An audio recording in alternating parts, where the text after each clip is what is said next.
Do you think the others are making good progress? Hope it's all going smoothly.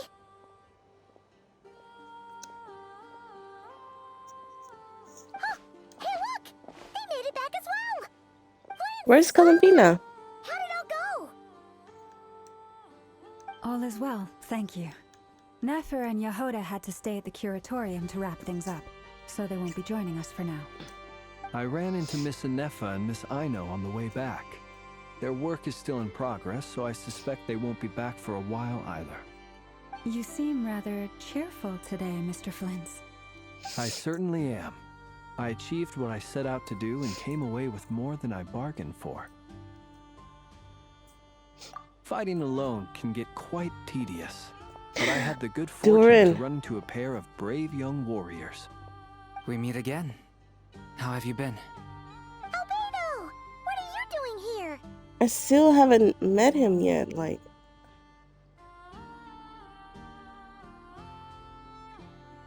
Thankfully, tracking you down turned out to be a lot simpler than we envisaged.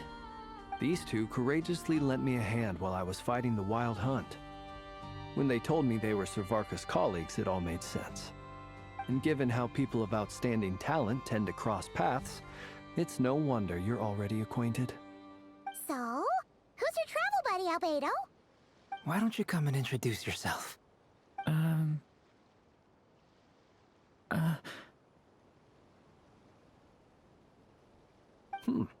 A gentleman of few words, I see. And a rather stern countenance. I presumed you were acquainted with him. Is that not the case?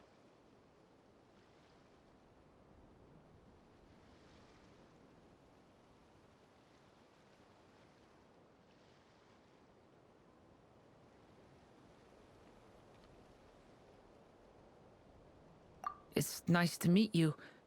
Again. We've technically met before. Have we? Wait a sec! You're Minnie Durin! That's right. Minnie's crazy. It's me. I'm glad to see you again. By the way, he says it's okay if you drop the mini. Yeah, I'm not as mini as I used to be. Interesting, isn't it? The first step towards blending into human society appears to be reflecting on whether one's name really reflects who they are. Wow! You look so different! In a good way, of course. It's great to see you looking so healthy. Thank you, That's Paimon. so cute. And although you're as mini as ever, I understand that diminutives don't always convey endearment. I'll be sure to simply call you Paimon as a sign of my great respect for you. Wow! You're such a smooth talker now. Paimon could get used to this. From now on, you may refer to her as your esteemed guide, Paimon.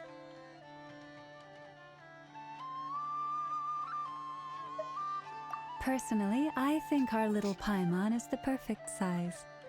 When people call her Little Paimon, it's just because she's so adorable that they can't help themselves. If that's not a sign of endearment, what is? You're absolutely right, Miss Lauma. My brother still has a long road ahead of him when it comes to understanding human relationships. Anyway, speaking of long journeys, didn't Columbina, leave with you? How come she isn't back yet? She's been catching up with old friends.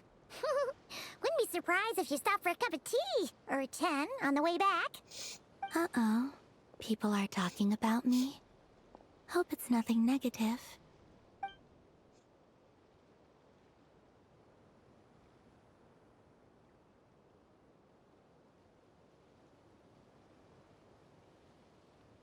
He was introduced during Judging from your event? expressions, I'm guessing it all went well? It's getting crowded here. I'll go grab some chairs. No need. This is a job for an alchemist. I'll whip some up momentarily. Thank you for your hospitality, ladies and gentlemen, but I was merely escorting my friends back. I'll be meeting Sandrone shortly, as we still have some things to discuss. It's been a pleasure, everyone. But this is where I'll say goodbye. We really appreciate your help. Oh, come on. Spare the formalities. I'm just glad I could help out some true friends. I understand. Well, bye for now, Harlequino.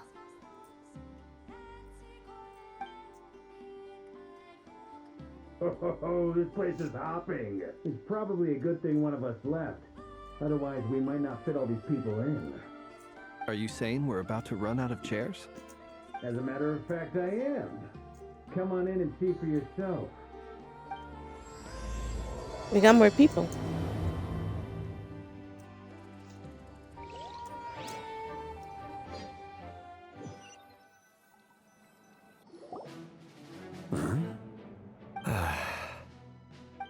Cliff! Yes! I was waiting for him! He gotta be in the mix for I this. overheard your little chit-chat outside, by the way. With Miss Columbina's colleague gone, we should be back to the original crew plus the other colleagues I brought in. Though, it looks like we have another new face. Someone else managed to rope in a colleague too? Frankly, you and Paimon are the only people I know here. This here is Deansliff, colleague of Tibet's greatest guide, Paimon, and greatest adventurer, the Traveler. Well, not exactly colleagues, more sort of friends. When someone else jumps in to do the announcing, you know you're speaking to someone important. Let's hear what you have to say. Please.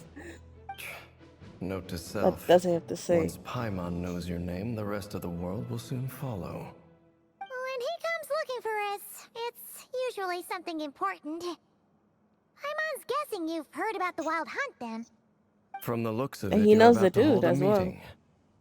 If I were to say that the Wild Hunt is our mutual enemy, would that earn me a seat at the table? As the saying goes, the enemy of my enemy is my friend. Mr. Dainsliff, there's a seat with your name on it. Though, I can't promise the same for everyone else. Hey, Albedo, think you can rustle up a couple more chairs? After all this time apart, Grandmaster Varka's first order is to rustle up a couple more chairs. I've missed this. Is he being sarcastic? Hey, Indeed. he's your brother. Why are you asking us? I've still got a lot to learn about the nuances of human conversation. Trying to decipher Albedo's way of speaking has been like jumping in at the deep end. Oh, good point. Paimon gets you now. Don't sweat it. There are people who go their whole lives without getting the hang of it. You're ahead of the game already.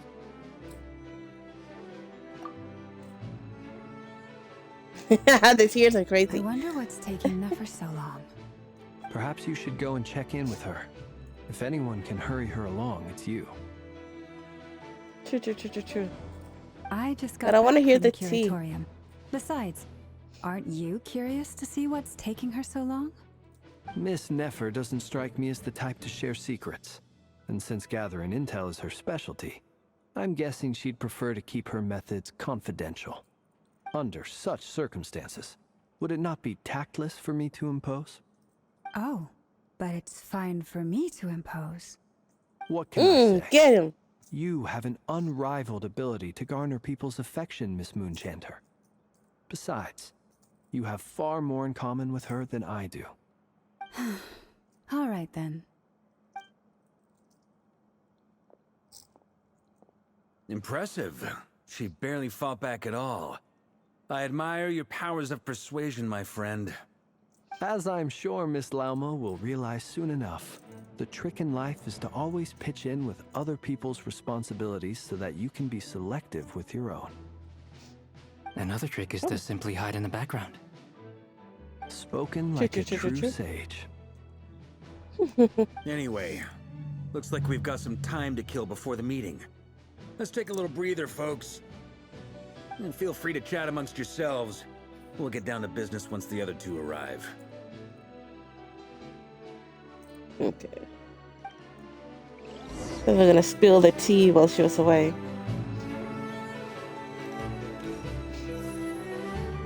What a group! Columbina, Duran, and him? Again, I haven't met those two. Are they part of the story? Their little mini questions?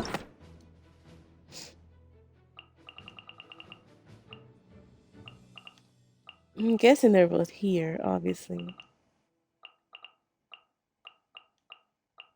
And Duran.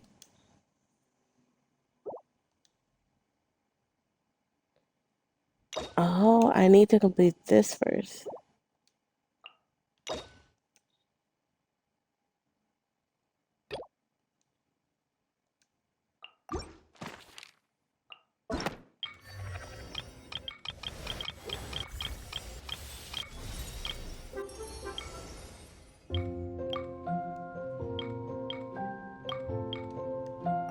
Let me see, he's in here.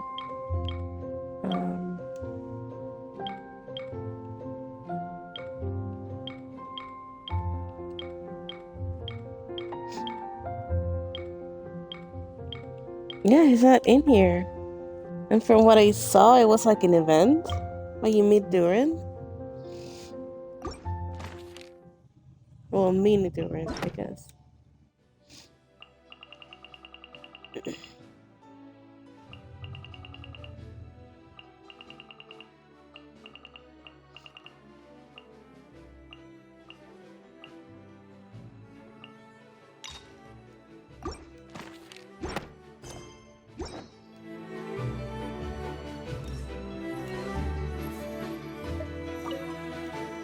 You're both awfully quiet. Why don't I start us off with an icebreaker? Much obliged. Have either of you ever had your portrait painted? If not, I'd be glad to help. That sounds like a Are you lovely crazy? idea. You know how to paint then? I dabble occasionally. He's an excellent painter. Tables, chairs, people, dragons, you name it. He'll paint it for you. I'm flattered. If I ever get the chance, I'd like to give it a try myself. I'll bear that in mind. Anyway, how about you, Duran? What sort of portrait would you prefer? Oh, I'd be fine with anything. Whatever style feels best to you. Very well. Then I'll play it by ear. You can replicate any style I want? I can try. If you show me a sample, I'll do my best to match it. Thank you. In that case, I'll dig up some reference material for you.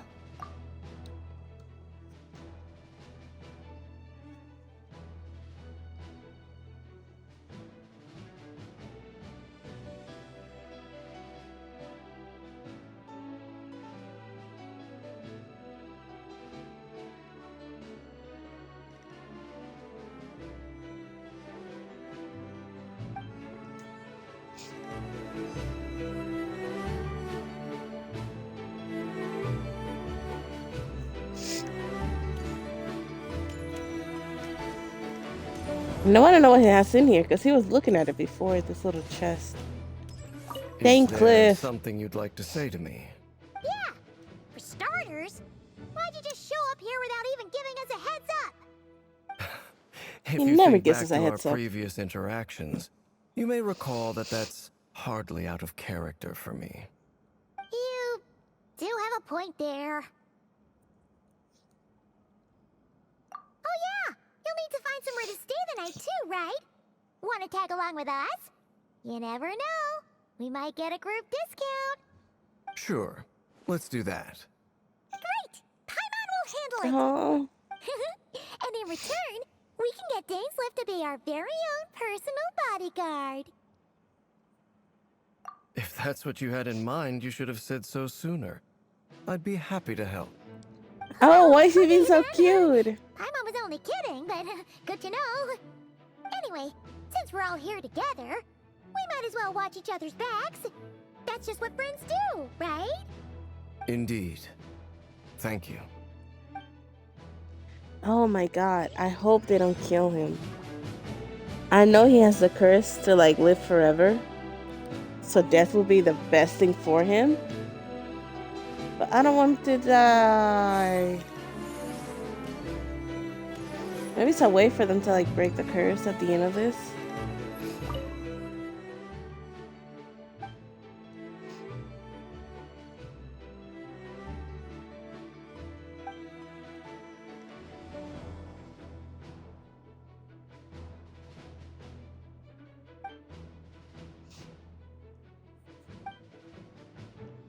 Where the fuck is Mika?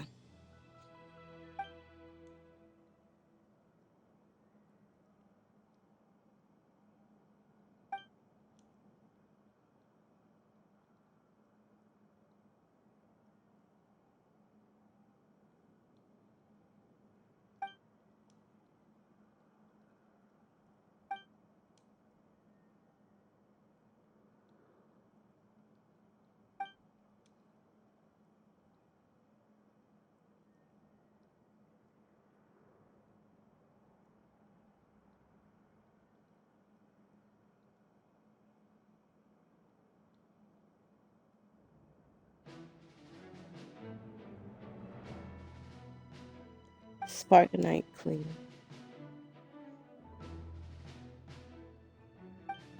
Oh, Vito.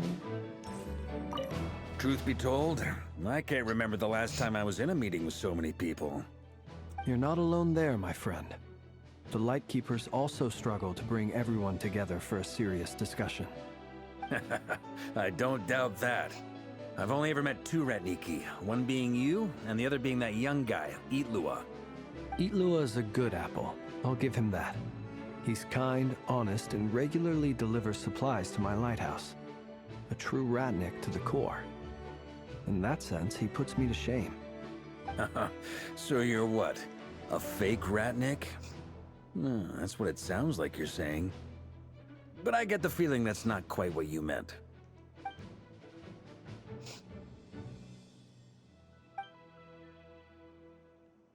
Come on, why the awkward silence? Sorry. I'm not even gonna bother trying to hide it. You've known all along, haven't you, my friend?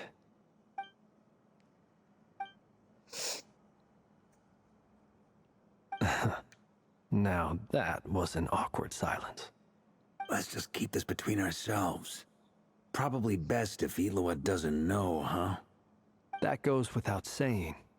Gotta be careful what you share with youngsters, after all. Anyone else in the know? Let me guess. The Traveler and Paimon? It's dangerous being too sharp for one's own good, you know. Then, in the name of the Animo Archon Barbados himself, I swear, your secret's safe with me. When we went for drinks, you said that you and Barbados were practically best buds. In the light of that claim, do you really expect me to take your oath seriously?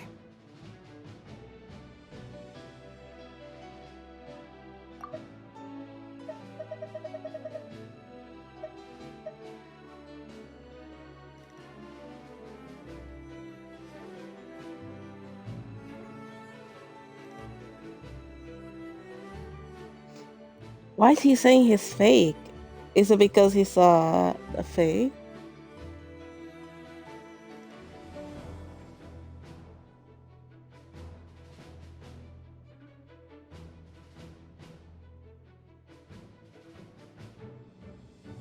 Of course. Just as long as you don't go spreading around the fact that I'm close with Barbados, all right? Fair enough, then. Nothing like a bit of mutual leverage to seal the bonds of friendship.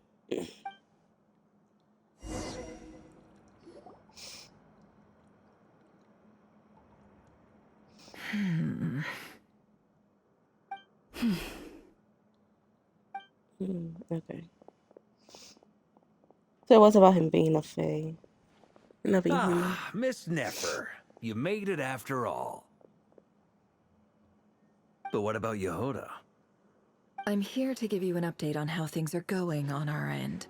Once this is over, I'll be heading straight back to continue my work. I left Yehoda back at the curatorium to watch over things while I'm gone. Huh. So much for just this once. Varka, don't push her. Shh! Not so loud! We're on a roll here. What if she remembers and suddenly decides to back out? Facts. Did you say something, Mr. Varka? Huh? I didn't say anything. Right, Flint's? Must have been a frog. They get so noisy around here at nighttime. It's like they're putting on a concert in the background. Anyway, before we begin, there's a few introductions to make. Let me start by saying that it's an honor to be speaking before so many distinguished colleagues and collaborators. First up, we have Miss Lauma. As Moon Chanter, she's the leader of the Frost Moon Scions, a local religious community in Nodcry. Then there's Miss Nefer, boss of the Curatorium of Secrets, an intel gatherer extraordinaire. Nefer is leading the investigation into Rerer's background, assisted by Yehoda and Lauma. From the little I've heard, they're making some great progress. Over here, we have Mr. Flint's, a ratnik and guardian of the abandoned lighthouse. In our last operation, he courageously distracted the Wild Hunt to buy time for the rest of us. For those of you who've never met, this is Mr. Albedo, a renowned alchemist and captain of the Knights of Favonius investigation team.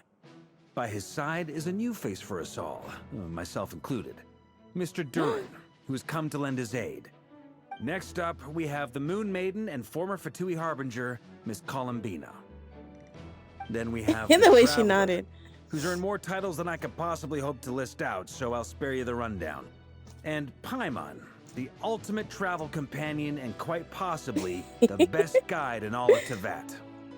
Wow! That's a lot of people! Great turnout! Miss Nefer, it looks like you might have another job coming your way, so, congratulations on the booming business, I guess. You think I haven't got enough on my hands as it is? Who's looking for me now? That would be me, Miss Nefer. I have a commission for you. And you are? Who I am doesn't matter right now. What does matter It does? is that I'd like you to gather more intelligence about the Recher of Solnari. Well, it's not as if we never take on anonymous commissions. But in your case, I'll have to decline. I'm gonna take a wild guess and say your job's probably more hassle than it's worth. Something about you seems like bad news. No. It's my eyes, isn't it? Conrian, I assume. And what's with the mask? Are you trying to hide your identity? In any case, the fact that you're even still alive raises an awful lot of questions for me. My name is Dainsleif. And yes, I am from Conria. As I'm sure you're aware, the Recher of Solnari's real name is Rerir. He was once an acquaintance of mine. Really? Then you must have been quite an influential figure yourself. You flatter me, but none of that matters anymore. My point was simply to clarify why I have asked Miss Nefer to investigate Rerir's background. So you're both But you from know it. Conria, and it sounds like you used to be friends. What am I missing here? Surely you already know how he became one of the Five Sinners. I'll tell you everything I know. The history of Conria, the names and identities of the Five Sinners. I remember it all like it was yesterday. I have never spoken openly of this before. But the truth was exactly as people say. The Five Sinners were each driven by their own desires, and it was by playing upon these that the Abyss tempted them to their fall, tearing Conria apart in the process. The visionary, Vedafinir, who wished to foretell the future. The wise, Haroptatir, who sought limitless knowledge. Gold, Rhindaughter, who desired to create life. The foul, Sertologi, who pursued supreme strength.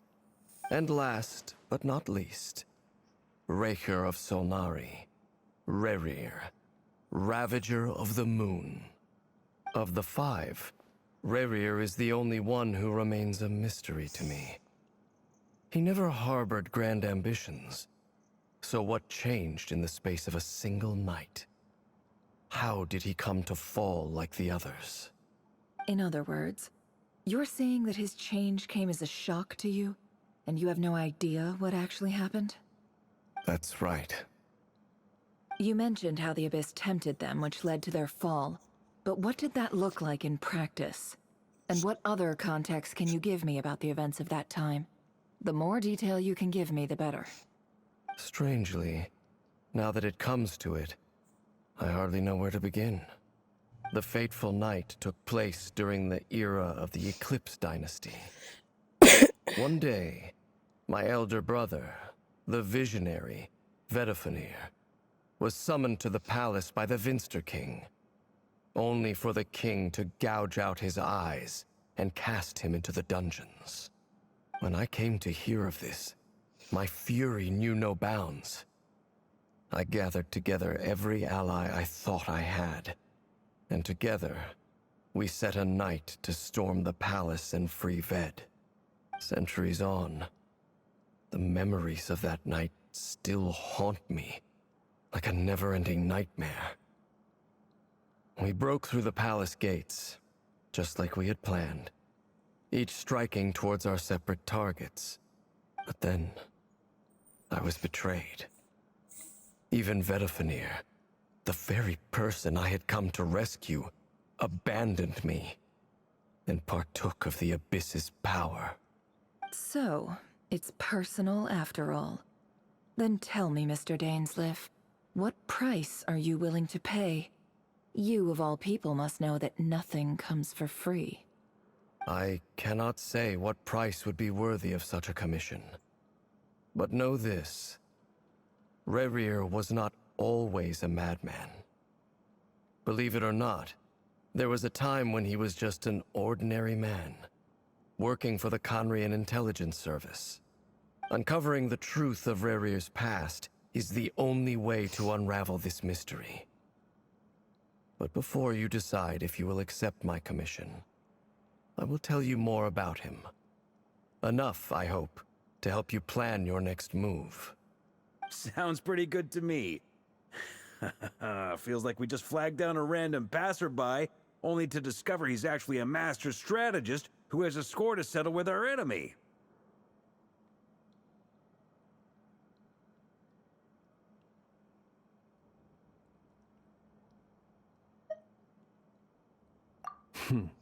Can I borrow your halo? It could be useful in the lighthouse. Hey, enough with the wisecracks. Besides, isn't that lamp of yours bright enough already? Relax. It was meant to be a compliment. If that was a little over the top for your liking, I'll make sure to tone it down next time. I'll give your proposal some serious thought, Everyone got Mr. jokes today. Dainsleif. Let's speak in private once the meeting is over. Before that, there's a few things I'd like to share. Go off. Recon the meeting with the knave and the Iridescimos Mayor was retrieved from the Crimson space. It made clear the knave chose to help you at her own accord. Include by reporting that the hearts of the three moons are finally in your hands. Now that we've united the hearts of the three moons, your power should be greatly enhanced. But it seems like that hasn't happened yet. I believe it will take a little longer. You've done so much for me, so I want to be completely honest with you all. Even though I'm doing a lot better now, the truth is, my recovery will likely be an ongoing process. From the moment I was born, my power has been slowly ebbing away. And that is because Tevat has never accepted me. Even with the moons united as one, it seems my rejection cannot be undone. So far, I have yet to find a solution. It may turn out to be a problem that will plague me until the day I finally leave this place behind. Even so, I will do everything in my power to help you drive out the Raher of Solnari. As Arlecchino put it, this is not about chasing the spoils of victory. It's just a gesture of heartfelt gratitude. Kutar.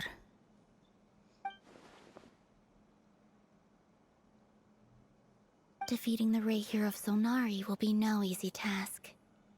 While my strength slowly recovers, we'll also need to gather more intel. Naturally. We should take all the help we can get if we hope to defeat him. We've considered several viable plans now, but our choice hinges on the answers to a few key questions. Is it even possible to kill Rayhir? What experiences shaped the person or monster he became? And what's he really after? Given Albedo's expertise in alchemy, I think we should leave him to try and answer the first of these questions. Understood. As for the other two, I'm afraid we'll have to count on you again, Miss Nefer. Believe me when I say it's not my wish to burden you. But right now, relying on your skills is our only option. So you're placing all your hopes on me, huh? We can't thank you enough for agreeing to help us. Honestly, I can hardly believe how lucky we are. You sure have a talent for changing your tune, Miss Moonchanter. Timid like Yehoda one moment, then flinches insincere flattery the next. Ladies, please. I must object to your portrayal of me. That's all. Feel free to keep bickering. Just pretend I'm not here. Flins, what is this, I almost brother? don't want to leave this room. I'm curious to see how this plays out. I have faith in you, Miss Nefer. Something tells me you'll stand by us until the very end. Oh? And what makes you so sure of that? What if I suddenly decide that my compensation is insufficient? This isn't about the money. I can sense that you've got a deep-seated distaste for Rayhir. And knowing you, that alone is motive enough. Look at them getting along so well. Like two peas in a pod. And I'm the one they accuse of insincere flattery. There is no justice.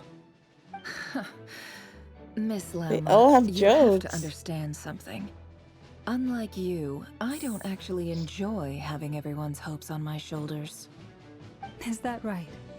Well, maybe the fact that I'm willing to put my hopes in other people says more about me than you. But the fact is, I also trust you. And that's because I know that you're someone we can count on. Anyway, we've got our plan, so let's get moving. Mr. Dainsleif, let's talk. And Traveler, once we're finished, if you've nothing else planned, I'd like you to come with me. This whole experience is teaching me a lot. For instance, I now know that when other issues come up in the future, I'll have far more luck getting Lauma to convince Miss Nefer than trying to do it myself. Hate to say it, friend, but that's one of the funniest things I've heard in a while. Why? You think I've got it wrong?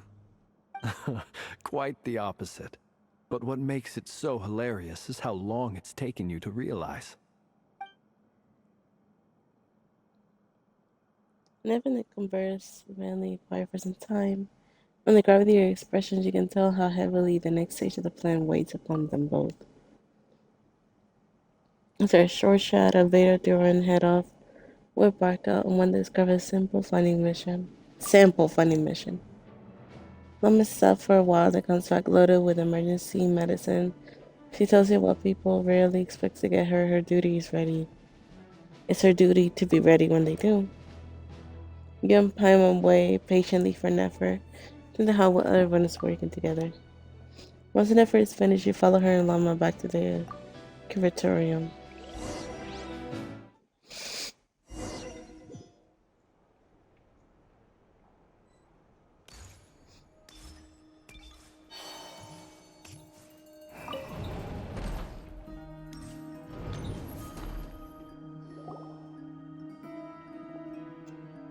Thank you for waiting. It's okay. We actually used the time to help Dainsleif get a room at the hotel. That's very considerate of you. Now, I trust you share my curiosity about Rarier's past, and you seem fairly familiar with Mr. Dainsleif already. We spoke at some length after the meeting. He was the one who suggested I should invite you to join this operation. He feels confident that these secrets will be safe with you. Dane has a lot of faith in us, that's for sure. Likewise. I appreciate that you got right on board without interrogating me about why I invited you. It shows that you trust me to explain everything in due course. That's because we know what you're capable of. We appreciate you too, Nefer. You might have been forced to help in the beginning, but this time, it was your choice. That's one way to put it. Another is this, that once a decision's been made, it's set in stone. After that, my only goal is to see it through. Alright, so here's how it is. I'm going to access Rarier's thoughts again using my confidential method. Now, I'm sure you've seen things like this before on your travels, so you're surely well aware of how dangerous it can be. The reason I've gathered you all here is to ensure my safety during the proceedings. I plan for us to enter the fragment of his consciousness together, and once inside, I will focus on searching for information. Think of this as a diving expedition into someone's brain. If I'm the diver, you are my safety equipment, tasked with keeping me alive while I'm under the surface. Once the ceremony begins, we will all be spying on privileged information. But in the interests of safety, you must remain absolutely silent at all times. We will discuss our observations after the ceremony has concluded. Lastly, any individuals of a weaker constitution are advised not to partake in the ceremony. In any case, Paimon has her own job to do, which requires staying in the room but not joining the ceremony.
Well, good luck, everyone.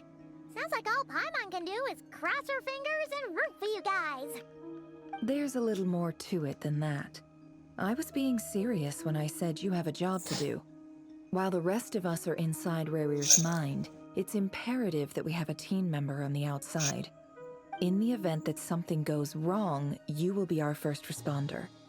I don't anticipate any issues, but the extra level of safety will be greatly appreciated. I second that. This is a dangerous operation here, and you're our whole rescue team. That's pretty much the most important job in the crew. So, Paimon's like the lifeguard? Yeah, that makes sense. All right, got it. Good. Please, take a seat. We'll get started momentarily. I wonder if that takes a toll on her somehow. So, did Mr. Dainsliff tell you anything else? He told me that he A believes lot. Rarir kept some big secrets in his life. He's not sure that they were the cause of his eventual downfall, but he's asked me to uncover what those secrets were all the same. But surely you're not planning to go through with this, no matter the cost. If you think that, you'd be overestimating me. I'm a businesswoman, not a mercenary. But I do have my own professional reasons for taking this job. You think I'd turn down the opportunity to get a first-hand glimpse into Conrian history? No chance. Well, as long as you don't let morbid curiosity get in the way of safety concerns, we're good. We'll do whatever we can to help you. You're such a killjoy.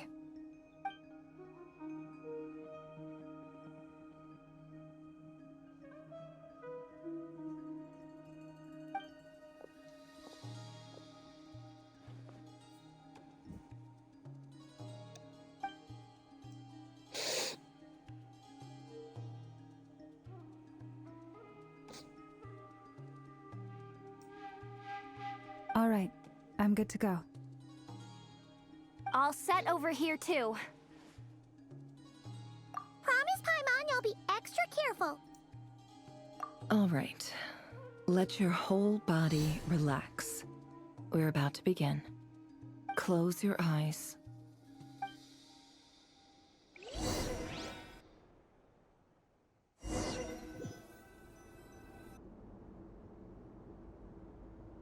Phew. Could this be his office?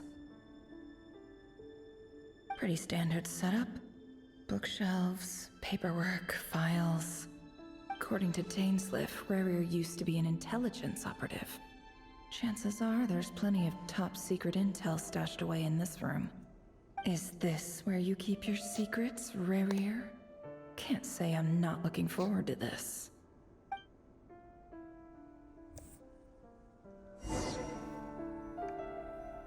Can't hide the truth. Before they didn't let me do this, which is interesting. Wonder what kind of encryption technique this is. Seems like it has to be inserted into that camouflage device nearby. Aha! It's an audio recording. Please, hear me out. I can't shake this feeling that someone's been spying on our house. No, I'm not being paranoid. It's true. I saw someone dressed in all black. It was a couple of days back, but that was on another street, not near my house. I swear, I know what I saw. There's a note in the margin. Surveillance of the Runfather residence has concluded. We apprehended the target and filed the mission report last night. Could the voice in the recording belong to one of Rarir's targets?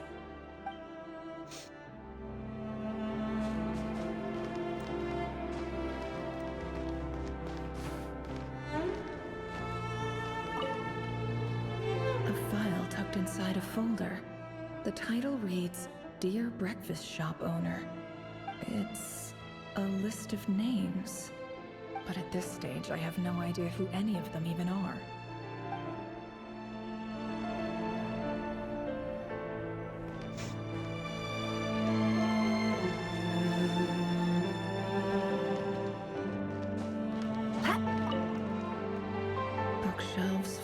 documents.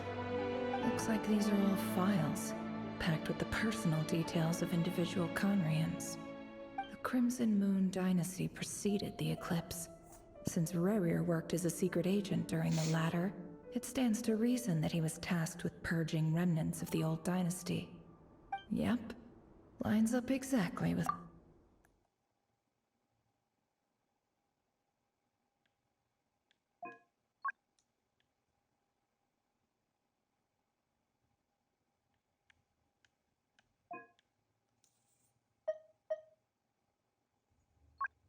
Paimon coming in! Paimon coming in! Is this level okay? Girl.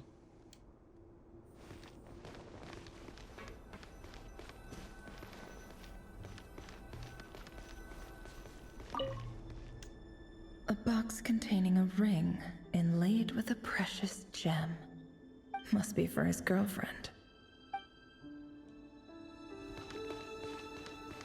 He looks even gloomier than last time. I wonder what's changed.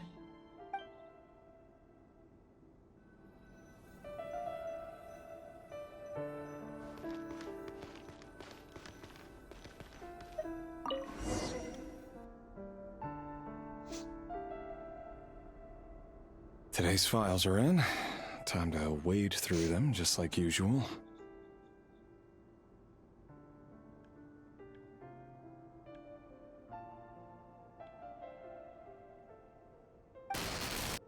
Male, 51. Occupation, cook. Confirmed Crimson Moon descendant. Has maintained frequent contact with other descendants over the past year. Poses a threat to the dynasty. Neutralized. Neutralize is crazy. This one should be archived under purged targets.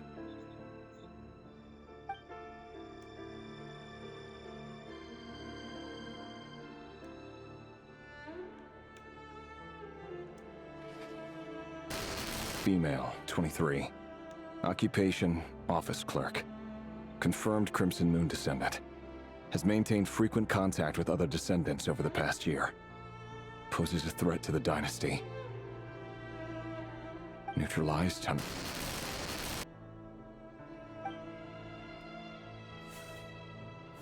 Another one for purged targets. Sounds like she was that other man's daughter.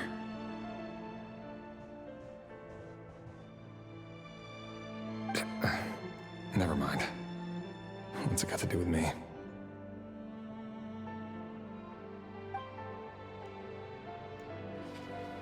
Is she gonna see his fiance in there or something? Occupation, teacher. Confirmed Crimson Moon descendant. Has been observed making contact with other descendants during the past year. Poses a threat to the dynasty. So everybody poses a threat. Neutralized on...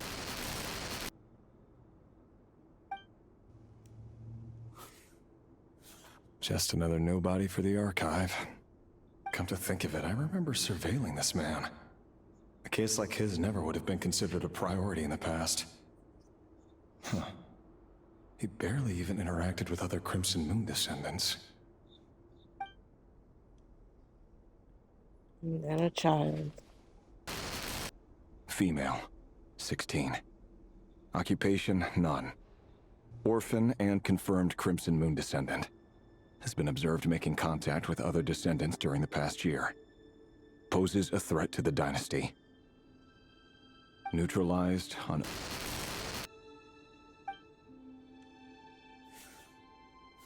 Filed. I have no recollection of this girl. None whatsoever. She doesn't seem to be anyone important, but then again, how many of them really are? That's crazy. Female, 13. Occupation, none. Orphan and confirmed Crimson Moon descendant.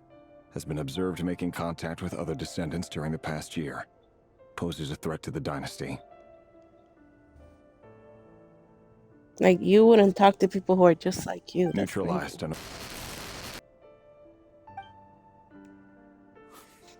gotta be a newborn in there or Filed. something.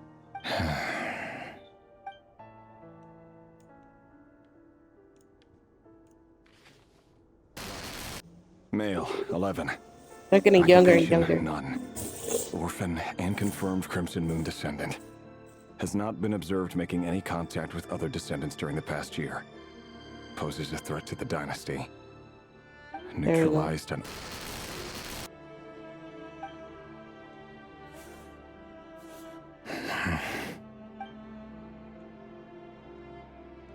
But he's mad at the moon? And other people making him do this? Male, Look at that. 6. Occupation, none. Orphan and confirmed Crimson Moon descendant. Poses a threat to the dynasty.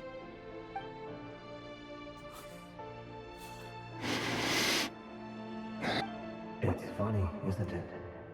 Your job is becoming both harder and easier at the same time, depending on how you look at it.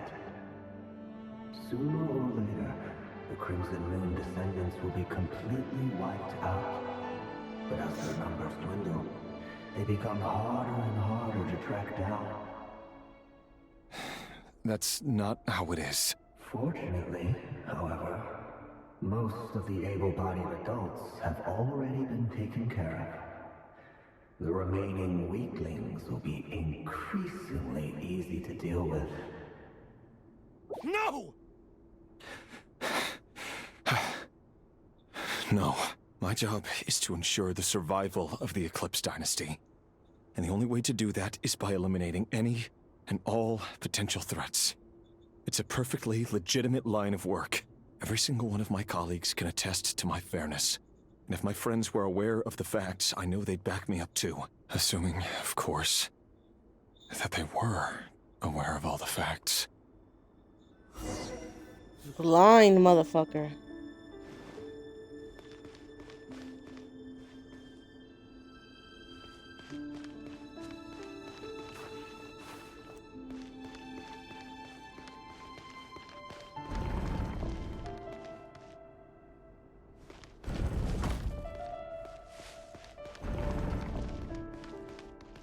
I wouldn't know that was a door if I was here for my first time. But like, that's a decoration and that's it.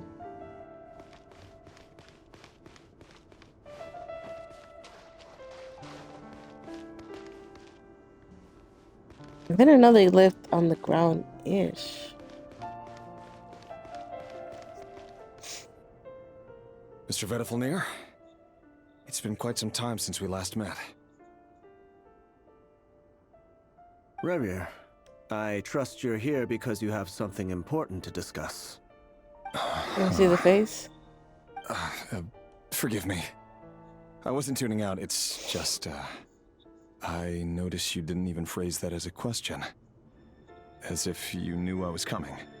Tell me, does someone in your position ever feel the need to ask questions at all? It is indeed within my power to foresee certain things. Things like your arrival.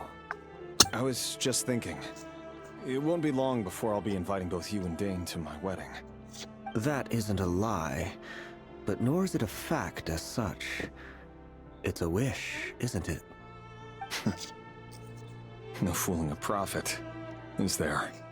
Ever since that day we met for drinks, I knew it was only a matter of time before you came looking for me. Does it feel good? Knowing how the future will unfold. I'm afraid the notions of good and bad fail to capture the complexity of what such a power entails. Once you've seen what will come to pass, it can be all too easy to succumb to fear and melancholy. Unless, of course, you learn to abandon these feelings.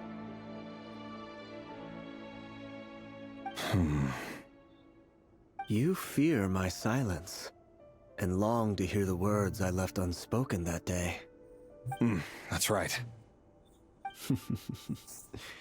You must have noticed my reluctance to broach the subject. And the reason is simple. Because the truth could never have lived up to your hopes. For both our sakes, such words are better left unsaid. The burden of prophecy was never meant for your shoulders. So who exactly do you deem worthy to hear your prophecies? None but our exalted king? Or rather, our king as he once was. You're closer to His Majesty than I am. You must know better than anyone how much he's changed. You say that as though it is to my benefit. Yet precisely because of that, I dare not speak rashly. A king can turn out to be the most virtuous of rulers, or a tyrant more terrible than the most vicious of dragons. You are so wise and far-sighted, yet still you would have me live in fear of the unknown? You make a fair point. Especially given my silence alone was all it took to send you spiraling downwards. Very well then. Let me offer you some advice. And I say this not as a prophet or a visionary, but simply as the brother of your friend. For many reasons, there is very little chance of your marriage ending in happiness. If happiness is what you seek, you should find another fiancé.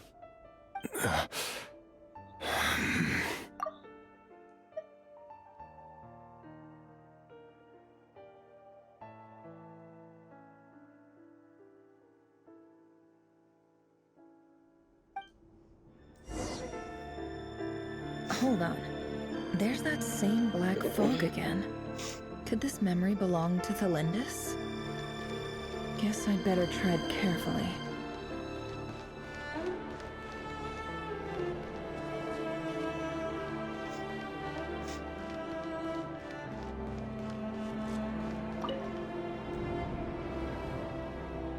Wait. Hear me out. This time we finally got a clear look at his face and learned his true identity. His name is Rayrir, and he claims to be one of the king's guards. What did you say? Cruel irony, isn't it? The man you're set to marry leads a double life as a brutal executioner.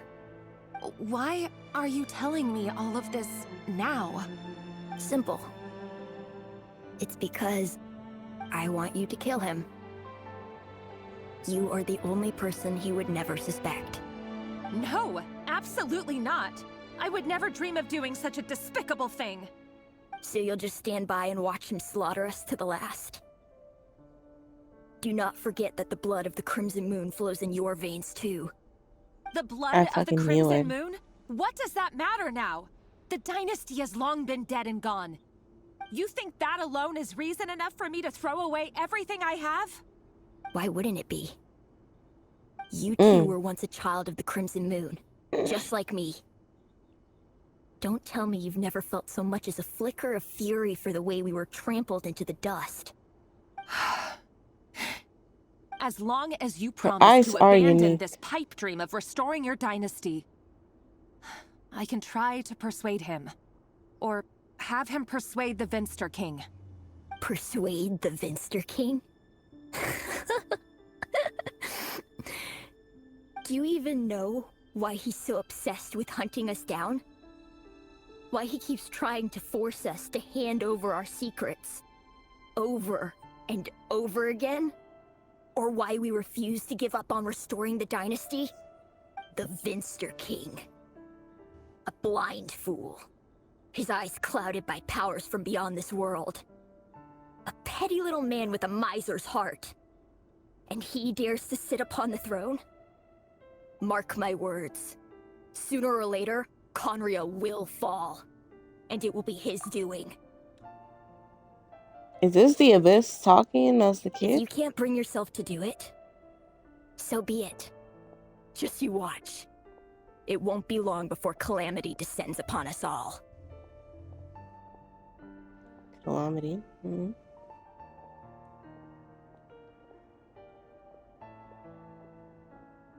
The Rayhir of Solnari.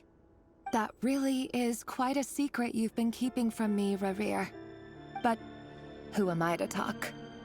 Am I really any better? I've kept my own past a secret this whole time too. Love should be built on honesty. But ours was born from lies. And yet, is it really so Yeah, wrong you're to still with hide him, though. things that would only make life harder? If we don't cover up the parts that no one else should see, How can we go on pretending to be normal?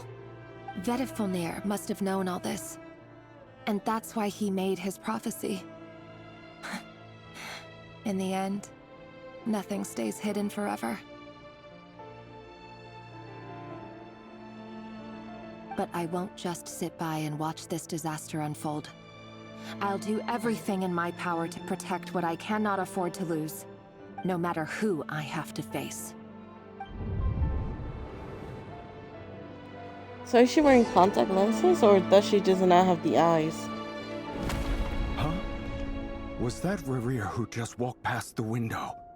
Doesn't it give you the chills that he still takes the same road to work every day, as if nothing ever happened? Those people at the deli. Enough already. They're clearly pretty taken by their own disguises, so just smile and play along. Pull the rug from under beasts like that, and you'll risk having your throat torn out. Deli? Oh. They're talking about those people from the opposition. Right. I'd almost forgotten they used to run a deli. People of no consequence always vanish so easily. And no one even remembers them. Just because you don't remember them doesn't mean the world won't. Oh shit.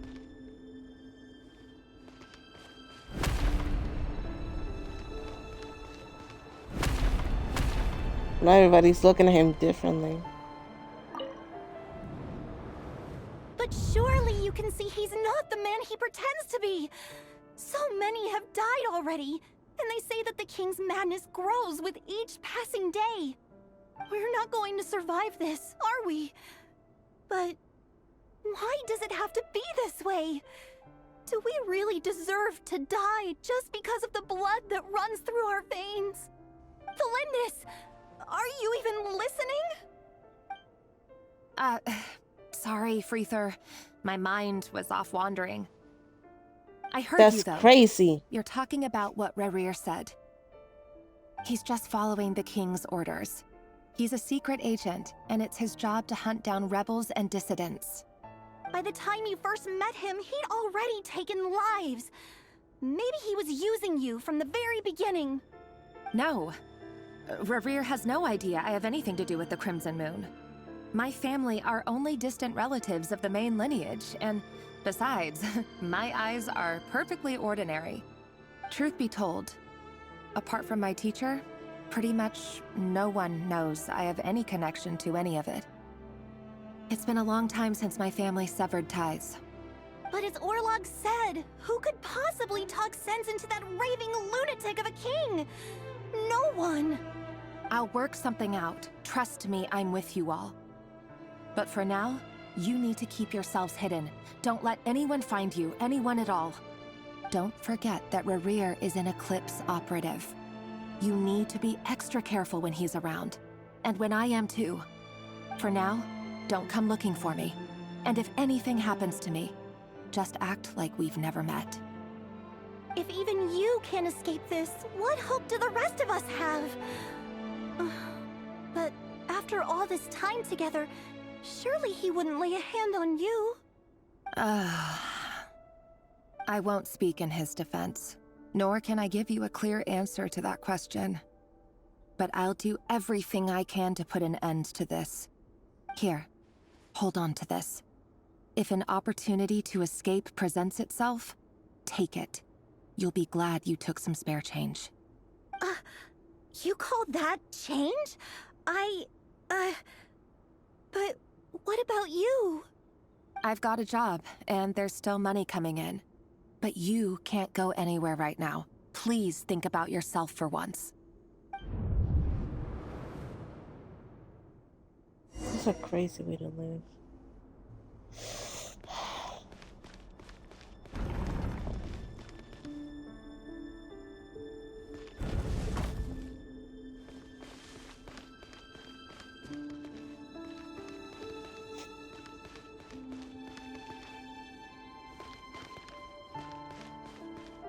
This is where we were, basically, right? Another day, another round of assassination training. The training ground is just beyond this hidden passageway. When you kill a person, doesn't it bother you when you end up covered in their blood? Why would it? Aren't we all just walking blood bags? But not everyone is accustomed to hunting down others like prey. You've been a hunter for so long now, you seem to have forgotten that most people don't just go around killing one another. Leave me alone.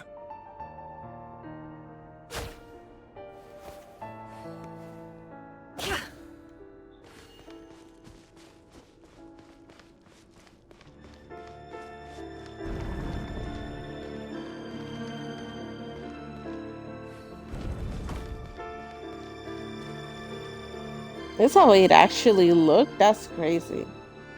You're telling me this is how it looked after X amount of years and just rotting away? That's one thing. But the place just looks so run down. Make sure you have a firm grip on the handle. Then choose your angle well. Keep your movements light and brisk. And the prey won't sense a thing. I doubt that. I'll bet no one's ever died a quiet death at your hands. I work clean. There's no traces.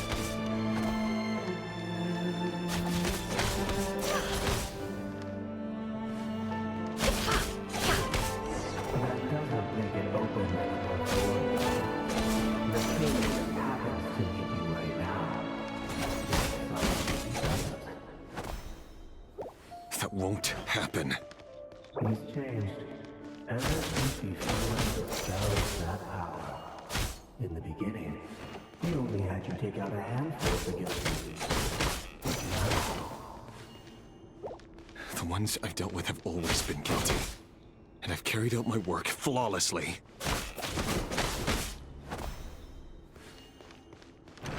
No more lies. It all adds up.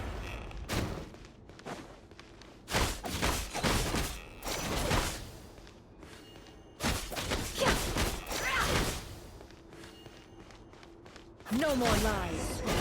You know why Melinda didn't accept your proposal, don't you? Was it because she didn't trust you? Or something else? Enough!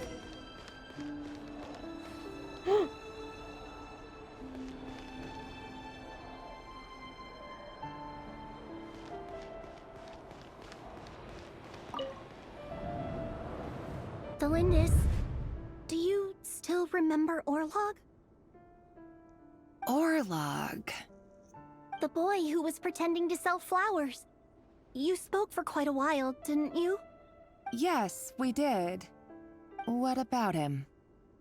He was arrested 2 days ago. Chances are he's already dead. He... I just don't get it! After everything he's done, why do you still stand by him? Or does it mean nothing to you that people keep dying? She's a pygmy. No, that's not... Just hear me out. I need to go now, Oh my Delindis. God. They're looking for us. You take care too. If you ever need a place to hide, come find us.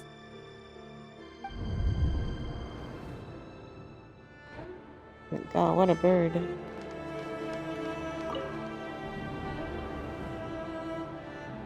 Author Thelindis.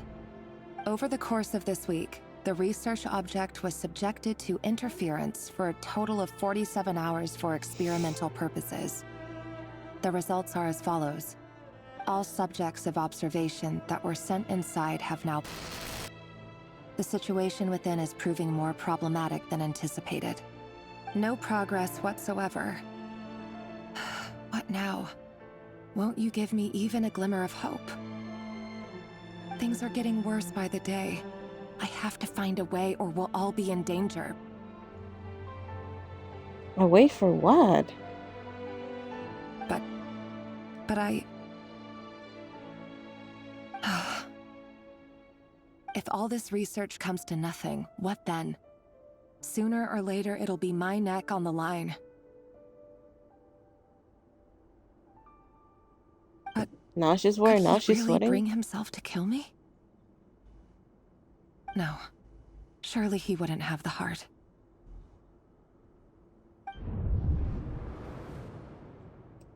Boy, were you mistaken. I think he ends up killing all of them.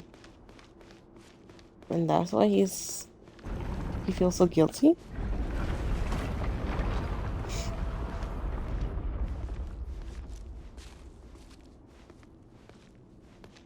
Why won't you just let us go?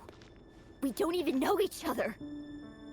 All we want is to live ordinary, peaceful lives. You want to live? Duh. Well, they do, but... Yes. I just want to go on living. Is that really such an unforgivable crime?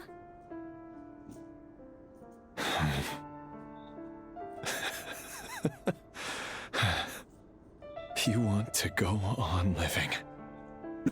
I want to keep living too. To keep living forever. That's why I have no choice but to continue on the path I'm on. If only some savior would suddenly swoop down and change the way the world is. Too bad that's not going to happen. Is that when the descendant comes? The brother?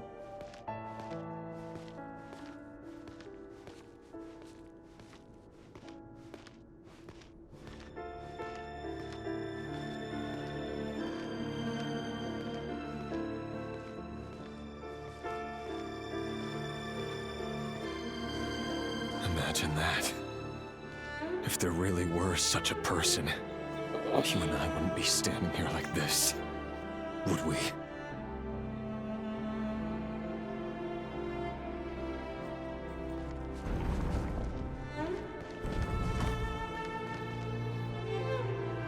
Today's files are in. Time to wade through them just like usual. No, I don't get tired of it. Oh, God. It's my job. And not only am I lucky to have it, I'm good at it too.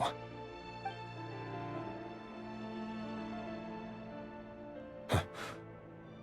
Wait. That's... Flinders?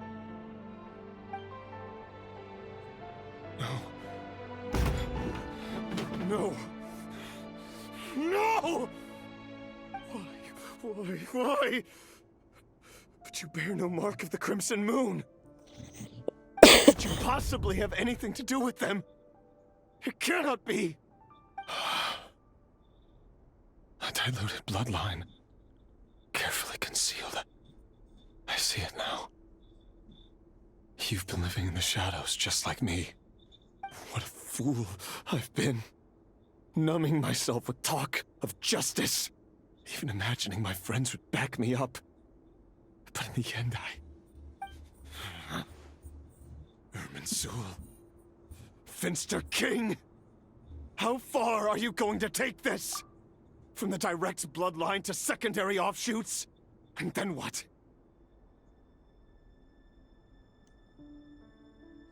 Irminsul, what's that got to do with anything?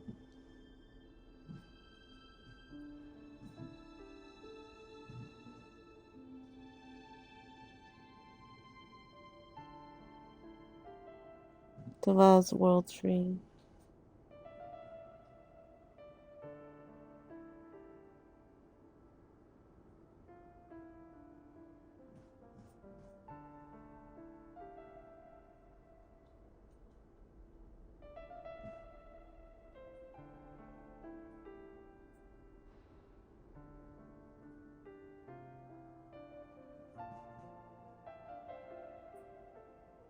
There's a murder presence around. What does that have to do with what's going on? Today it's the descendants of the Crimson Moon. Who will it be tomorrow? Will you not rest until everyone down here is dead? No. This cannot go on. This is where it ends.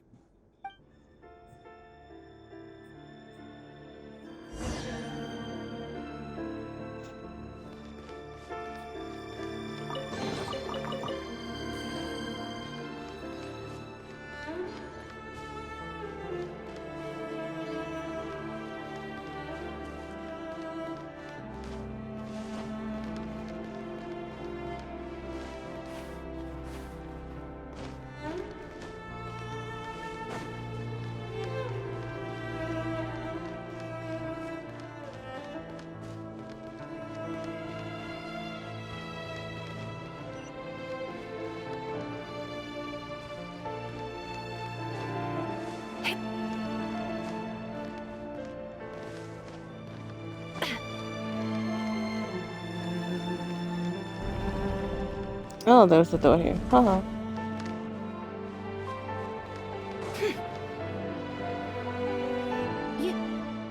You're really letting me go?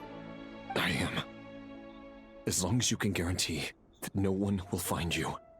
Don't worry, I'll be extra careful. No one will know I was here. But what about you? Me? If you let me go, you won't be able to complete your mission, will you? Good point. In that case, maybe you should stay. No, please! I just want to see the outside world again. To... Go on living? Yes. I know you're a man of your word. So please, just let me go. If I let you leave, what will become of me? Just kidding. Go, now. But remember, don't let anyone know you were caught. We'll be seeing each other again very soon if you do.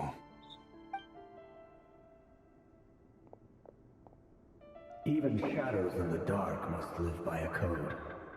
But you can't save everyone. You've been whispering in my ear for days now, Vedifilnir. What are you trying to do? Break me down? I only say this That's because the you abyss. long for an answer to your problems. Let her go, Rerir, or you risk losing everything. I will not abandon Thelindis. Then you'll need a little more vigilance and a lot more power. The world is changing, Rerir. Keep your eyes peeled for your moment of opportunity. That voice used to be so unclear. But now I know exactly whose it is. It's Vedifilnir. He won't tell me how to actually resolve any of this, but he keeps trying to manipulate me like a puppet. What's his game here? Tell me then. What will this moment of opportunity look like?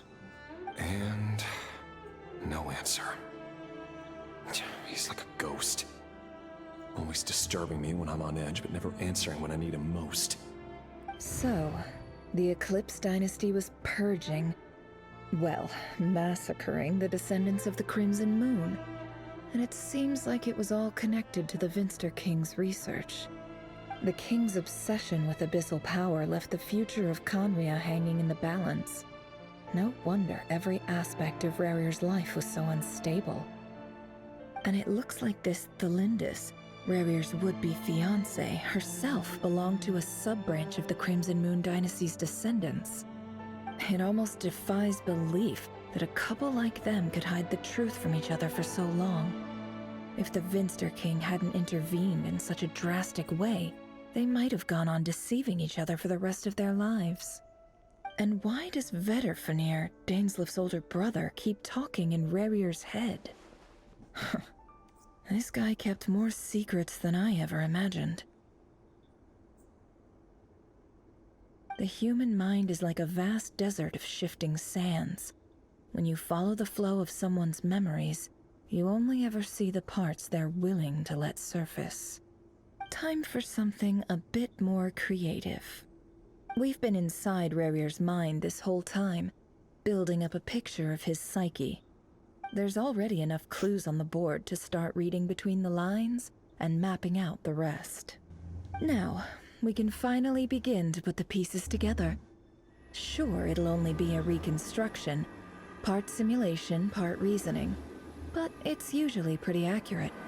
Once we've built up a cognitive profile, we just need to cross-check the logic behind his actions. And then we'll be able to take a sneak peek at whatever it is that Rerir has really been hiding.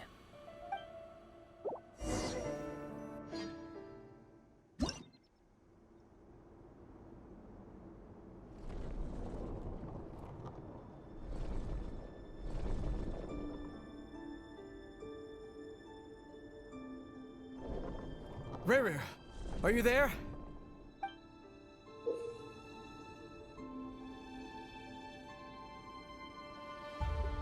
Some action points are real. Return to the previous point. When the pieces move to the square, the mark will gain the corresponding number action. Become the latest sequence.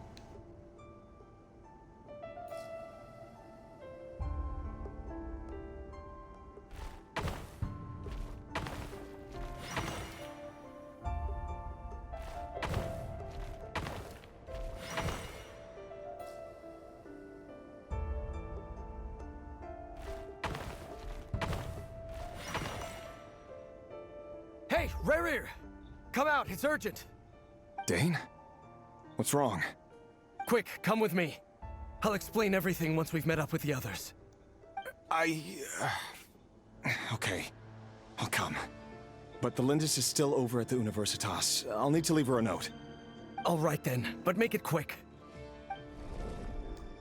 I've never seen Dane so worked up before. Whatever this is, it must be big trouble. That's when the brother's eyes are gouged out.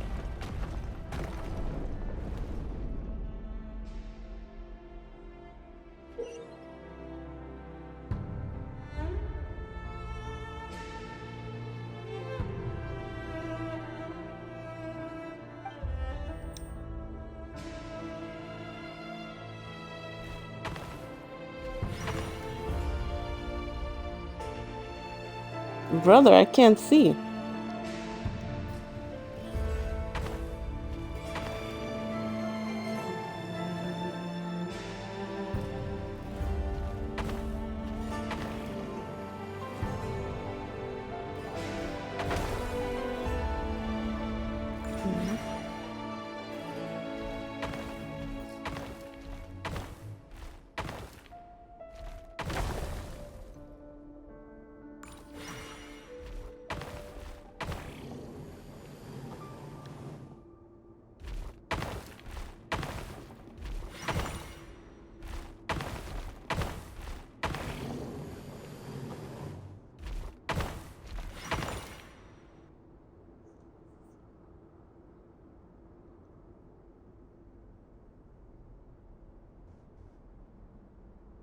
Well, this is a nice change, meeting you all at this hour.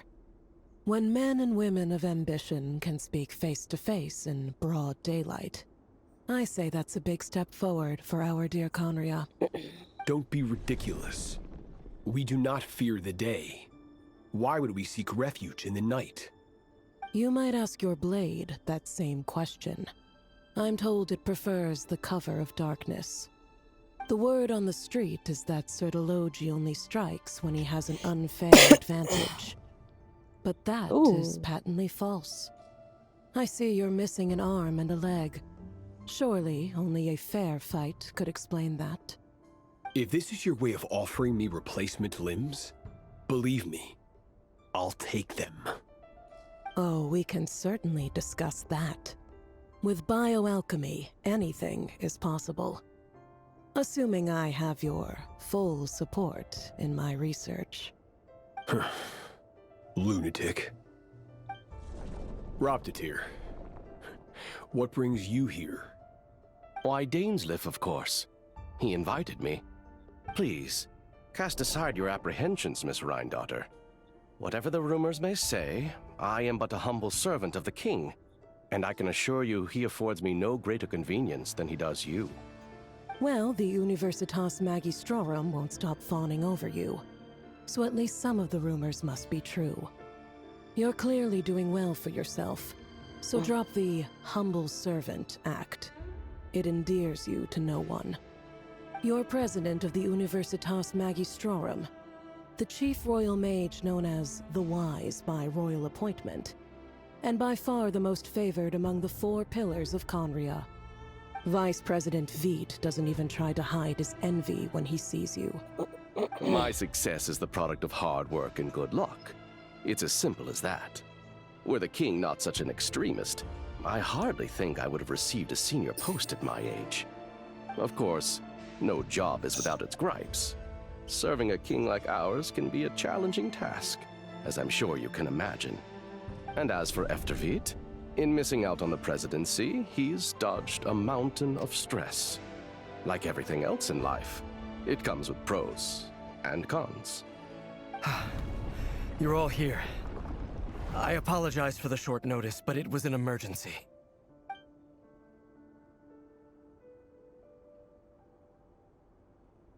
You must be Rerir.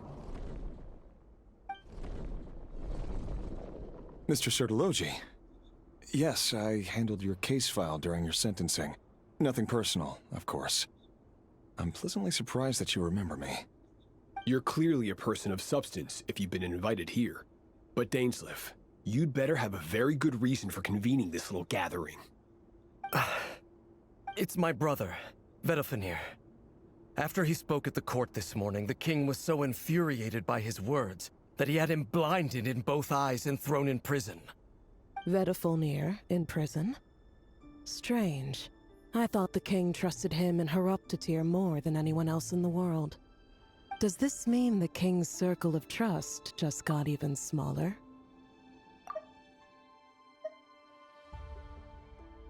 It has nothing to do with trust. It's about what the king wants, which is as clear as day to anyone paying attention. I simply appease him, because it's in the best interests of the Universitas Magistrorum. And also because you're slimy. Vedafenir, perhaps less so. But still, a visionless visionary? It rather inclines me to think that qualifications are not what get you ahead in Conria. Do you honestly think this is an important discussion to be having right now? Dane, what are you planning to do? Rescue Vedafenir, I assume. Correct. It will mean storming the palace by force. Tonight. I need all of you on my side. That's far too dangerous. And don't forget, Dainsleif, you're captain of the Royal Guard. You swore an oath to the throne. You've That's his been brother, bro. planning this for a while, haven't you? I have no desire to commit treason. But whatever critique the king may have of Vedafenir, disfiguring your most loyal subject for putting the best interests of his court and nation first, this is not the conduct of a wise ruler. My blade will force the king to see the error of his ways. So, Vedafenir's prophecy enraged the king. I'm sure it wasn't what he wanted to hear, but if he won't take counsel even from the visionary, that is deeply troubling news. The extent of His Majesty's madness is now all too clear. The question is, how does a man like me get out of this situation unscathed? You have noble ambitions, Dane, but I'm afraid they don't do much for a guy like me. I'm not interested in saving the world. All I want is a letter of pardon. A letter of pardon? For whom? Thelindis? The chances of the Vinster King issuing a pardon for anyone connected to the Crimson Moon seem vanishingly slim. He's gonna betray everyone. That's the betrayal they had.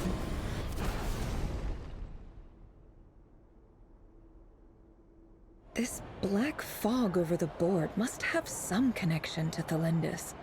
But why is it taking this form? Does it have something to do with Rerir's past? Another mystery I'll need to unravel.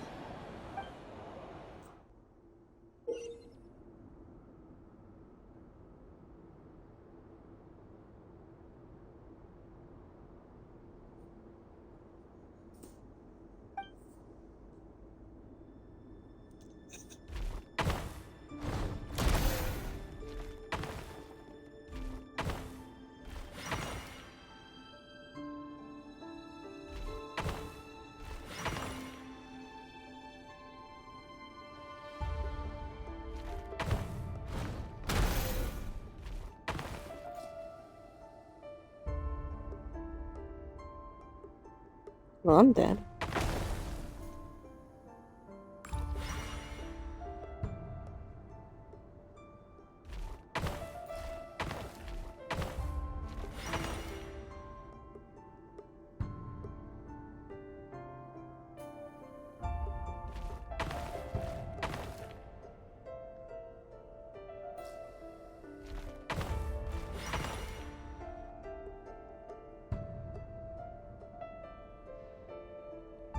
Do I need to defeat them or can I just go where I need to go?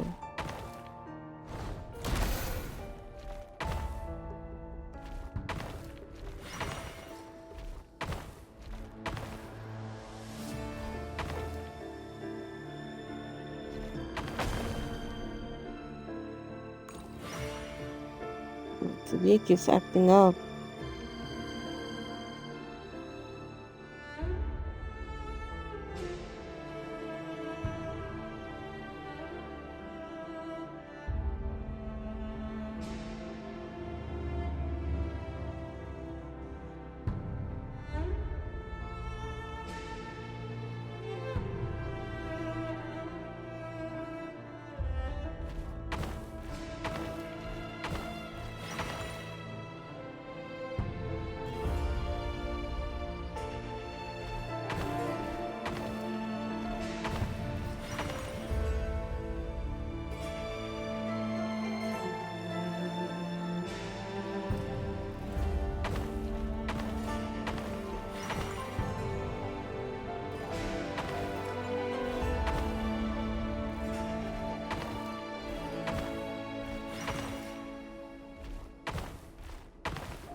Author Thelindis.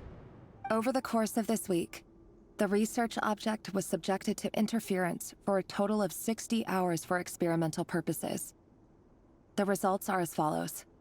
Research dating back to the Crimson Moon Dynasty has established 2 points regarding moon marrow. Firstly, its origins have something to do with a god's power. Secondly, it serves as a portal to an as-yet indeterminate location. Moon marrow can thus be defined as a spatial gateway. However, there are a number of hurdles to overcome before we can answer the question of where it leads to. To start with, opening the gateway requires a specific power source, which the relevant literature indicates.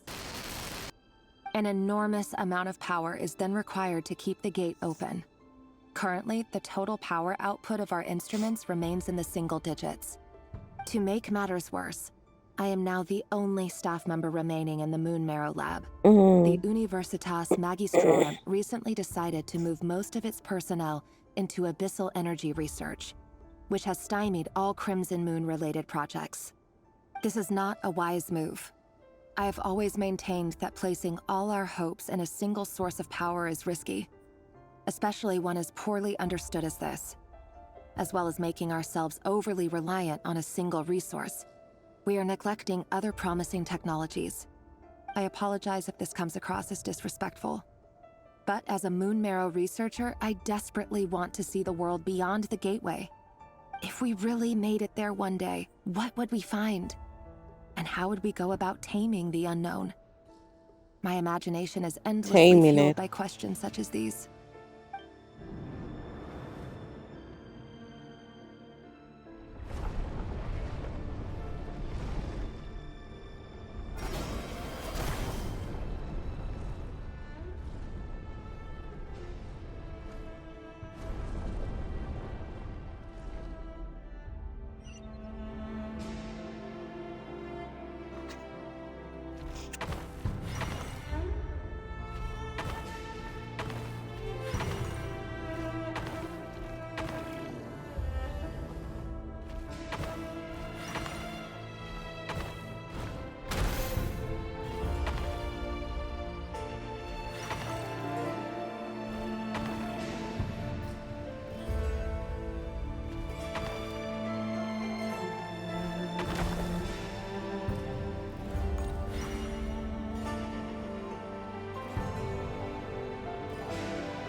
This is for you.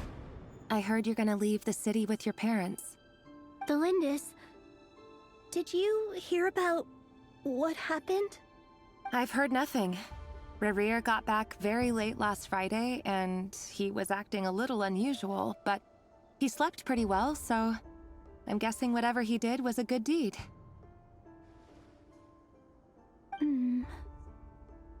You never saw him, and I don't know what he did. And this conversation never happened. You understand? What if he finds out that you pried into his secrets? Don't be silly. I don't know what secrets he does or doesn't have. All I know is he's just a normal guy who happens to run some errands for the king. Are you scared of him? I don't know. The Rerir I know doesn't match the person you all describe. Logically, I should be scared of him. And yet, I don't want to lose him. But enough about that. You should get going, and be careful with the package I gave you. Keep it secret. Keep it safe. What's in it? A piece of the moon. All you need to know is that as long as you keep it safe, then in the future, everyone will be able to see a red moon. A red moon? You mean our moon?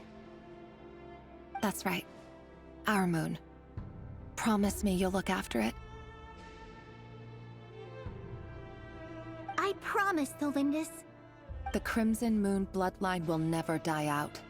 Its light, the color of blood, will become like a fire that flows in our veins, no matter how long it takes. Finally, she's talking some sense.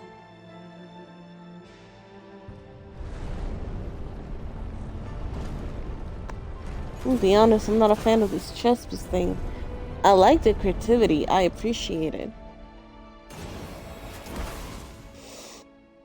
Oh God.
Hurry, everyone, and stick to the plan.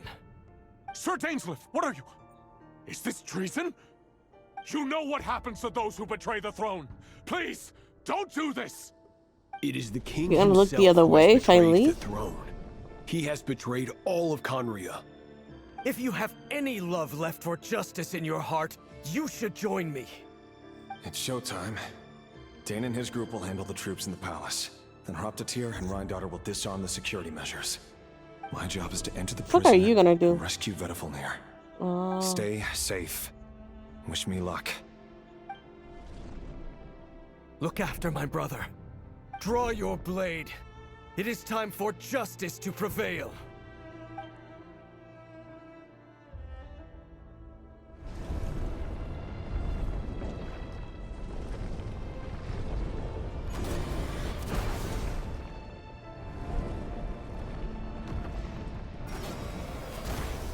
The guy's chessboard. Oh Lord.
Woo.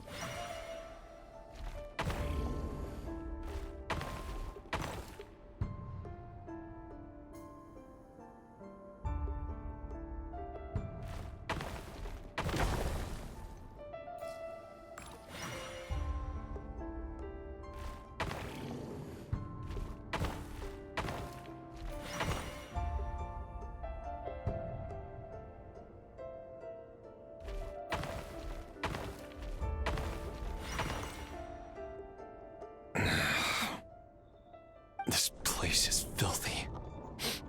And the smell is abominable. Clearly, the king doesn't allow his prisoners a single shred of dignity. This is dire. Found you. Hello, Mr. Vedafulnir. Ah, it's you. Surprised? Oh, wait. I guess surprise isn't an emotion that prophets feel very often.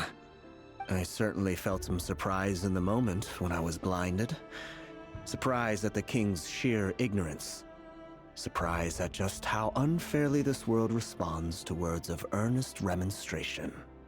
I'm curious. What did you prophesize this time? It wasn't a prophecy. It was a word of warning. Someone had to say it. The king has forsaken all reason in pursuit of his obsessions. I simply told him that if he continues on this path, Conria will surely fall. But he didn't It listen. seems the shape of a snake. Worse still, he stabbed you in both eyes and locked you away. Dane asked for my help. The court is in complete chaos now, but I'm sure you predicted that. Everything is transpiring as I foresaw. Yet I am powerless to change it. Fate is an immutable force. I can but lament as the inevitable unfolds. I do wonder whether giving a man the power to see the future does nothing more for him than slowly crush his spirit. Forgive my curtness, Vedafulnir, but the king did not suddenly turn on you today. His suspicions have been brewing for a long time. You can't have wisdom beyond the reach of your fellow man without attracting his fear and suspicion. There are things the king does not want to see. So, he doesn't want you having visions of them either. He blinded you because he thought this would make the visions stop. He wasn't entirely wrong. I did indeed lose my power to see the future. Right up until... Until what? Just now. The abyss. I believe I saw something new. Well, tonight could go a lot of different ways. 5 of us banded together to storm the palace, also we could rescue you. This will go down as the most tumultuous day in Conrian history. I sense hatred in you. But also hope. A desperate hope that with the tyrant deposed, that will be the end of the story. But this is not the end. It is the beginning of a new chapter, in a whole new story. There are many men of honor and courage in this world, Rerir. But you are not one of them. God You're not damn. here for justice, are you? You're here for yourself. Is that a dagger? Interesting. Why not the polearm? It was always your weapon of choice. With your abilities, I don't doubt that you were able to recover some of your sight. But I also doubt that you want to make an enemy of me right now. Of course not. We're on the same side, aren't we? We could be. But I need you to be honest with me, Vedafalnir. At this point, you're my only hope for the future. You mean your future? With your beloved, Thelindis? Yes. And I know there are bigger things at stake here. A dynasty, a nation, maybe the entire world. But forgive me, I care first and foremost about myself. I can't abandon the one I love to save myself. I just can't do it. But you see a broader picture of the future than I. You see the solutions to the biggest problems of our age. So tell me, what is my solution? What's the answer? In matters of fate, answers are either right or wrong. What will be and what will not. Maybe you are willing to pay a certain price in the pursuit of happiness, but unfortunately, fate does not negotiate. That is the cruelest thing about fate. It is unmoved by your sacrifices. That can't be true. I know it's your voice that I keep hearing in my head, urging me to see how the world is changing, to seek more power, so I can protect the things I love. You show me disaster, but you won't show me how to avoid it? Why? Why are you doing all this? My voice. Nonsense. In your head.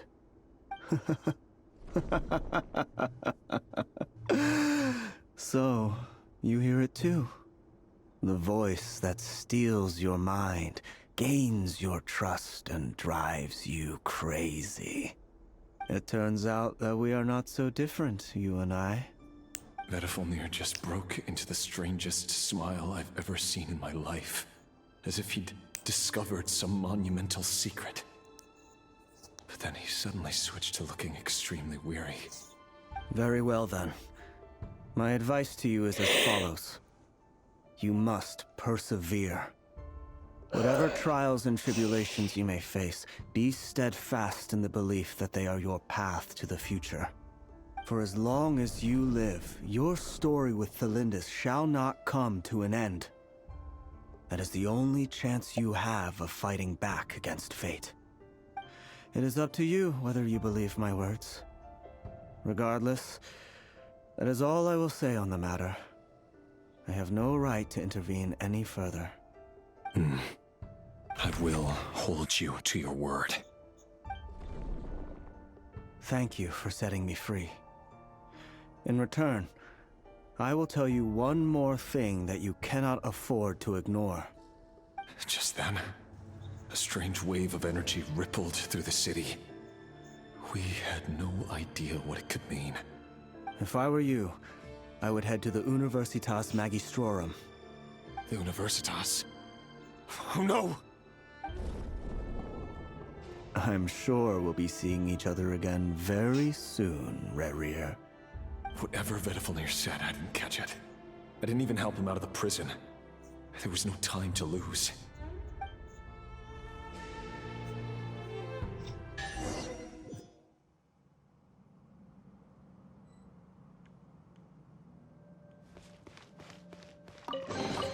When he told him, it was like, I don't know, it was just words. They didn't really mean anything.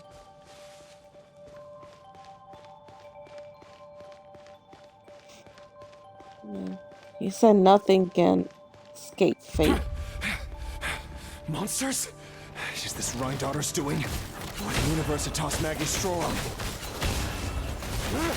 Out of my way!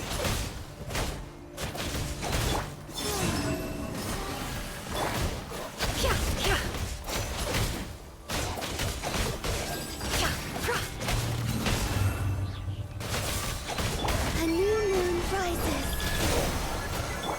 Leave it all to me, as a good knight should. The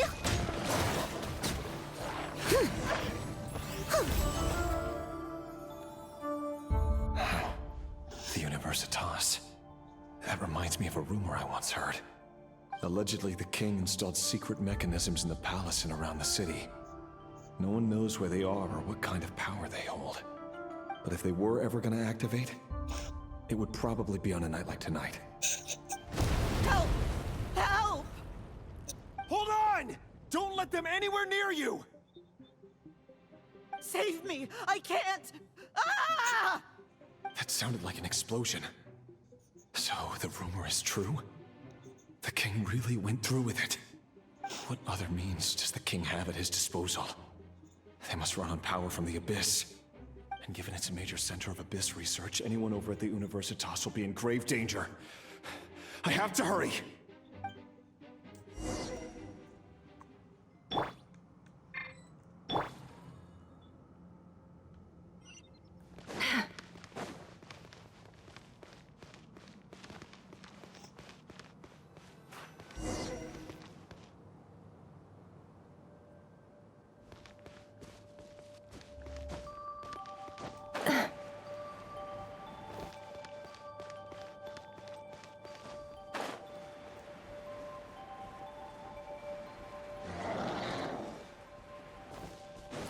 The mystery unravels. No more lies. It all adds up. Surge. You're dead meat!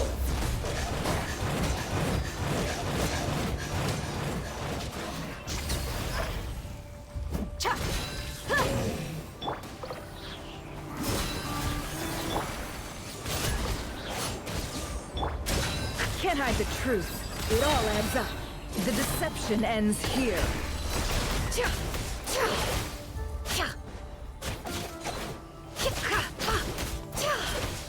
No more lies.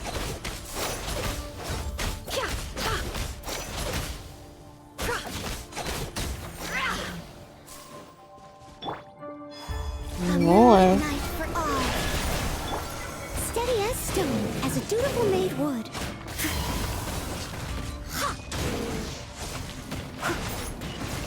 Wayne.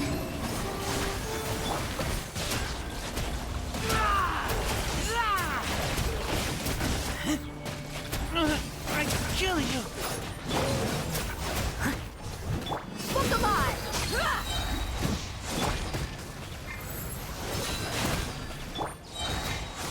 Seek within.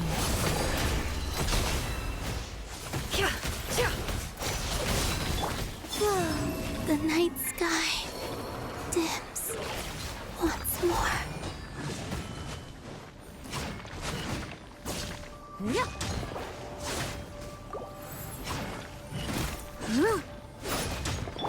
You asked for it.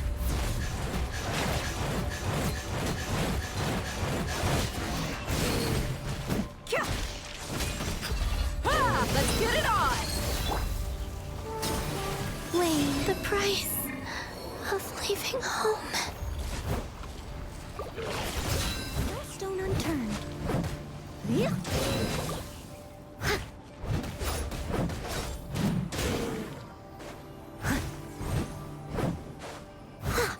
Can't hide the truth. No more lies. The deception ends here.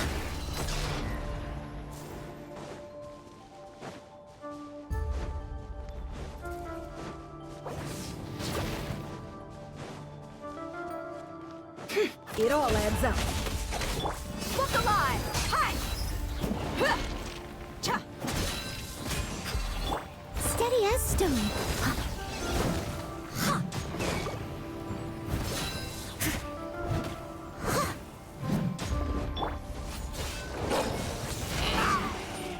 Get back! Can't hide the truth. No more lies. I better wrap this. Let's get it on!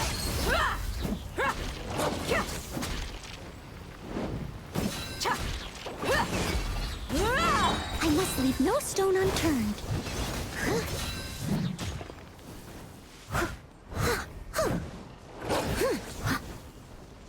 I'll catch up. off!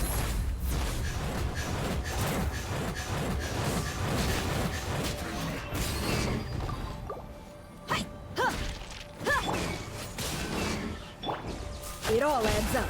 Can't hide the truth. Seek within. The sands of time got me. God damn, brother.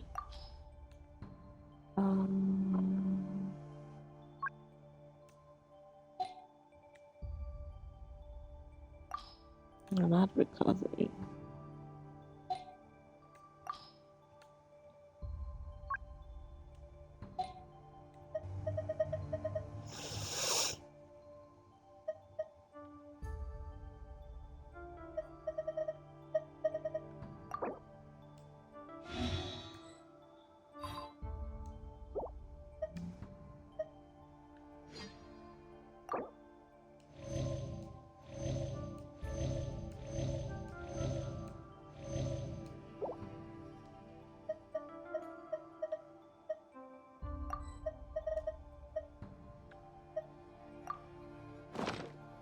Steady as stone, as a good knight should.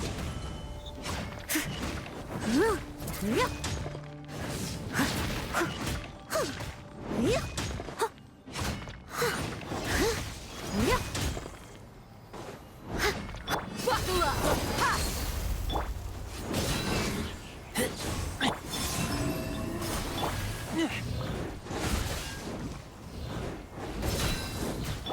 I must leave no stone unturned. Stop moving, you fuck! Someone needs a sister.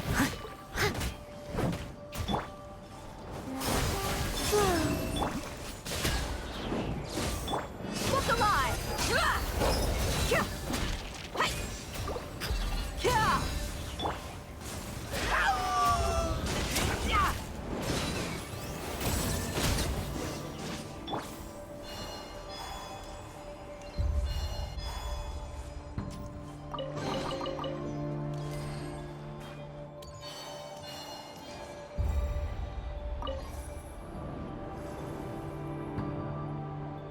Monsters. At the Universitas Magistrorum? Why now? Oh no! Why not? They're coming! It's no use. The table won't hold out much longer. The weapons. Where are the weapons? Of course. All the lab equipment was upgraded after the inspection last week, but the new weapons haven't been allocated yet. I'm done for. Is anyone there? I need help! If you don't jump out the window... Stay back! Please stay back! Please!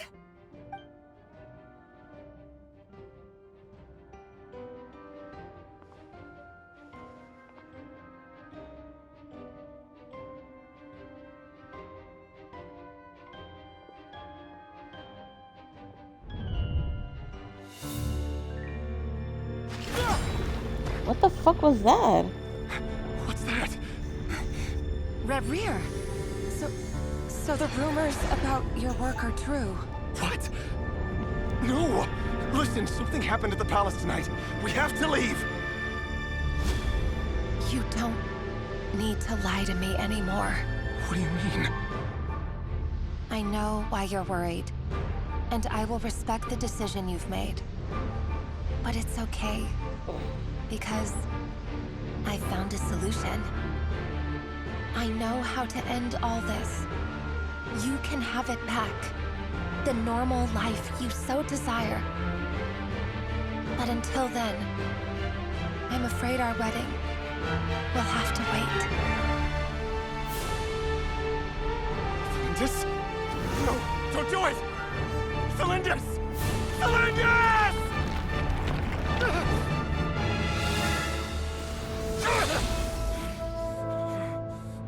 I told you, Rerir. Let her go. You will find someone better. No! No, I won't do it! I have to save her! By what means exactly? A lowly pawn. You lack the power and the strength of will.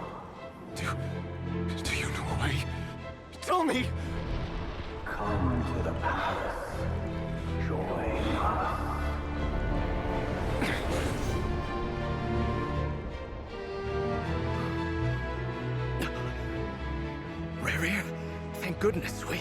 Step forth and take your share. You made it. Not you too.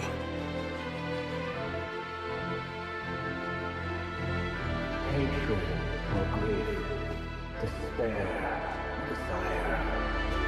We all have our own.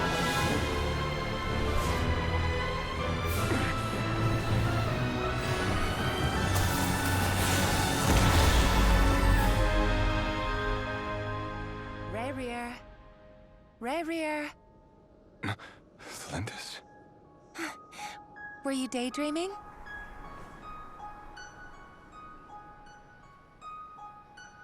You still remember, Rayrear? That question you asked me a couple of weeks ago? Oh. You mean the proposal? Yeah. I'm wondering, where do you think would be a good place to discuss it? Maybe in the garden? Or were you thinking a fancy restaurant? It's your choice.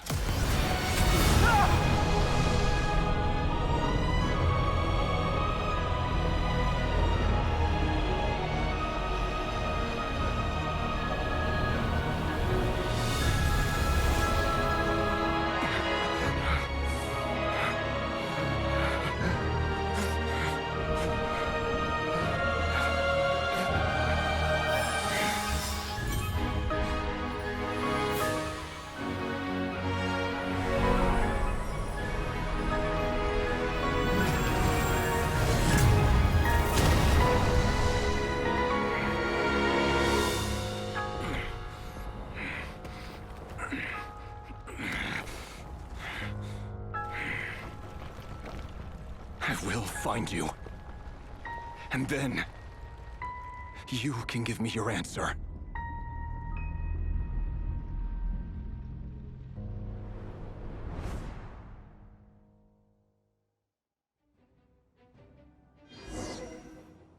So his hair changed. Oh my god. So that's how the Raker of Solnari was born. A monster created by circumstance is a monster all the same. Viewing other people's thoughts for too long can get uncomfortable. Right now, I'm feeling a strong sense of loathing. In a nutshell, the story of Conria is what happens when the truth falls by the wayside. Everyone tells little white lies, and before long, you have a huge pack of lies that destroys everything. Whew. Time to get back. His past is filled with sorrow, but the tale of any fallen civilization is one of endless tragedy. Cruel as it may be, that was Conria's fate.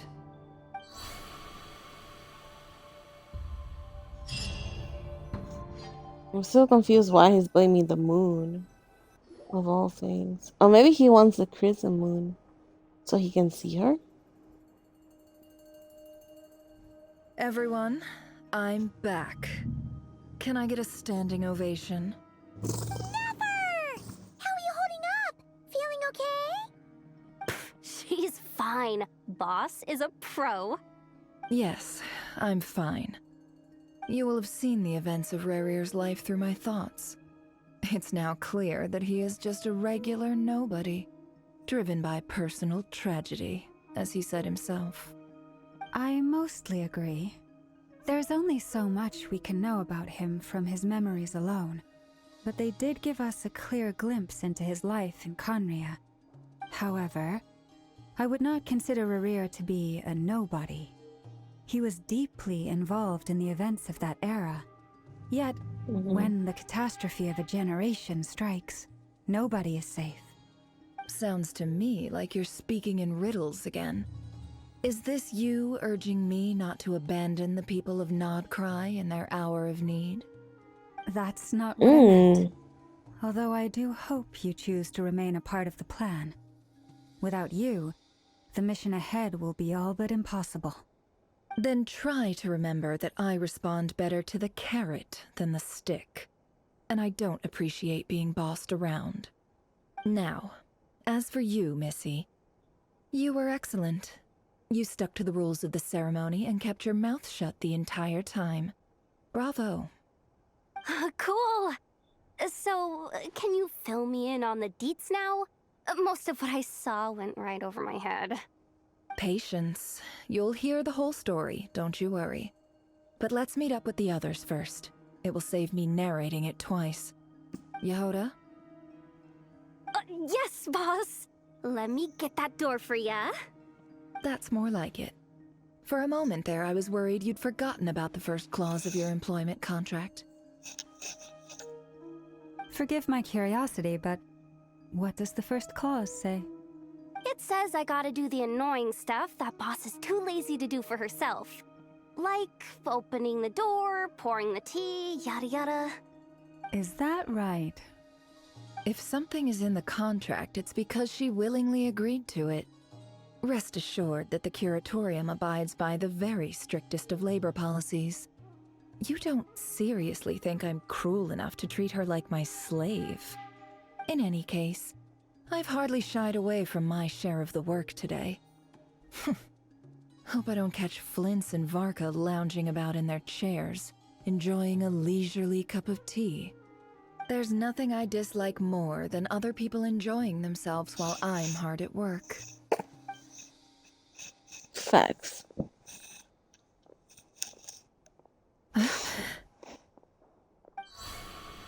Oh no.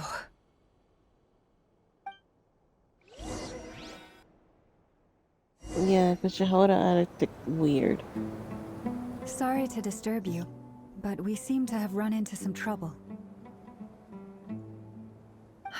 Evidently so. Don't worry, I'm not about to leave you to fend for yourselves. I'm not that kind of boss. And it would go against the Curatorium's labor policy. I'm sorry? What did you hear me say? I wasn't talking about labor policy. Wait. How long have I been standing here? Not long. You just appeared by the door a moment ago.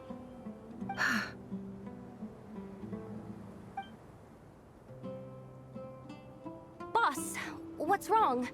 You look like you've seen a ghost. We've been tricked. We never left at all. Somehow I hallucinated that whole scene back inside the office. Hallucinated?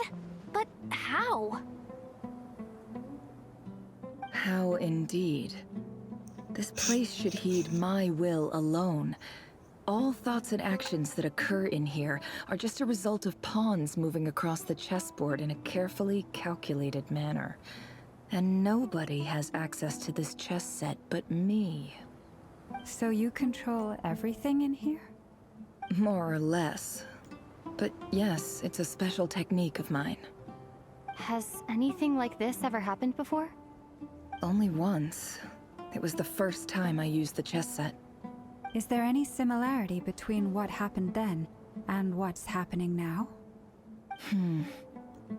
I suppose my thoughts are a little turbulent, which was also the case my first time. Is there anything I can do to help? The first clause of your contract clearly states that I only need your help with things that I'm too lazy to do myself. Meaning, you're not feeling lazy right now? Meaning, this is not something Yehoda can help with. The chess set is a personal treasure that I alone understand.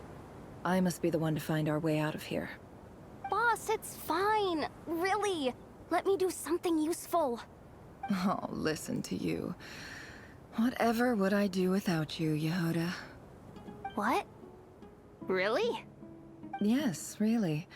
Where would I ever find another employee as obedient and servile as you? God forbid anything ever happens to you. Oh, okay. Well, anyway, I was thinking of fetching some water. There's gotta be a source around here somewhere. I suggest everyone finds someplace comfortable to take a rest. We gotta conserve our energy. Even though all this chess malarkey doesn't exist in a physical sense, mentally speaking, it's all real. And so is our tiredness and fatigue. You don't want to dismiss mental fatigue. Just because it isn't physical doesn't mean it's any less serious. But anyway, I got your backs, so don't worry about a thing. Don't I have the best employees? Jealous much? If we can find a suitable time, I'd love to borrow Yehoda for a day to help out at the Frostmoon Scions. Would you be amenable to that, Boss Nefer? Oh, Lauma. Have I ever told you just how pretty you are? Beauty runs from the tips of your antlers to the depths of your imagination. Time to rally, everyone. Follow me. Crazy. As we continue our journey, the same rules will apply. That means stay focused and no talking no matter what we encounter. And don't disturb the chess pieces. You have my word that I will get us all out of here.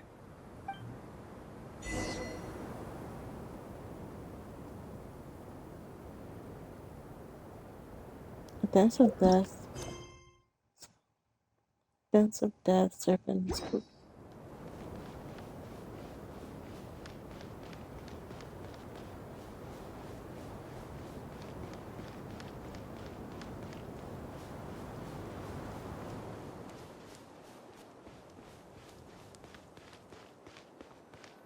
This place looks familiar.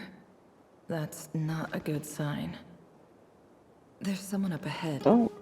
Time for a little chat. Are we about to get her backstory or something?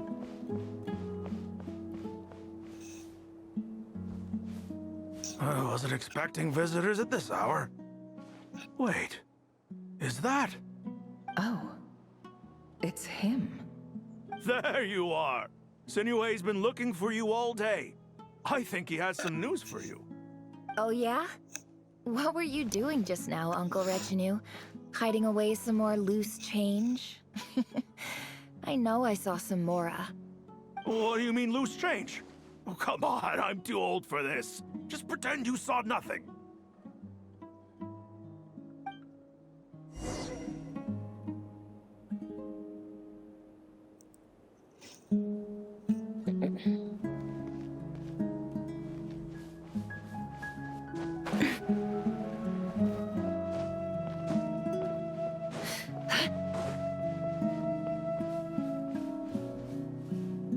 Hey, kid. Mind telling me what Sinuhe's been up to recently? I'm trying to get in his good books and I need a way in. Get in his good books? Why? What do you want with my dad, Uncle Apepi? I've written a new song. I was hoping to showcase it at the next festival, but I'll need his approval. A new song, huh? I'd love to stay and listen, but unfortunately, Uncle Retinue says my dad's looking for me. Well, there's plenty of time and I'm not going anywhere. See that pile of stones? I'll be sitting there warming up my vocal cords. Come find me when you're done. Pile of stones. Got it. Oh, this is gonna be heartbreaking.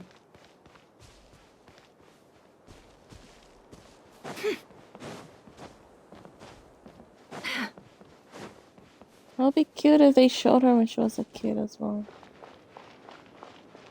Hi, Dad. Uncle Retinue said you were looking for me.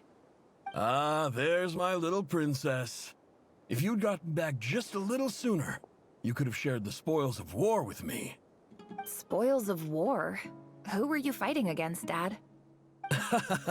It was just a figure of speech. The aftermath of a sandstorm is no time to be waging war. I was talking about our war against thirst. I went out to fix our water supply problem, and now I'm back. Which means... We have a well again.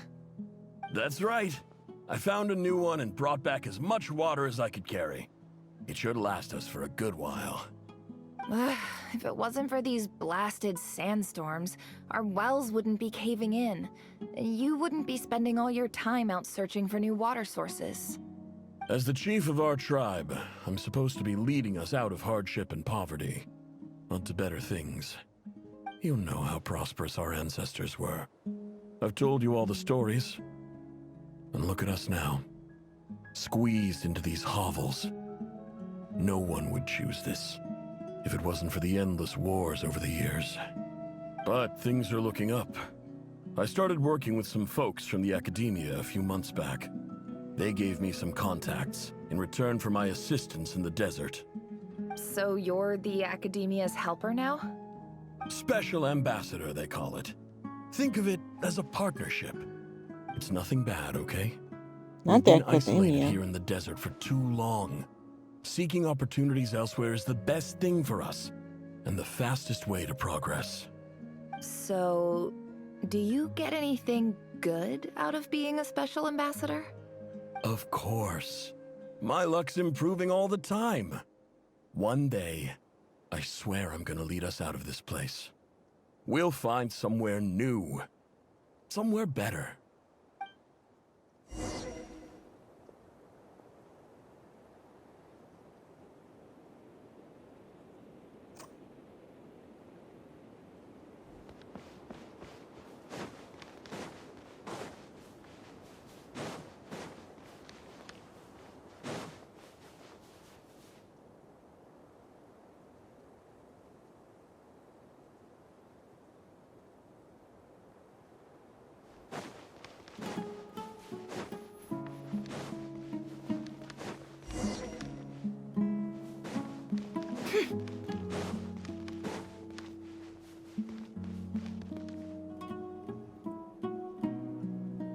That's our well, and you know it.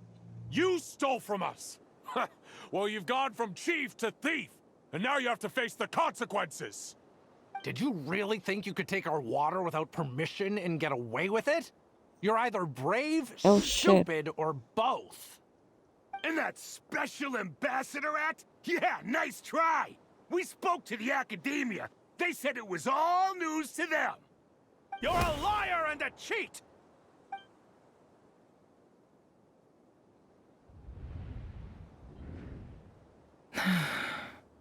I heard Yehuda gasp, but I don't blame her. Most people are terrified by the sight of blood. Corpses strewn across the ground. The wounds are clearly from scimitars and daggers. The desert dwellers' weapons of choice. There's a handwritten note on the ground. Let's see what it says. Halil, this is Sinuhe, chief of the Shimti tribe. Surely you remember me. I was the one who helped you and your colleagues avoid the quicksand in the desert. This is my second time writing to you. I assume my last letter must have gotten lost in the mail, as I didn't receive a reply. I hope this one makes it to you safely. I'm writing no, to he you got because played. I need some help. That sandstorm the other day completely blocked up our well, forcing me to look for another water source in Iab and Unut territory. It was a matter of survival. Praise the gods.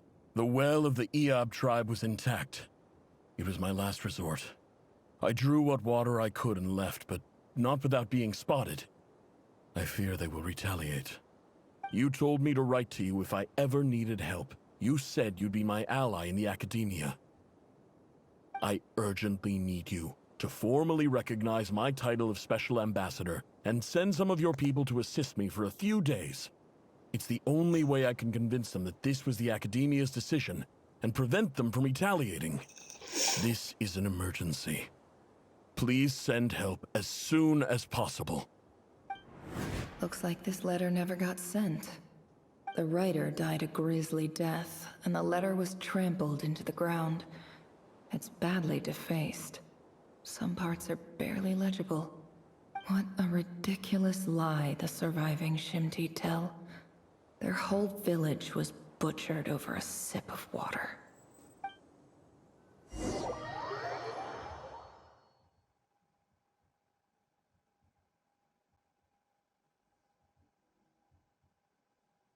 Ah, officer. Welcome. Welcome to our humble village. I thought you would at least have the courtesy to provide some respectable libations. This is the finest wine Aru village has to offer. I promise.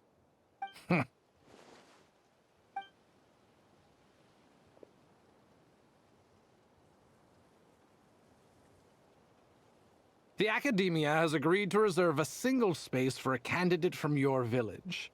But I remain skeptical of this entire endeavor. I highly doubt anyone in this desert possesses serious academic potential. Please, have faith. If not in us, then in our god. The child we found shows great promise. I beg you, take her away from this place. Give her a chance. Don't let her talent go to waste. I don't recognize her. New arrival? She showed up here a few days ago and we took her in. She's a really bright kid. Please help. I'm begging you. So, where are you from? Nowhere special. Just a sand dune. What about the rest of your family? How many of you are there? Just the one. It's only you? Correct.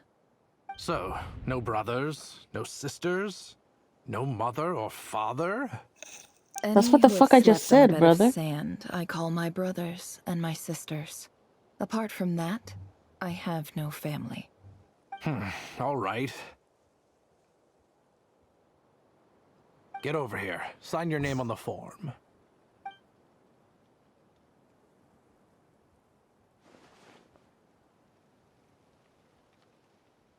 Never? You're rather fair-skinned for a desert dweller. Ew.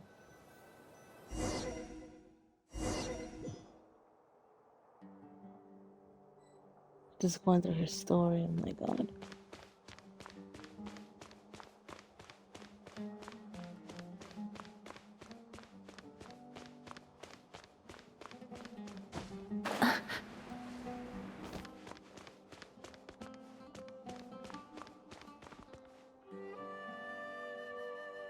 Nefer, this term's assignments have been issued already. Please read through the materials thoroughly, conduct your own additional research, and then write an essay on the topic. Yes, Professor, I'm aware. I just had a couple more questions I wanted to get your perspective on. Oh? Please, ask away. Well, I saw the other students' problem sheets, and I couldn't help but notice that my assignment is much easier than theirs. Do you really think I'm a weak student? A weak student? Goodness, no. Quite the opposite. You have a sharp mind. Almost too sharp. I think what you're saying is, a weak student wouldn't have noticed the discrepancy. And if they did, they certainly wouldn't complain about the lighter workload. You see, sharp as they come. You see things the way they are. And I'm sure you know why they're like that. Because of where I come from. Because I'm different. I'm sorry, Nefer. I don't like it any more than you do. It's just... Anyway, you said you had a couple of questions. What's the other one? I wanted to check... If someone sent me a letter to the Academia, where do I go to collect it? Ah, your family wrote to you. Well, as long as they put your name on the envelope, someone should hand it right to you. Not exactly. It's not even a recent letter. I was just curious where the mail would end up if no one collects it. The House of Dana, I expect.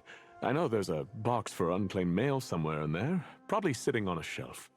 Whatever you're looking for, that'd be the place to start. Okay, got it. Thank you, Professor. Oh, don't mention it. Honestly, I feel like I failed you. I'm supposed to be your teacher, but I haven't taught you anything. Hey, don't say that. You're a great teacher, and you do your best for all your students. But the rules are the rules. You're not allowed to teach students like me. It's not just the Academia either. The whole world bends over backwards for the successful, and leaves the losers to suffer and die. Oh, my dear child. Don't tell me you've given up on life already. I haven't. I just think that if you want to make it in this world, you have to find a way to become successful. I wonder why they're giving us her background story. Like it makes sense since there's a flashback and we're looking at the past. But I wonder if it's connected to something that's about to happen. Like, is she about to discover an important secret because of it?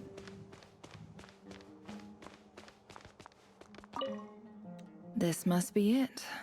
A big cardboard box full of unclaimed mail. And probably some letters that ended up here by mistake, too. Let's take a look.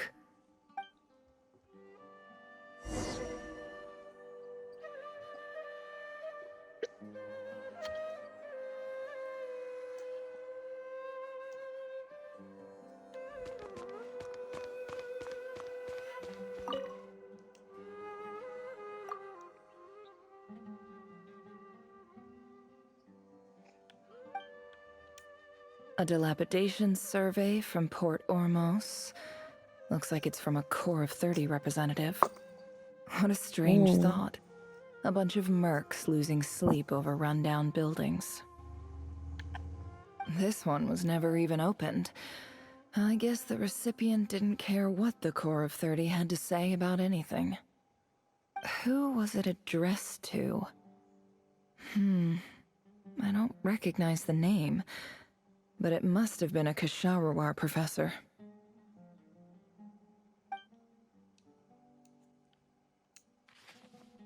This one is addressed to the Immorta Sage. The title is Changes Observed in Satyavada Life Symptoms. Why do all these letters read like full-blown dissertations? Guided by the incense, we became lost somewhere in the forest.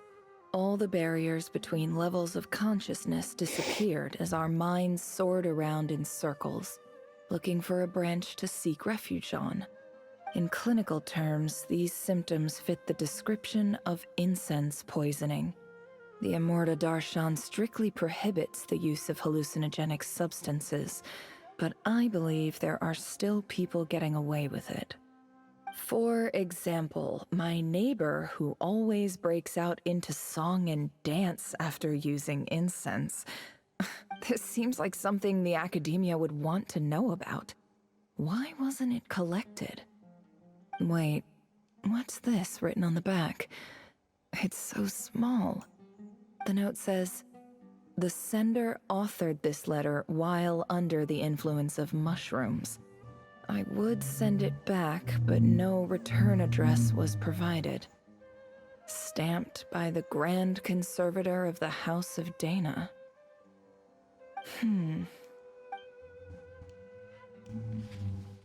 This next one is addressed to Grand Sage Azar.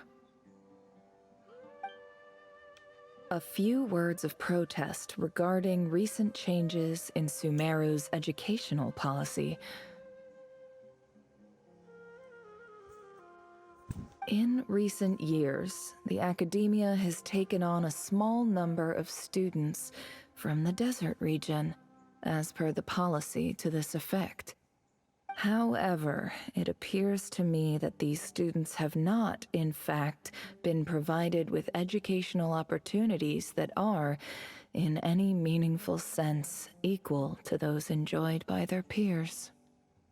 As well as receiving dumbed-down assignments and perfunctory tutoring, they do not even have full access to the Akasha system. Education is the fundamental purpose of this institution, which should go without saying in a nation whose founding virtues are knowledge and wisdom. I ask you, is the lip service we pay to the policy of education for desert students truly the standard of pedagogy to which the academia aspires? As Grand Sage, policy decisions are your prerogative. But do not forget your roots. You and I were once students too, as was everyone else in this institution. I do hope you will give some serious attention to this matter. I encourage you to discuss issues like this with myself and others, and listen to some alternative opinions. great letter. Shame it didn't get to where it needed to go. And the sender is... Huh? Sage Cyrus of Spontamod. I didn't realize anyone else even knew how bad students like me have it in this place.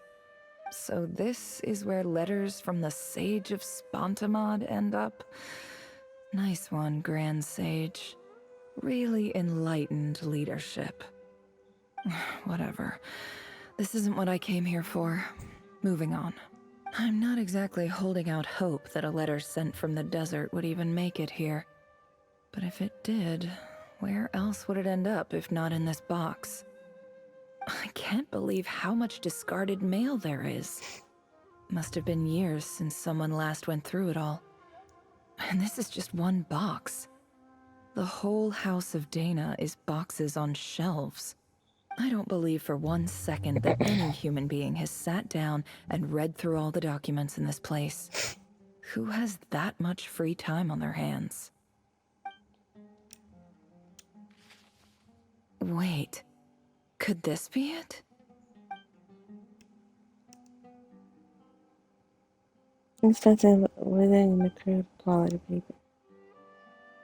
And of course, it will be right at the bottom of the pile. Clearly, no one gave this letter so much as a first glance, let alone a second. A writing in the envelope Greetings, looks very Halil. familiar. My name is Sinuhe, chief of the Shimti tribe. I was the one who came to you and your colleague's aid when you ran into trouble in the Great Red Sand. I don't know how well you remember it now, but I brought you to safety and gave you some water and other supplies. You seemed very pleased and told me your name. In my tribe, learning a person's true name is serious business, and I therefore see you all as friends. You were kind enough to leave your contact details so we could stay in touch. The Shimti tribe lives a harsh, nomadic existence in the desert. You were sympathetic towards my plight, promising to make me a special ambassador of the academia and help us find a way to make a better living. This brings me to my reason for writing. Our tribe has fallen on particularly hard times, and I would like to ask for your assistance. There was a terrible sandstorm a few days ago, which blocked up the well in our land. To ensure my people's survival, I had no choice but to venture into Iyab and Unut territory in search of an alternate water source. The Iyab and Unut are descended from the Thamudians. While we trace our ancestry to Tulatala, we worship the Lord of Flowers and have had relatively good relations with our fellow tribes up until now. I found a well belonging to the Iyab tribe. They declined to help us, but I really had no other option. So I took some water to keep me and my tribe alive. My actions are certain to incur their wrath. When we met, you assured me that you would be my ally in the academia. I would like to take you up on that offer, because I really need your help. I wonder if you could send an academia representative to meet with me. That aside, the last time you were here, you mentioned that the academia had started accepting students from the desert, and I told you a little about my daughter, Nefer. We have next to no resources here in the desert, and my power and influence are limited. Would you consider enrolling my daughter at the academia? She is a smart girl. I know she won't disappoint you. From the outset, the academia never took you seriously. Those things they promised were just empty words. I doubt they even remember the name Sinuhe. And you were so emphatic that your luck had finally changed for the better. You swore you'd lead us to a better place one day. You spoke with such conviction, like you were the most powerful chief in the whole desert. You liar. You lied about everything. You promised the world and delivered on none of it. And who fell for it? Just me, by the looks of it. Despite your best efforts. Which makes you a pathetic liar. You weren't even any good at it. I think I'll take over from here. Let me show you how it's done.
If you try to hold them back, you'll be swept away by their unstoppable force.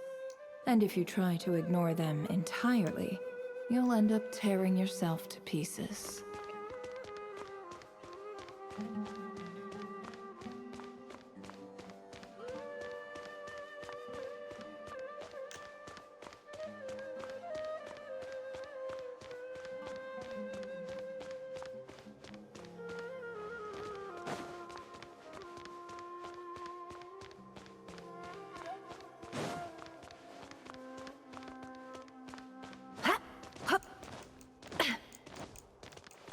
Oh, she can climb now, you see? That's not him.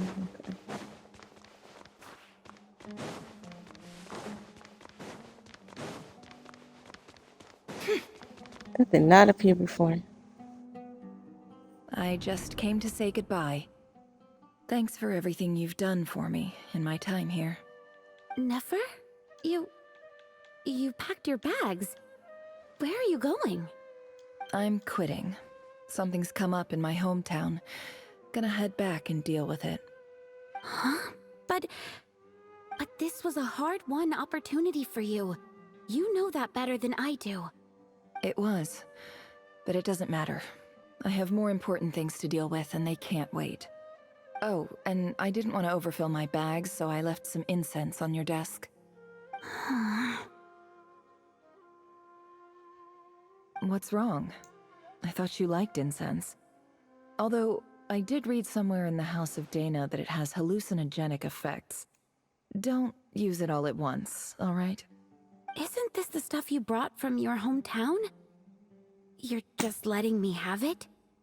But you said it's a rare and valuable commodity. Yeah, about that. I lied. It's not rare at all.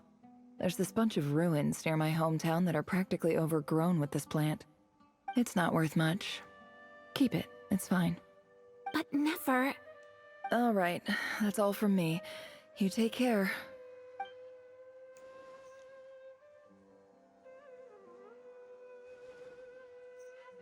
Don't forget me, okay?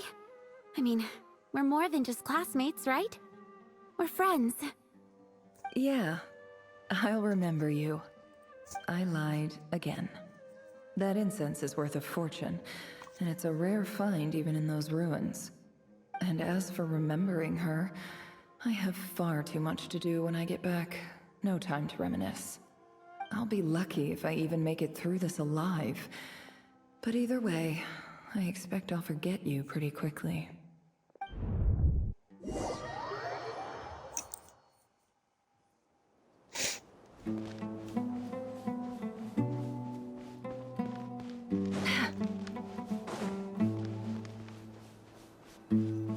How come Paimon is not waking them up or something? This is not part of the plan. But also, how would she know this is... They're imagining something else. Or seeing something else.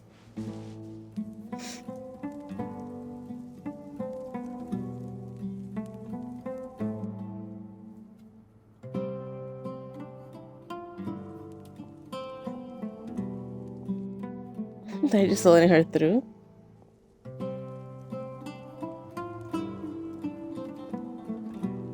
It's a pleasure to meet you, Mr. Arif.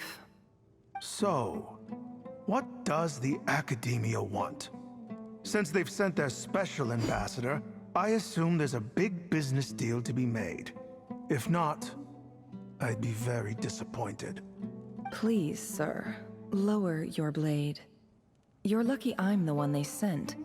Not all special ambassadors share my admiration for the Iab people. The ever-shifting balance of power in the desert reduced the once great civilizations of this region to rubble and sand. But the story of the Iab has a very different trajectory. Others grew weak, but you grew strong, beginning in obscurity and moving to prosperity. You're the only ones who defied the trend. Huh. So, you do know who you're dealing with? This well is the perfect symbol of your strength, is it not? It used to belong to the Unut, but it looks like you have control over it now. You're not wrong. But I'm sure you didn't come all this way just to flatter us. Of course not. I came to bring you some very good news. Some information that recently came to light, which might just be your ticket to freedom. Records uncovered by the Vahumana Darshan show that a certain well currently under Iab control is built on top of some ancient ruins. These ruins are of great archaeological interest to the Academia. I checked the map carefully on my way over here, and I'm confident that this is the well in question. The Academia is offering 50 million mora in return for excavation rights. 50 million? No, wait. If these ruins are as important as you say, 50 million's a little low, don't you think? Don't get greedy, Iab. We know far more than you think. We know that you seized this well by force. Wasn't that the first step in your rise to power? To drive away the Unut and steal their water supply? So what if it was?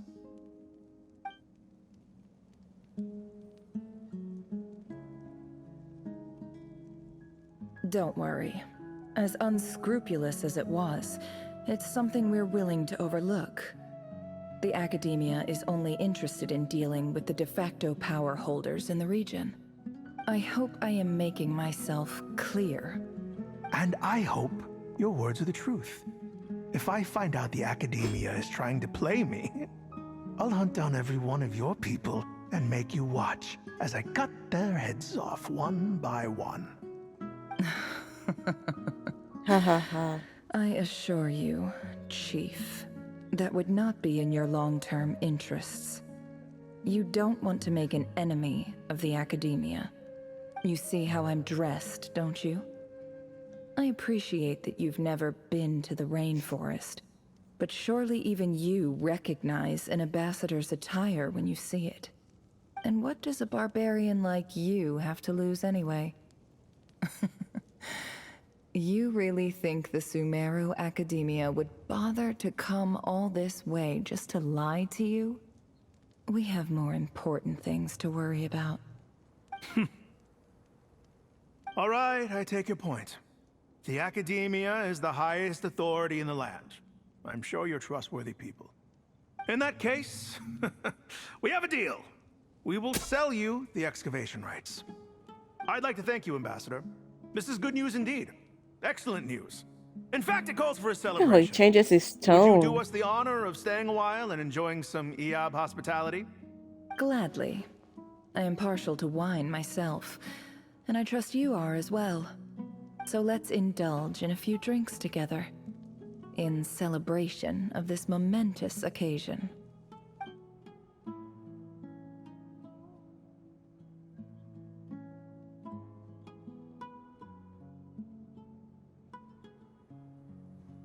Chief!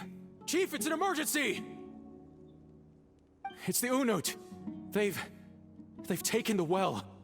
What? How does someone take a Don't well? just stand there. Take it back. Yes, Chief. I have every confidence in the Iab's military superiority, and yet... Well, what is it? The Unut's response was alarmingly fast. The day after we reach a deal, they seize the well.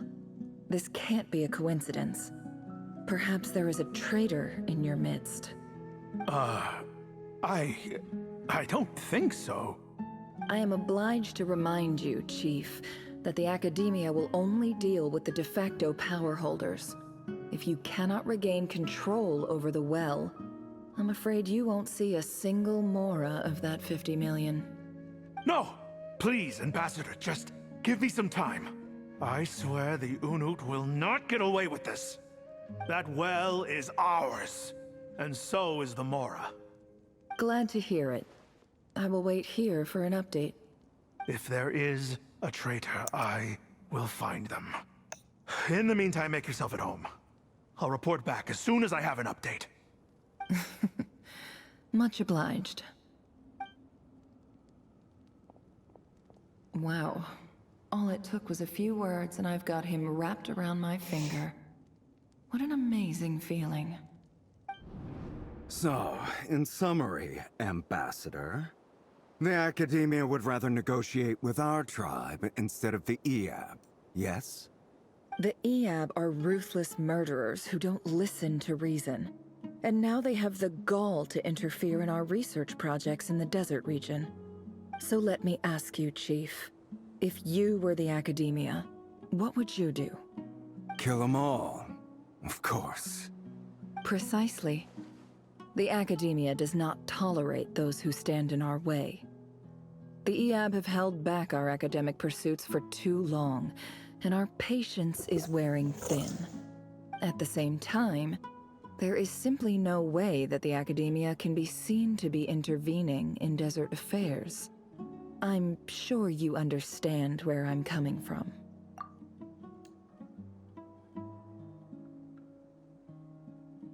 We have our own rules out here. If the rainforest dwellers raised arms against a desert tribe, you'd start a bloody war. Right. We can't confront them ourselves, but we can support their enemies. The Unut have always had strained relations with the Eab, which makes you our natural allies. Natural allies. Weren't the Eab your allies once? You were quick to send them after us to protect your interests back when we stole that water. And now look at you. You're at each other's throats. Let me be clear. The Academia wishes to collaborate with the legally recognized rulers of the desert in this matter. We are asking for excavation rights to that well, and our offer is 50 million mora. Say no more. I believe we have an understanding. Good. Then I suggest you get to work. Get us access to that well, and the mora's yours. You see, Dad?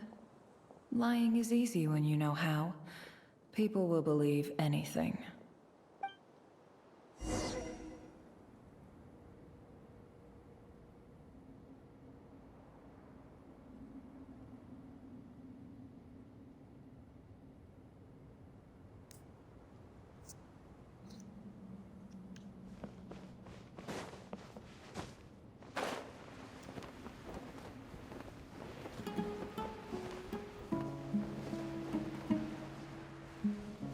Oh, continue exploring.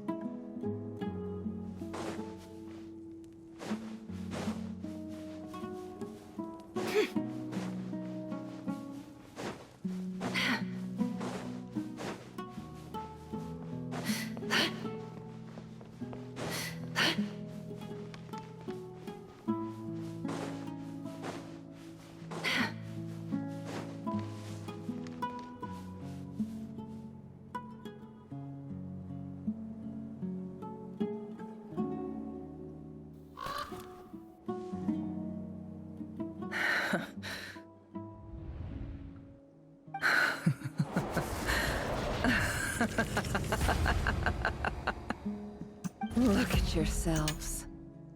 You may be vile, savage monsters, but your butchered bodies bleed like any others. You're no different. You're nothing special at all. The monsters who destroyed my home, they're just ordinary, petty human beings. What a joke. I think we're even now. Maybe I've even done the desert a favor. It's a better place without all these people around. Oh, Sinuhe, my gullible fool of a father. Perhaps if you'd been as ruthless as I was today, our tribespeople would still be alive. In this dog-eat-dog world, a chief needs to be tough to survive. But you couldn't do what had to be done. So I did it for you. Nefer, it's okay. All of this is in the past now. I believe I remember you promising to remain silent. Yeah, but even so... Yehoda, is there anything you can do to ease the tension?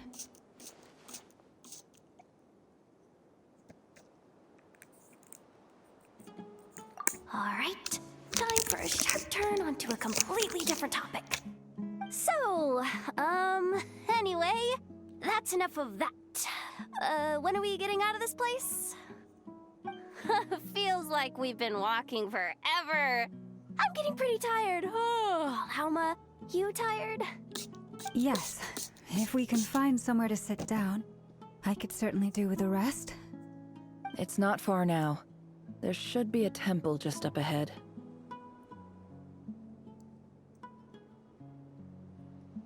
Yes. Really? A temple?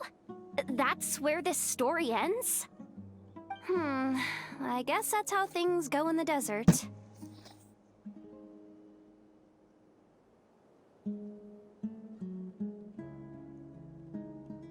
Desert dwellers can never escape their destiny. Or so everyone says. I never wanted to believe it, but looking back now, I'm as desert as they come. You mentioned a temple. What's waiting for us there? My biggest trade secret of all. Ah. Then I'm guessing it's where you got your power from. The power to peer into other people's minds. I didn't know you were clued up on any other religions. I'm no expert in the history of Sumeru, but since you come from the desert, I would imagine it has something to do with King Deshret. Sounds impressive. Ah, I know who you mean. General Mahamatra Sino. The spirit of Hermanubis dwells within him. That's Boss Neff for ya. She knows everything. Sino's hardly a figure of obscurity, but I know about Sethos too. What about him? Is he a big deal or something? Well, he's not a small deal, let's put it that way. Please, this is the bare-bone basics. Save the flattery. Thanks for your patience, everyone. I'm sure it's been a lot to take in. With any luck, that's our exit just up ahead.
I'm totally out of my depth here.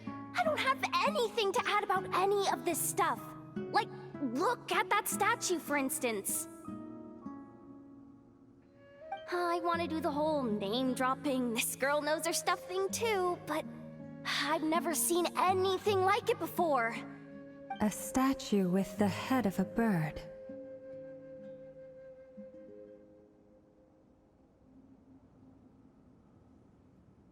That's Thoth, the Ibis King, one of the 7 pillars of King Deshret. The legends say that he, the Crocodile King, and the Goat King were the 3 retainers of King Deshret. Let's take a look. Goat? Crocodile?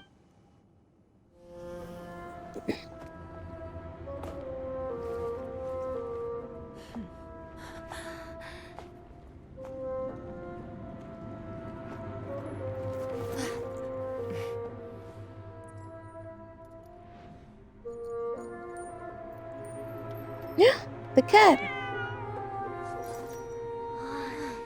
It's just Ashru. So, all is well?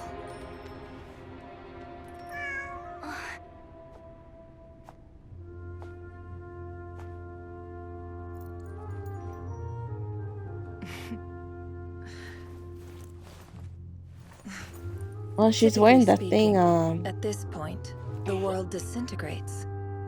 Then we find ourselves back in the outside world. Besides, these are my memories. There's nothing to fear. You're sure? Of course. It's almost over. Oh! The abyss.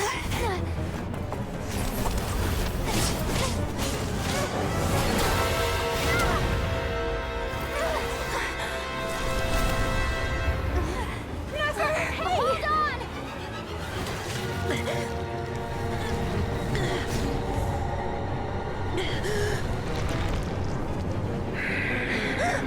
Oh shit! Knowing too much is always a death sentence. Speak for yourself.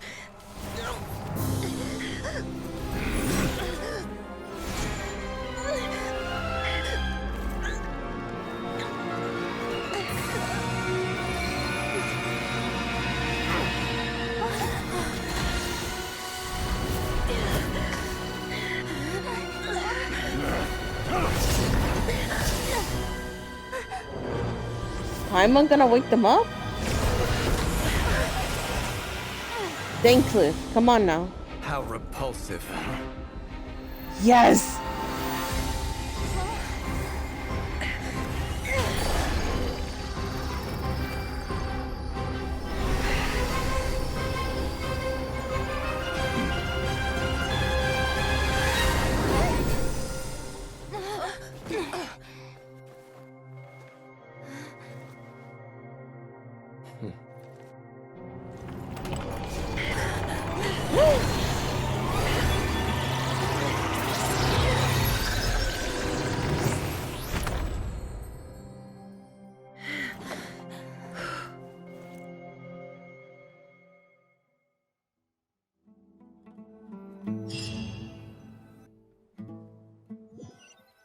I wish it did all the cutscenes with that kind of animation.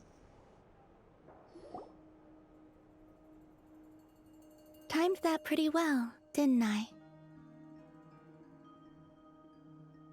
It's okay. I'm just glad no one was hurt. Paimon noticed you doing something too, Dainsleif. Were you helping get them out? Of course. When I asked Nefer to conduct this investigation, I was not naive to the dangers involved. I had a duty to ensure your safety. Good to know your sense of justice is still intact after all these years. I take that to mean my that God, you saw the facts. truth. That comes as a great relief. I certainly did. And thanks to your help, I also managed to trap Rerir inside the chess set.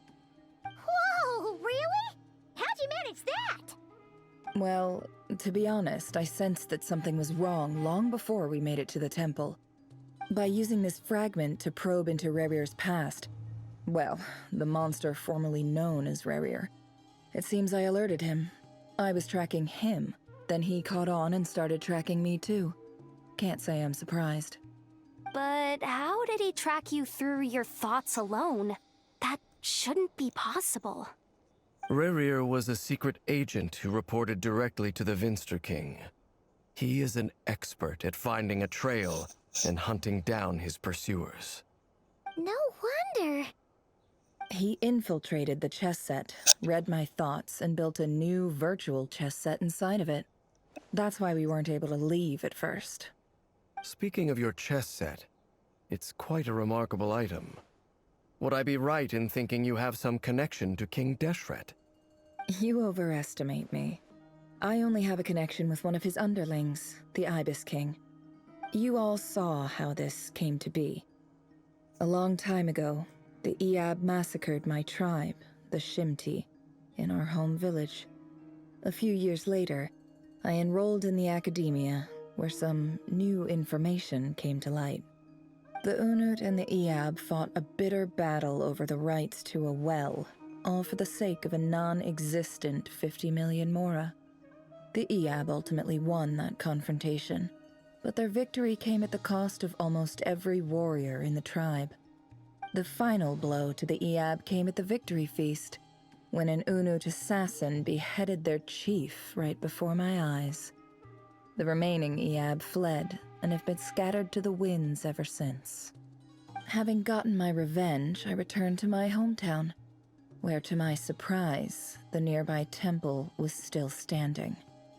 There it was, seemingly immune to the relentless hostility of the desert, while my tribal home lay in ruins. As I stood there gazing at the temple, I noticed a cat just outside. This cat, as it turned out, was home to the spirit of the Ibis King.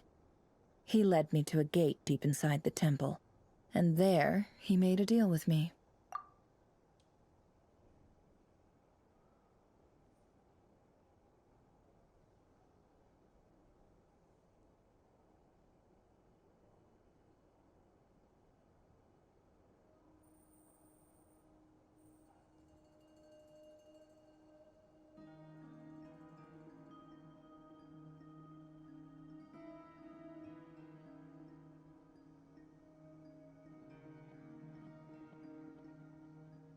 Home to the spirit of him.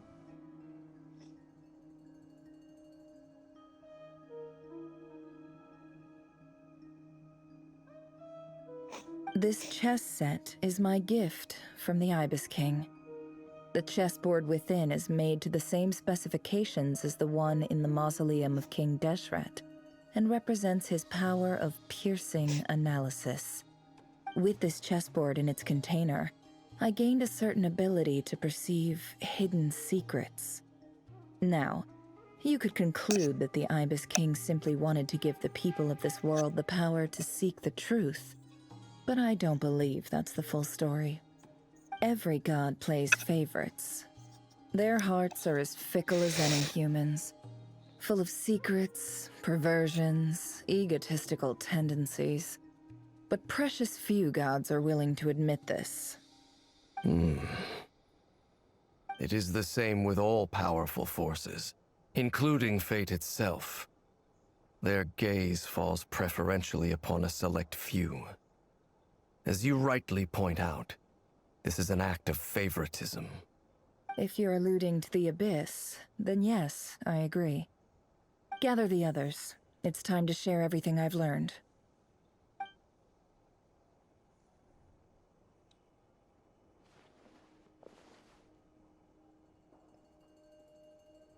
Thank you all for being here. As promised, I did some further investigating into the Reicher of Solnari's background. I am pleased to report that the investigation has been most fruitful indeed. The Reicher of Solnari, real name Rerir, was once a Conrian subject who served the Vinster King. I will now share the important details of his story. Please save any questions or comments for the end.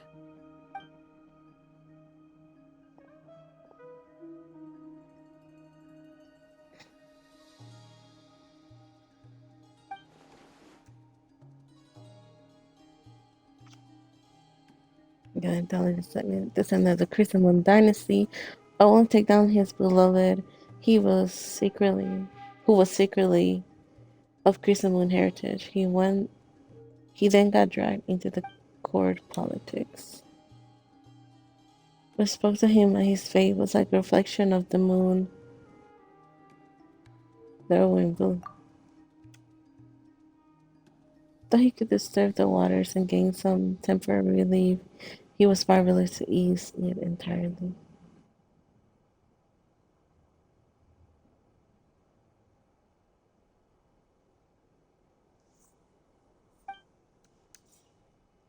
In contrast, Moonlight was like a reflection of the broken moon.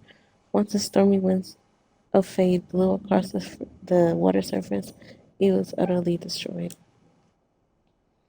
Smuggle away a piece of the moon before disappearing. Through the mysterious portal, it was passed down through the ages, finally falling into the hands of the knave. But what lies on the other side of that portal is really a whole other world. Never had a chance to share what she found neither Rita So will follow that's her why he's in. so obsessed with the moon. A tragic tale, to be sure. But it does not excuse his many transgressions. No matter how much Rerir suffered in the past, the fact remains that he is what we know today as the Wild Hunt, wreaking havoc upon innocent lives in Notcry. He becomes more dangerous with each passing day. If left unchecked, it is simply a matter of time before all of Tevat suffers the consequences. This is a threat that the Knights of Favonius cannot ignore. A question for Miss Columbina. Forgive me if this is presumptuous, but have you ever seen the spatial gateway that appeared in Rerir's memory? Never. But I have heard stories of something called the Moon Gate, and this seems to fit the description. Miss Lama, any thoughts on this? In the lore of the Frost Moon Scions, the moon is believed to hold many secrets. Some sources speak of ancient knowledge, others of a gateway to the unknown. The term Moon Gate is one I have heard before. But as is the case with all of our legends, there are no records of any first-hand witnesses. We cannot know whether it truly exists. Then back to Miss Columbina. As a moon goddess yourself, do you have some idea of where the Moon Gate leads to? Not at this stage, sorry.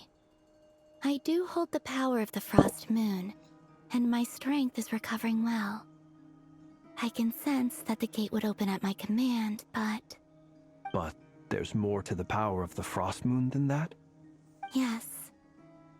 A moon goddess has the right to open the Moon Gate, since it is a path to the moon. But as never mentioned, holding open a spatial gateway takes a huge amount of power. And right now, I need to conserve my energy to fight the Rahier of Solnari. I'm afraid this is one mystery we may have to leave unsolved for now. I agree. Better to save your strength. But if you'll humor me for a moment, I have a bold conjecture of my own regarding the world beyond the gateway. I highly suspect that neither Tholindis nor Rerir made it through unscathed. The evidence pointing to this is the fact that the Rahier of Solnari exists in the form of countless fragments. With the abyssal power he wields, no ordinary foe can touch him, let alone tear him to shreds. And yet, the Wild Hunt proliferates wherever his scattered fragments lie, drawing hordes of monsters to many different locations across the land. So your theory is that Rerir was physically torn to shreds by some powerful force? Hence, why the Wild Hunt is a distributed phenomenon, rather than a unified one? Makes sense to me. Explains why the Wild Hunt is so pervasive, and why he's been trying to piece himself back together. He was whole to begin with, and he wants to be whole again. Without the power of the Abyss on his side, he almost certainly would have perished the moment he was torn apart. But the Abyss, much like a curse, has kept him alive. I could not agree more. The power of the Abyss is most surely a curse. It is a compelling explanation, and one that accords with my present understanding of Abyss creatures. Whether the life form in question is primitive or advanced, if a curse has extended its lifespan unnaturally, it will continue to survive in spite of everything. This raises some interesting questions. I will run some experiments and see if there is any validity to my suspicions. That being said, regardless of whether my research bears fruit, I would like to thank Miss Nefer for conducting such a thorough investigation. Already, it has greatly enriched my understanding of the entity we face. My pleasure, Mr. Albedo. I too hope that the information I have shared today proves useful as we look to formulate the next stage of our plan. Hey! What is it, Dainsleif? You look really upset! It's just... when I think of the man I once knew as Rerir, I struggle to understand why things had to turn out like this. The two of you used to be friends, didn't you? I don't know if these words will bring any comfort, but my heart goes out to you. Mine too. We can never know all the hows and whys of the way things are. The moon and stars are full of untold secrets and lies. And the skies are host to many more mysteries than these alone. Yet, none of that can begin to compare with the complexity of human life. Those are the first comforting words I've heard in a long time. Thank you, both. Well, I think this is a good place to end today's meeting.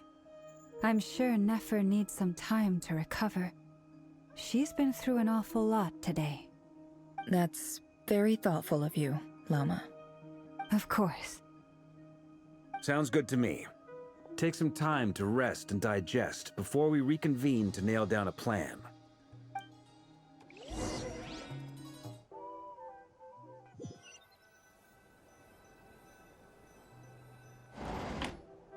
Hey, is this a bad time? Hope I didn't kill the conversation.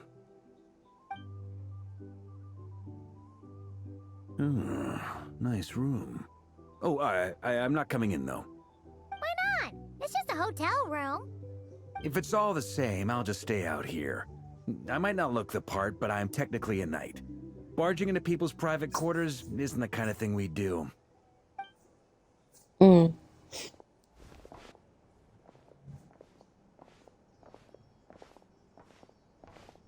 Anyway, Nefer went back to the curatorium to get some rest. But before she left, she shared some things with me that I thought you should be aware of. Firstly, although she managed to trap the Raker of Solnari inside her chess set, there's no guarantee that the power of the Ibis King is any match for one of the five sinners. Their powers are beyond our comprehension. It's only a matter of time before he finds a way to break out. We have to come up with a plan and take care of him before that happens. Honestly, my mom figured that might be the case. So, how long have we got? Well, I asked her that same question. She talked for a long time, but for the most part, it seemed like she was trying to convince me how precious her chess set is. What a long and storied history it has. It felt like some kind of sales pitch, you know? The kind where you end up handing over Mora against your will? Anyway, after all that, she finally answered the question. 2 days, at most. 2 days? Holy moly! Can we even recruit enough help in that time? That remains to be seen. Which brings me to the second issue. Dainsleif is obviously conflicted about this whole thing. But given how little time we have, there's no way we can pull this off without his help. You have some history with him, right? Do you think maybe you could talk to him for us? Great. I appreciate it. All right, on to item 3. So, Albedo, Durin, and I put our heads together and came up with a plan. Can't promise it's gonna work yet, but at least it's a start. We figured we'd bounce the idea off you first. We'll explore it further once everyone's recovered. Oh, Paimon's dying to hear this. All right, so here's what we're thinking.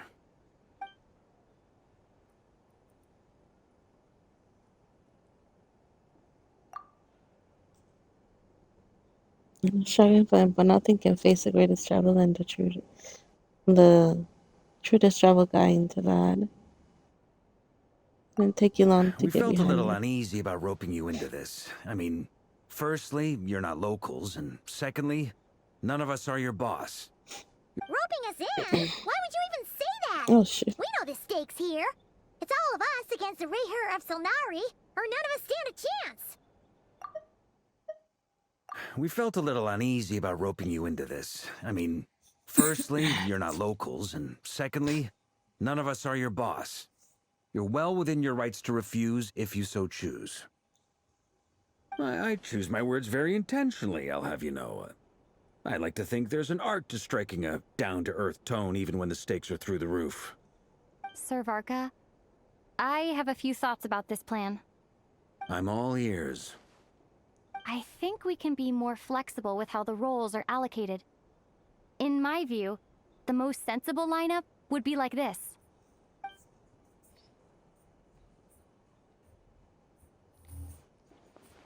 I see your point, yeah. But if that's how we're going to approach this, you'd better make sure you're ready. To be clear, Always I ready. don't doubt your abilities. Far from it. I just want to make sure. Are you really willing to take all this on? I want to do everything within my power. The Rehir of Solnari is a truly fearsome opponent, and if I do my part, it'll greatly reduce the risk for everyone else involved. Well, that tracks with what I've heard. Jean's mentioned in her letters that you're so diligent it's almost abnormal. As in, most people weigh up the risks and rewards in situations like this. But you seem to just march towards danger without a moment's hesitation. Of course, everyone appreciates a fearless pioneer. But all that aside, I'm the Grand Master of the Knights of Favonius, and you're our honorary knight. I want to make sure your courage doesn't come at the expense of your safety. Thank you, Sir Varka. I should be the one thanking you. It means a lot to have you on board. I'll give some serious thought to your suggestions. Burger gives a very knightly bow and says he'll see you at the hotel again later. He has arranged for everyone to meet up and to finalize the plan of action. In an effort to lighten the mood, he booked out the hotel for this evening so you could all chat over drinks. As the moon rises in the sky, you and Paima leave the room, discussing whether Paima has any other options since we choose. No one's already there waiting for you. They're chatting and smiling. Clearly the rest has done them good. As well as the exes and girls. Some unexpected help has arrived. Still, you remain conscious of the fact that your future not quite rests on what is decided tonight. So many lives are at stake. You have never met most of them, but whenever you know it or not, all of them are counting on you. I haven't seen Aino or Inefa in a minute. We're still in the same chapter, right? The same act, yes.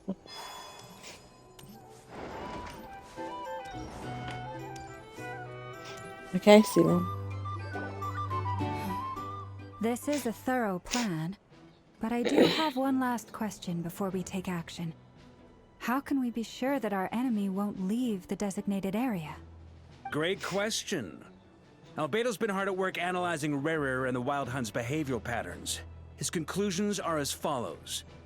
Firstly, from the earliest known confrontation until now, Rerir has never displayed any ability to manipulate the dimension of space. So it's unlikely he has any power in that domain. Secondly, he seems to have a particularly strong vendetta against our group. If we put him in a fight-or-flight situation, he'll choose to fight every time. Thirdly, finally, and most importantly, he is consumed by hatred, both for the moon and for his enemies. Turns out, we tick both of those boxes. We have a reincarnated moon in our ranks, and a spy who accessed his private memories without permission. He'll be baying for blood, not looking to escape. As someone who's had their fair share of interactions with the Wild Hunt, those all seem like valid observations to me. Understood. Then I will defer to the verdict of the group. Well, everyone, that's the plan in full detail. Albedo and Durin are carrying out their part as we speak. Plan approved. Scheduling. Okay, any firepower you need, I got you covered. Let's light this baby up. The Frost Moon Scions are behind you as well. And the rest of you? No objections? All right, then it's settled. This is the plan we're Where's going with. Zancliff? Next up, an old tradition of mine. Anyone who wants to back out, now's your chance. Wait, we can still Jehoda. back out of this? Everyone says things they regret, right? I don't want anyone feeling trapped because their mouth said yes before their brain had time to think things through. A very people-first approach. I hear that's common practice in the Knights of Favonius. Heh. Who'd you hear it from? D-Luke? Shh. We don't use people's real names at work. This contact will be known only as Owl, please and thank you. This plan can only work if everyone does their part. Flint's and I will absolutely support it. We shall indeed. You'll be glad you accepted our help. Also, you are the last person I expected to see here, Miss Dory. True. It's not often I get called Dory in a work context. My peers usually call me Lord Sangama Bay. So, the longer your name, the higher your net worth. Is that the idea here? In that case, Mr. Flint's here must be worth a fortune. That's right, I know your full name. It's... The walls are thin here. I'd appreciate you keeping that a secret. Okay, fine. I'm actually only here as a favor for someone else. Do you have any idea how much it would cost to hire me otherwise? Oh, does this mean someone out there actually has the power to boss Dory around? It most certainly does not. We have a long-standing and mutually beneficial business partnership. She's actually the mom of a friend of yours. Said mom supplied me with a great little trinket, but now that lady's ruined everything. If I don't start building a little goodwill now, my whole business in Notcry is gonna go down the drain. Okay. Are they calling So about what Nicole? exactly is so special about this pendant? It's a lucky charm that a great mage made for me. We have a business relationship, and she was worried that something bad might happen to me. So, she Oh, not wanted me to have Nicole. something Somebody that else. can store power to protect myself with. I finally got it all fully charged up with Kuvaki, and then never went and used it all up at once. Never lost so big in my life. You're right. It was all my fault. I didn't mean to drain all the Kuvaki in the pendant, but I'll make it up to you. You will? Well, in that case, how about you give me your chess set, and we call it even. Girl. I knew you'd say that. Well, it's yours if you want it. In fact, take it now, and I'll even throw in a free Raker of Solnari. Deal? You're putting me in a difficult position here. It's a very useful thing to have around, but I have a funny feeling it won't be around much longer. I guess we'll see in a couple of days. Looks like bankruptcy for me. Hey, don't be so pessimistic. See this through and you never know. You might find a new business opportunity on the other side.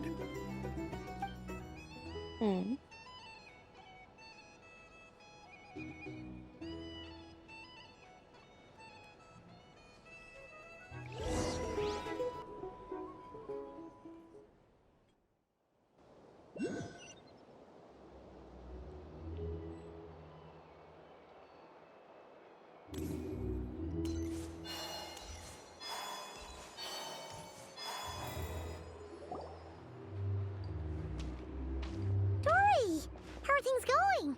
Feeling ready? Oh, I was born ready. We only have 2 days. You think Lord Sangama Bay would let an opportunity like this slip by? Don't forget, when something's in high demand, the people with the goods on hand get to charge the highest price of all. Even higher than the sellers taking advance orders. Ta-da! See? It's right here! Ah, it's so pretty. Did you make it? No, I have a supplier. We go way back, so he made me a very attractive offer. Aha! No wonder you were talking about lucky charms at the meeting. You've been getting Kave to make them for you. That's not the full story. It actually started a while back as a project between me and the Dendro Archon. Mage Alice once warned me that this world won't stay safe forever. There may come a day when everyone faces a great crisis. I passed this on to the Dendro Archon, and she secretly brought together a research team made up of Sumeru's top scholars to invent a technology that could keep people safe. I won't go into the details because it's all very complicated, but if you want to know more, you can ask the Dendro Archon about it sometime. Anyway, point being, it was the Dendro Archon who asked Kave to build this little contraption. As one of the top Kasharawar talents, he was the obvious choice. Took him long enough. He stressed over it for ages. Must have gone through at least a dozen designs before producing a final product. But that's Kaveh for you. Marak delivered it to me a couple of days ago, along with a letter from Kaveh. Could I ask why I'm sending this technology to you? And what's your proposed use case? Has it been approved by the relevant authorities? So nosy. My fault for sending him the research permit to begin with. Surely Nahida must have told him you were involved in this project. He was probably just nervous because you're always so secretive about your business. Could be, could be. Anyway, I just replied, let's hope there never has to be a use case, because it would involve grave danger. Fair enough. But it sounds like he was just being cautious. He probably felt responsible as the one who made it. Or maybe he was asking True. as a favor for his housemate. He's done that before. Not sure why, though. His housemate doesn't seem to really care that much about this kind of stuff. Either way, his all's name. well that ends well. I'm just glad to finally have my hands on the product. I wouldn't want to be without it, given the potential dangers that lie ahead. Huh? What does that look mean? Paimon's just super surprised. This must be the first time we've ever seen you actually get serious about something. Well, a long time ago, I made a promise to myself. I promised that I was gonna live every day of my life with a big beaming smile. Obviously, Mora plays a big part in that. But there are always gonna be times in life when you have to give something back. That could mean paying back a debt, returning a favor, or showing some kindness. Alice has been a huge help to me over the years. She was the first investor I ever had. And I want my investors to know that Lord Sangama Bay is the best in the business. And more than that, no one knows what the future will bring. Whatever happens, I want to make sure the Dendro Archon and all of Sumeru is prepared to face whatever comes.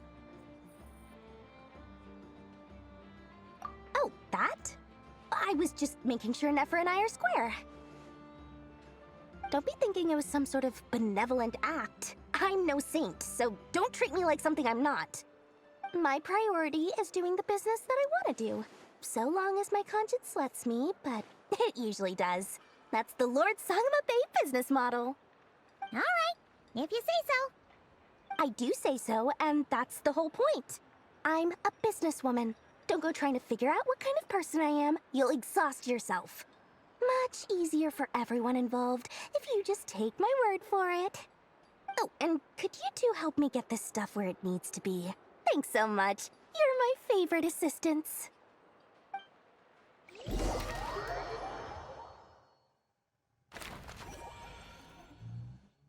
Oh my god, I thought they were gonna end the act or something.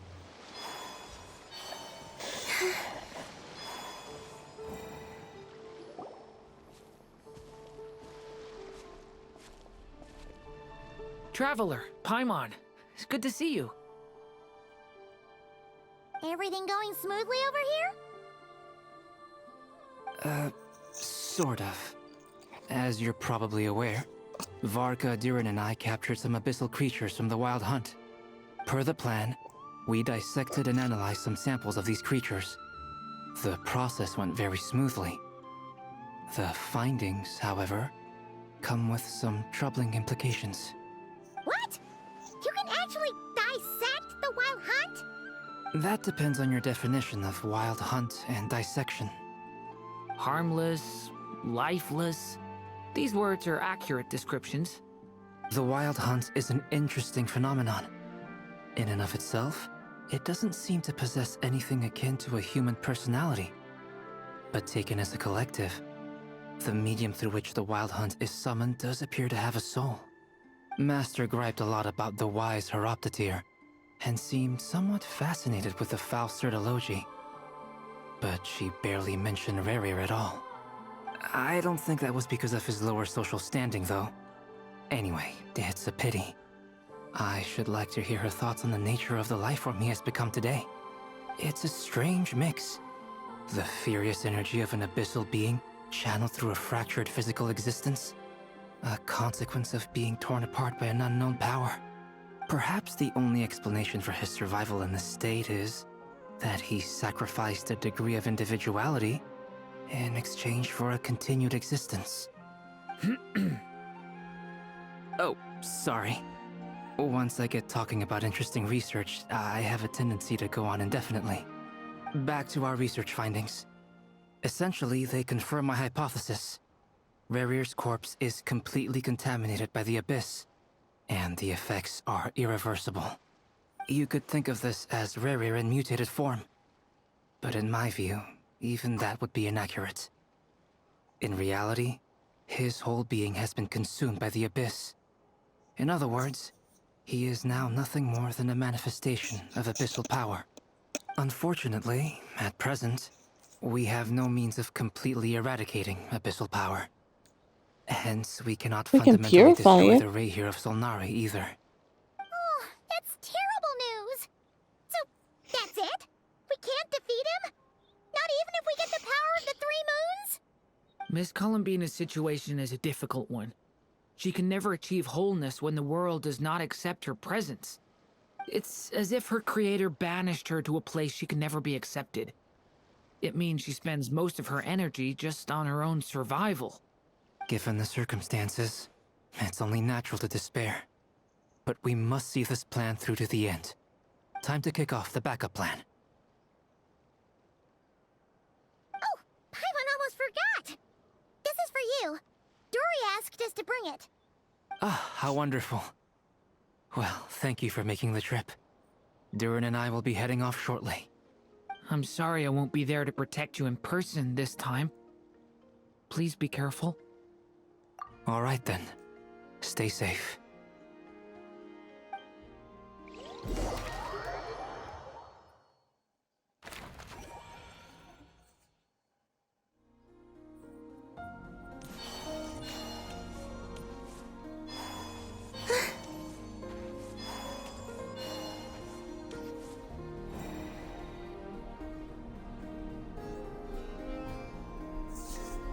Miss Lauma, is everyone here? Yes. The fate of my flock is in your hands, Grandmaster Varka. Please keep them safe. My lady, what are you saying? Within the next 24 hours, we will face the biggest crisis the world has ever seen. This is not a burden that we deserve to bear, but I believe that we reap what we sow in this life. So I intend to act. I must do what I think is right. For me, that means fighting for the future of Nodcry. This gentleman is the Grand Master of the Knights of Favonius, Varka, Knight of Boreas. In my absence, please follow his lead. Hey, everyone. Guess I should introduce myself. Well, to start with, I know my way around a battlefield. Biggest strengths are honesty and hard-workingness. Anyway, point is, I don't intend to let Lauma down. I'm gonna do everything in my power to keep every last one of you safe and sound.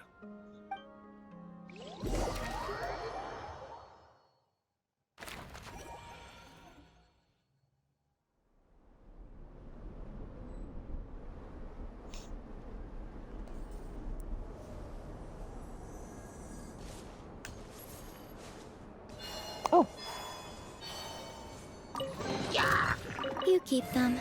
I no longer need offerings.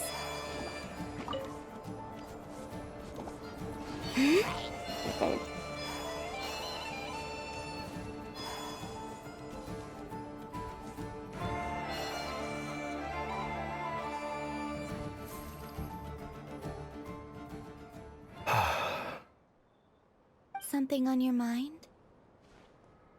Miss Columbina, was it? I believe that's how the others addressed you. That's right. Names are funny things. Have you always been called Dainsleif? Yes. I take it your own name has a more complicated history.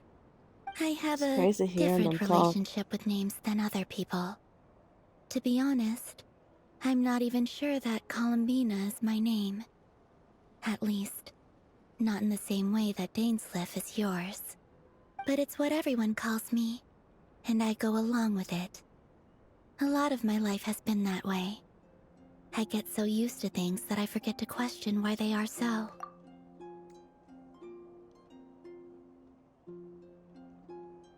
I never used to think much about where names come from, or what they mean to people. Maybe something's wrong with me. You're different from other people. I sensed it the first time we met. You're more perceptive than most. I'm sure your long life and rich range of experience explains that. Do you ever find yourself missing Conria, Mr. Dainsleif? Difficult to answer. I have dreamed of the past many, many times. Sometimes I'm fighting tooth and nail. Other times I'm lying on the ground, defeated. I don't recall any happy moments from that time. It has been too long. Is that because hatred so survives sad. longer than love and affection? That would not be for me to say. I make no excuses for the grudges I bear. But whatever the reason, I remember little that was beautiful or sentimental. Thank you for your help with the Rerir situation. Without your efforts, I never could have learned the hidden truth of his story. You're welcome. I know he's your friend. Friend? He betrayed me. And I never really understood what he was going through in life. Some friendship, that is. Okay. So, do you plan to fight him with us? You see, you're torn. Now you know what really happened. You see the things he's done in a new light. I need some time. Of course. I completely understand. Anyone else in your position would feel conflicted too. Actually, I went through something similar myself recently. Something happened that changed my perspective on a situation. A situation I took for granted at the time, but now I feel very grateful for it. You mean the Harbingers who still support you, even though you've left the Fatui? Yes. I always thought they were only helping me because Harbingers are forced to work together. But then I abandoned them. A warrant was even put out for my arrest.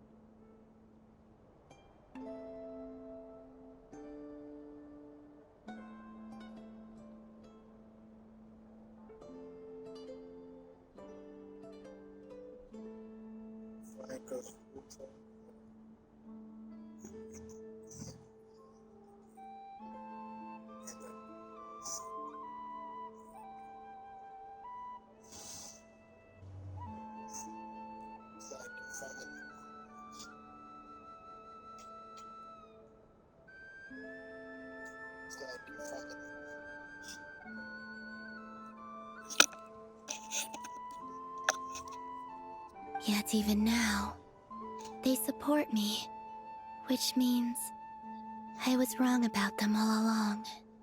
Clearly, they view you as a friend. I feel a little guilty now. I regret not seeing their help for what it was, and not treasuring it. I see the guilt that you're feeling now, because I feel it too. Hopefully, talking about it will do us both some good. Have you noticed that the Traveler and Paimon are over there? I think they've been listening. Huh. Funny. Shall we say hello? Sure. Hello.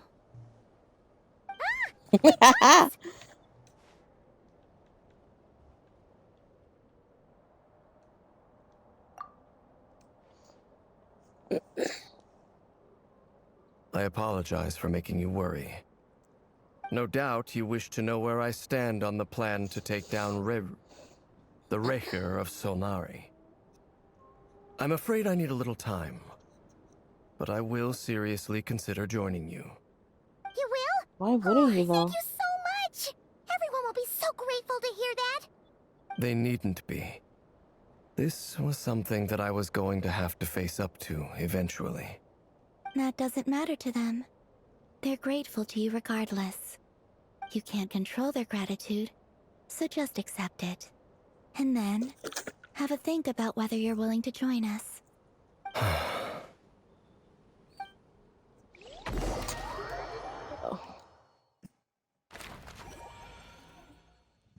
It's nearly showtime! Let's go rendezvous with the others. You know the place. Oh my god, I kind of wanted the act to end. I'm hungry. Let me heal everybody first and foremost. Here.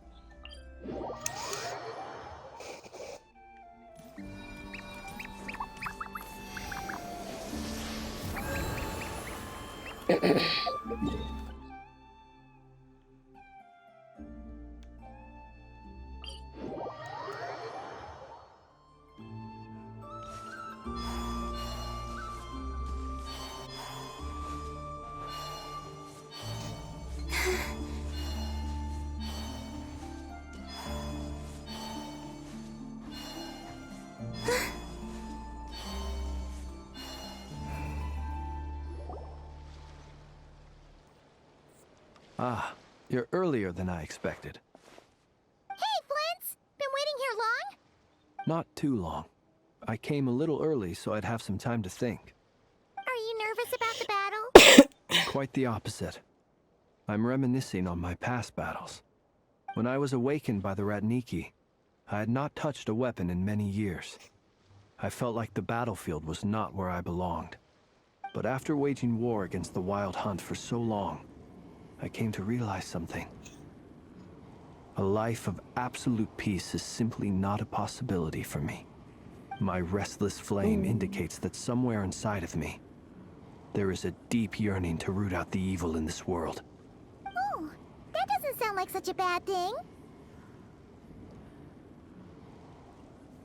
Well, in the past, when I was a Fae whose primary concern was hibernation, it was hardly ideal. But it certainly serves me well here in the present.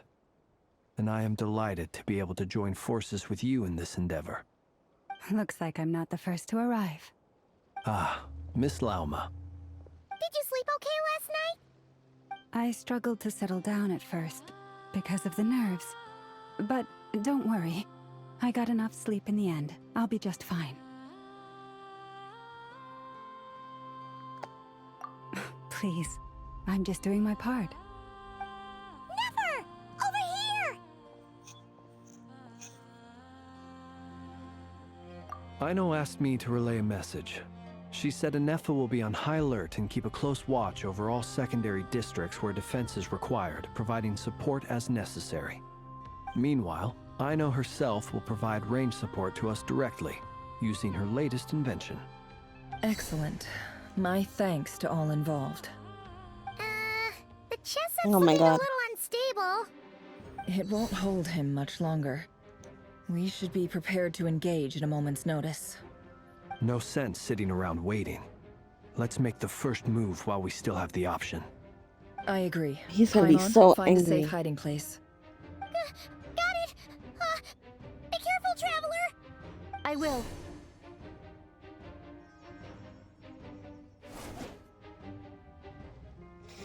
Everyone, take your positions as soon as the battle starts. Every ounce of strength we have in our bones, let us bring to this fight. Ready? Let's go. I've seen all your futile ploys before. You have become the authors of your own demise. I wouldn't be so sure about that. You are merely a moment of sport before I tear down the moon. The moon didn't do this, my guy. You did that. Oh. Stay on your toes. Yep, you too.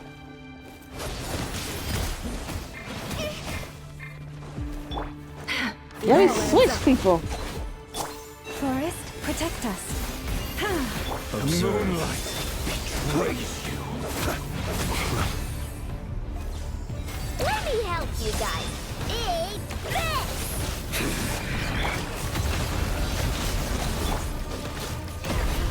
Water jet! Futile. Damn, I ain't doing shit to him. Beast, close your eyes. Forest, the deception ends here.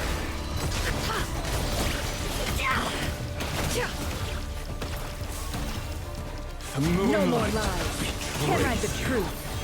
Hunt them down. Water jet!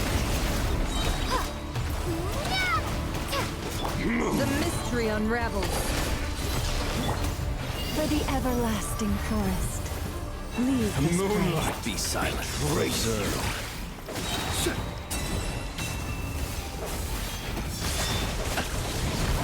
Steady now.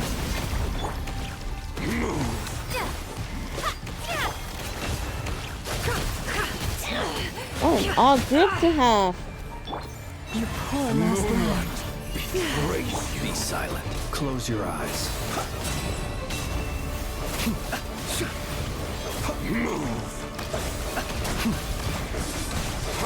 Be silent.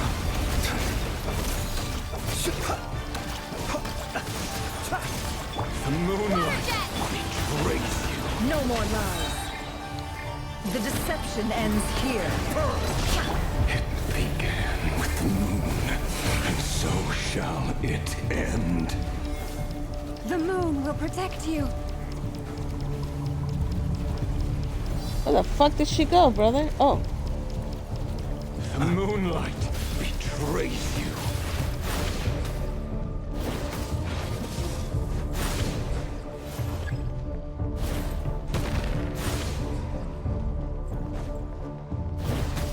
Keep your distance. Do you see now?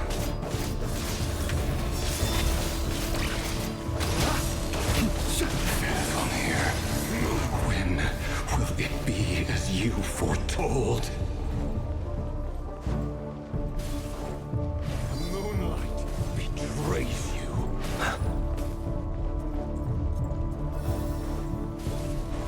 Girl, I don't know where you're going. You're just jumping around.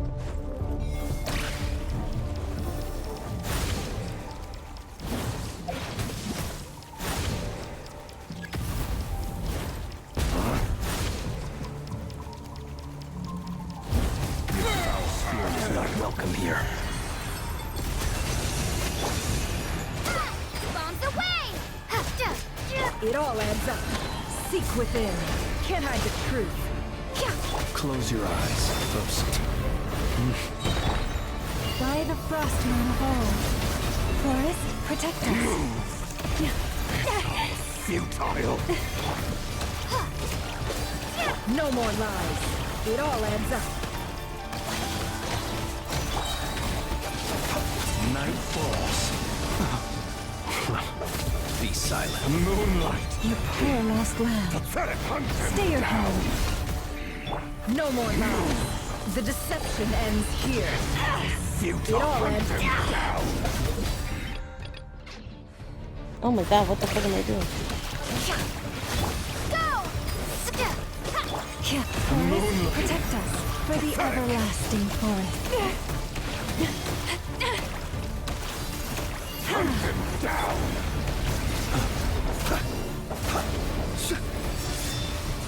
Do you fear the dark?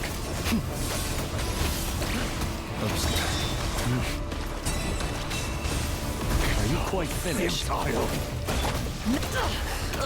It all adds up. Pathetic hunt them down.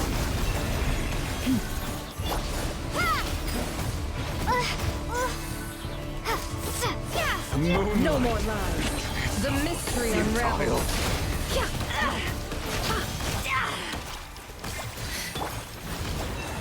With one heart, we pray. Close your eyes. Hunt him down! Do you fear the dark? Your little game of heroics is over. Who wants to go first?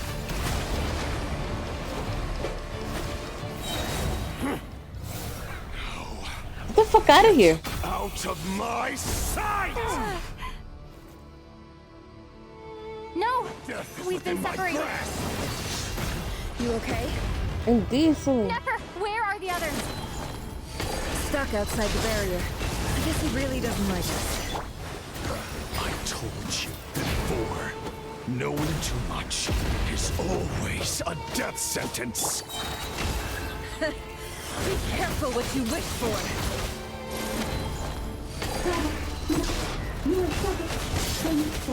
Lauma! Can you hear me? Hold on, silence. We ain't doing shit to him. But at least I know they're still there. I need to focus. Stick to the plan. Remember my most important task. Just keep dying here. If I can solve him for long enough, the moment will come.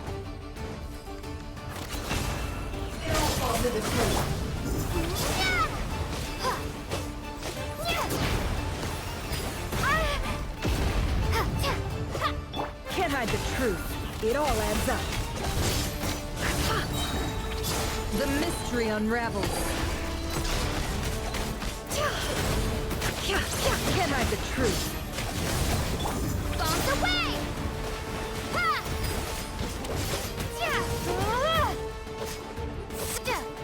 It all adds up. Run or to hide. Seek within. No more lies. Wipe out!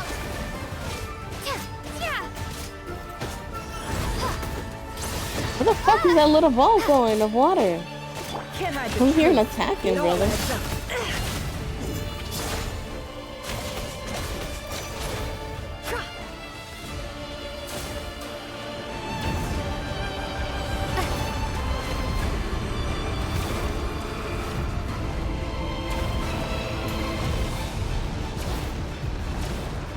What the fuck?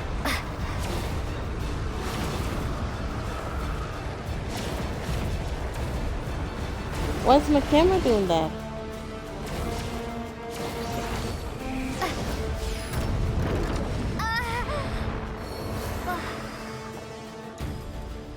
The camera was just going around in circles when I was trying to move forward. How much power?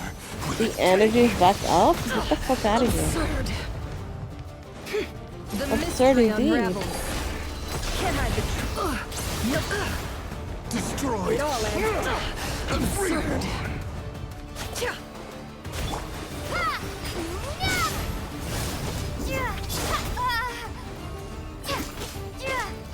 Seek within.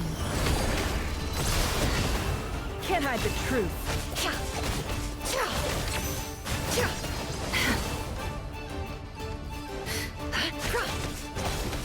No more lies.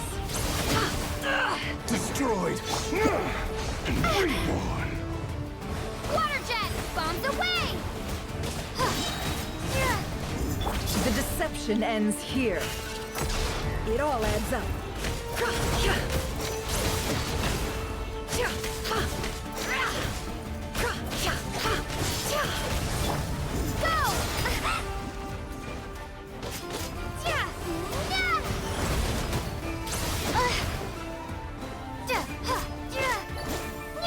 Water jet! No more lies.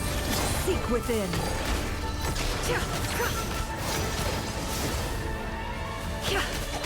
Can't hide the truth.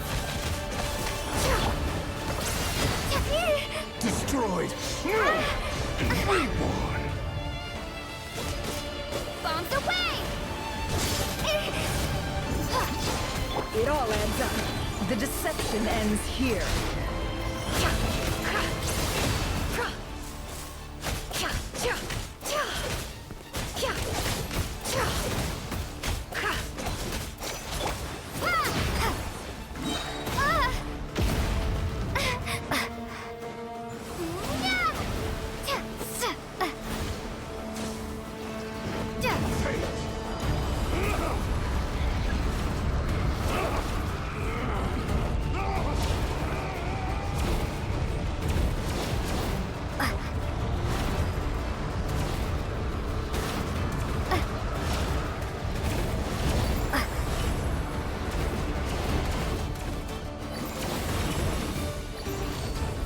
What an awkward way to face the camera.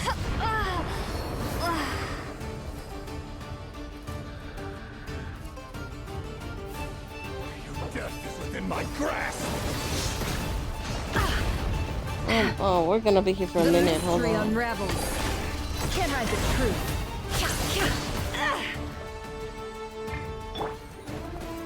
Water jet! Wipe out! No more lies. It all adds up. The deception ends here.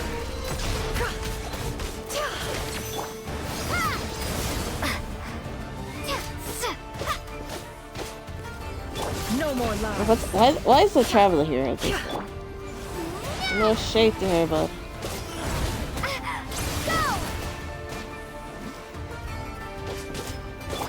It all adds up.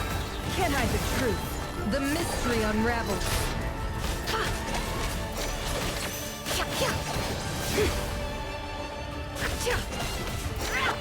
Water jet! Wipe out! It all adds up.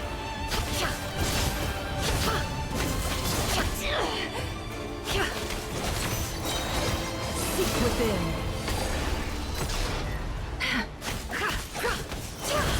No more lies.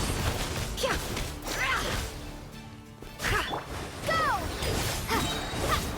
Bombs away!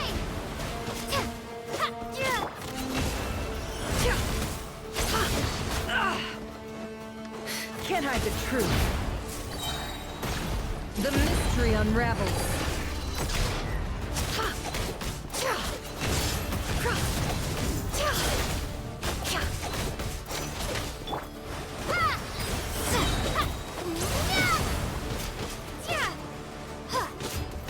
No more lies.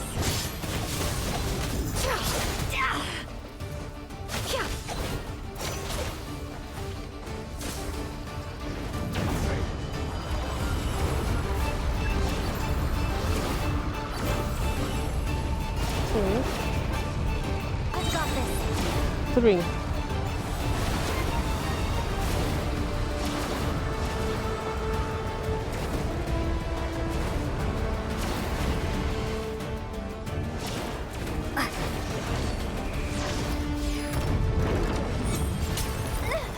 The shield's broken.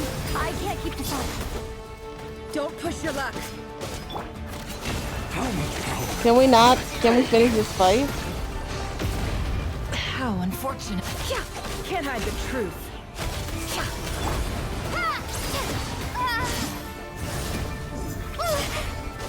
Can we get somebody else to help? No more lies.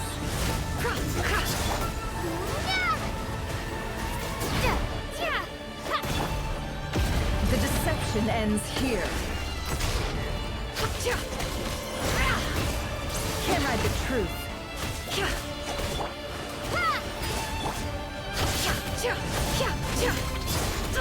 Absurd. Seek within. It all adds up. Is that over No here? more lies. Bombs away!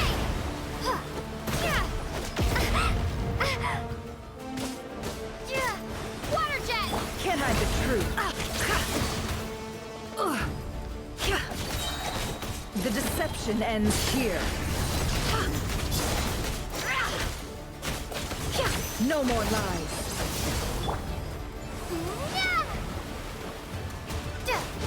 So useless. Oh my god.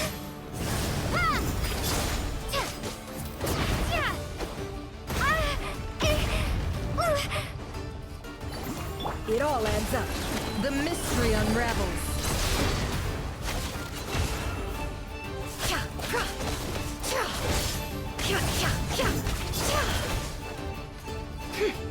I level 82 and he's giving me this much grief. Bombs away! I think if I was in my usual group building No more class. lies. It all adds up.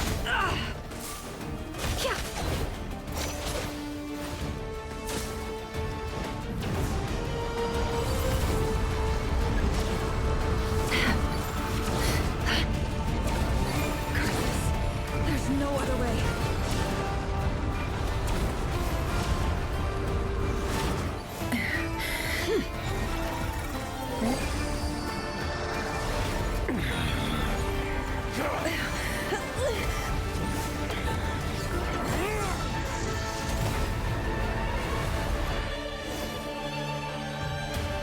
The only way to defeat Rarer is to borrow his own power. That means Columbina will have to disappear while you two bear the brunt of his attacks. You have to hold on. Find a way to keep him focused on killing the two of you.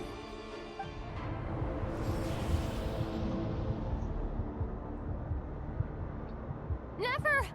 Your eyes are bleeding. Oh shit. Soon you will be powerless to resist. And then, I will reduce you to dust. But that dust will plague your memories. Come on, keep holding on. Any other tricks up your sleeve? Let's see them.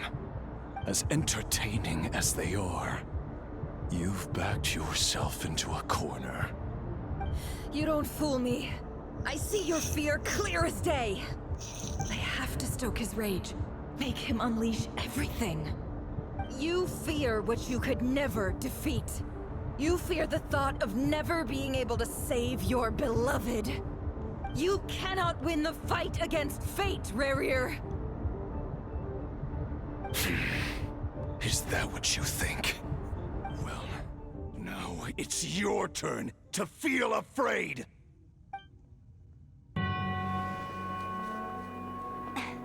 You fear the sound of your own name?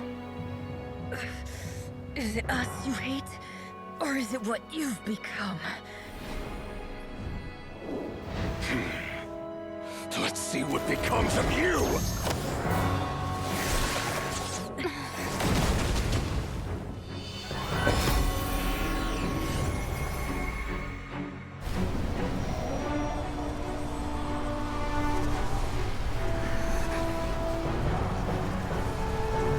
What kind of alchemy is this? What's happening? That power. I've seen it before. You've seen it before. Oh, they really are putting his power on the thing. His power is on another level. We'll need to use an alchemical array to convert his power into a usable form. Then quickly channel it into Columbina, rendering her powerful enough to compete with him. I'll join you. I can help. If I release enough abyssal energy into a confined space, it'll create a potential difference, allowing us to extract a huge amount of elemental energy. Next, I'll synchronize with everyone's minds using Pyro, then give you temporary access to their abilities and fields of view. But it won't last long. Can you see? He has abysmal power? Well enough. So, we have a student of Gold Rhine-Daughter in our midst. How about that?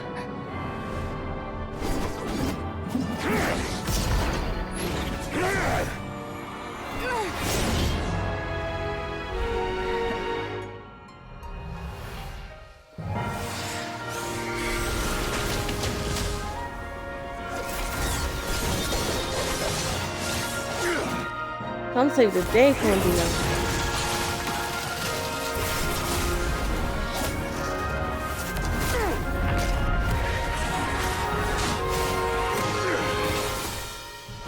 You use my own power against me? Just like how you stole Kuvaki. Look familiar?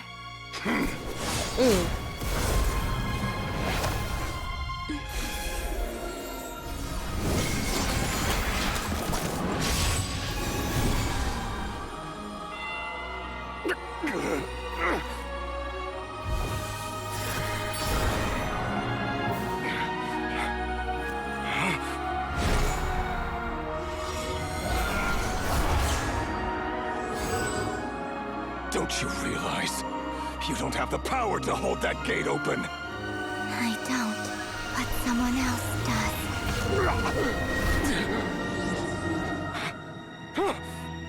Goodbye. Oh, your bestie. Reverie.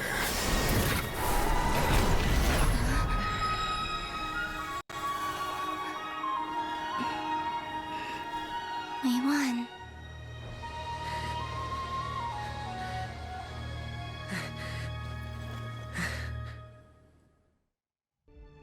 I don't think it's that simple. So they just send him to another dimension? Like, is that it?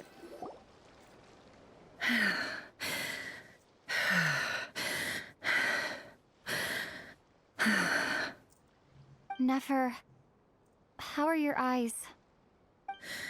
They're fine. Apart from the blindness, of course. It's not too late. Let me handle it.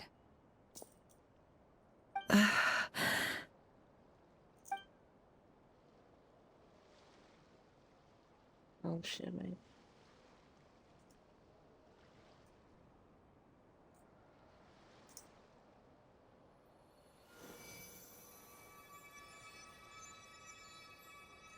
Miss Nefer, it's not like you to lose your composure. That was the most reckless thing I've ever seen you do. Reckless how? The situation was critical. Our lives were at stake. We had to do something. Even so. Okay. I guess you're right. Under the circumstances, it was a wise decision. You traded your eyes for an incredible victory. In business terms, I suppose that's a huge return on investment. I'd be hard-pressed to argue otherwise. Still, I don't like this outcome, and I don't want you to lose your sight for good. People suffer when they make sacrifices they shouldn't have to make, whether that means faith, strength, or in this case, your ability to even see. I had hoped you could win without sacrificing so much as a single hair on your head. Thank you. Really. All done. Don't try and open your eyes just yet. We'll see how you're doing in a couple of days. Until then, please follow your recovery plan to the letter. I'll send full details opened my eyes through your immediately. Hoda. For now, just get yourself home, relax, and rest. My dear friends, we have fought bravely and achieved a spectacular victory. A dark cloud has been lifted from the skies of Nodcry. All in this land will be grateful for what you have done. The moon will remember this day. Thank you both.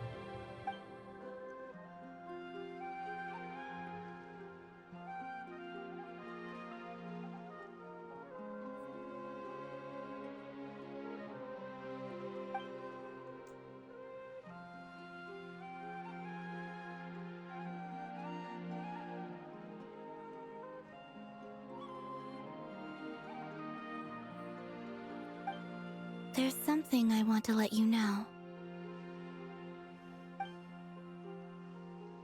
What is it? When Durin connected everyone's minds so I could access their powers, I also felt everything they felt. And since Nefer's eyes were injured, my eyes are hurting now too. Huh. Hold on. Let me try. I only feel the pain. There's no actual damage. I just thought I should tell you. You're right. There's no damage. That's a relief. But I must say, I'm surprised to hear the Kutar share something like this with me. In the past, you never used to open up about yourself. Things are a little different now from how they were. I'm learning to share how I truly feel with my friends. Friends? You have no idea how glad I am to hear that.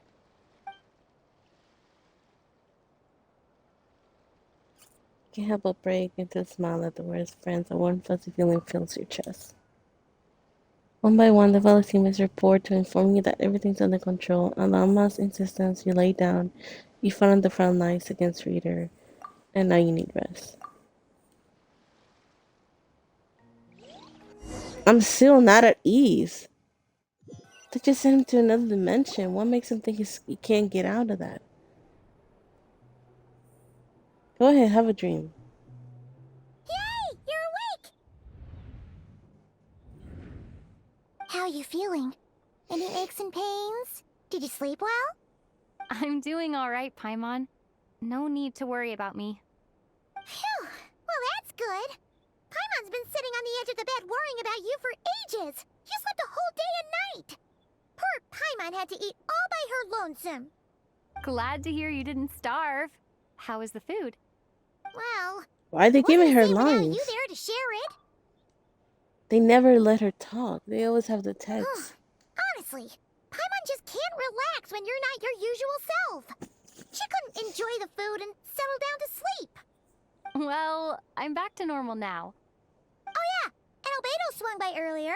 He said to tell you to head to the tavern when you woke up. Varker and the others are organizing a victory feast and they want to celebrate with you. He also dropped off some medical supplies, but you seem fit as a fiddle, so guess you won't be needing those. If you're feeling up to it, let's head over now. Wouldn't want to keep them waiting.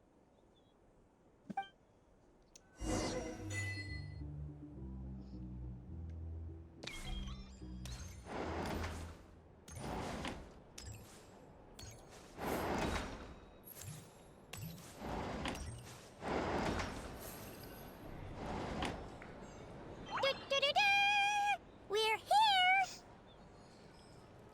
Oh, Traveler and Paimon! Perfect timing! We were literally just saying how there's no way we're holding this victory feast without you any longer, and we would have postponed it till tomorrow. How are you feeling today? Much better, thanks. Don't worry about me. Relieved to hear it. If that changes, just let me know. Happy to check you over at any time. Yep. Oh. We're here for you. Anything you need, just let us know. Oh wait, where's Nefer? How are her eyes doing? Nefer's right over there. I'm sure she'd love to catch up with you.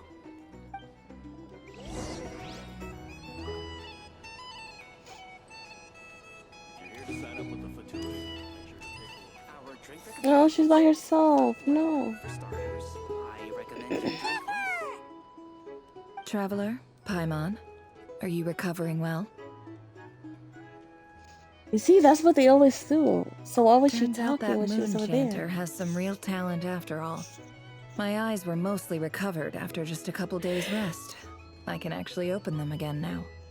Yeah, but you gotta be careful. Lauma says not to strain your eyes while they're still healing. Yes, thank you. I'm well aware.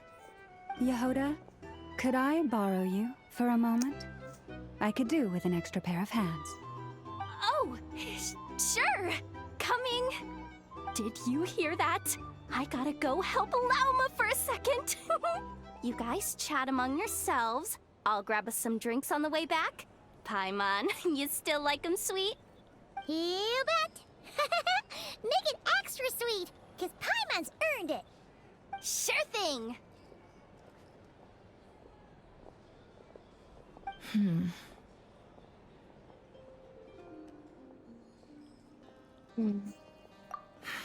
The Raker of Solnari. Kind of a snake, don't you think?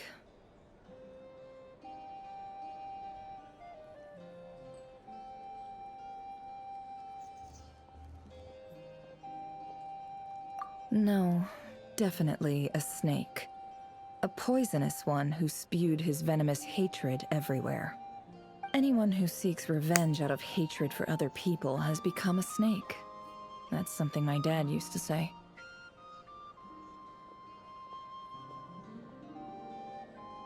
Perhaps. I'm sure it sounds like a very wise and open-hearted perspective to your ears. But me? I think hatred is a perfectly justifiable emotion. What else is left when everything you depended on in life gets stripped away? Something's gotta fuel that drive to keep on living. If you're worried about me, you can nip that in the bud. I'm not someone who gets stuck in the past. It's just... I suddenly feel like I was wrong to call my father a liar. He was just a fool. That's why the Academia turned their back on him, and why the other tribes ganged up on him. Oh, Father. How much better things could have been if you were a skilled liar. Look at the Ibis King. Thoth is a fiendishly cunning liar. And yet, strangely, he feels more like a father to me than my real dad ever was. He's never brought it up, but I'd bet he feels the same way. Why else would he give me the power to perceive the truth, while at the same time training me in the art of deception?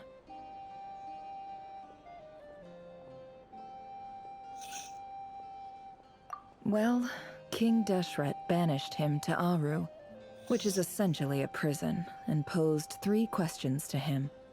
He promised that he'd have his freedom if he could find the answers. His response was to take on a physical form and approach me, hoping that I could become his envoy and search for one of the answers on his behalf. Did he really think I'd fall for that? He's stuck there. He can't make me return what he gave to me.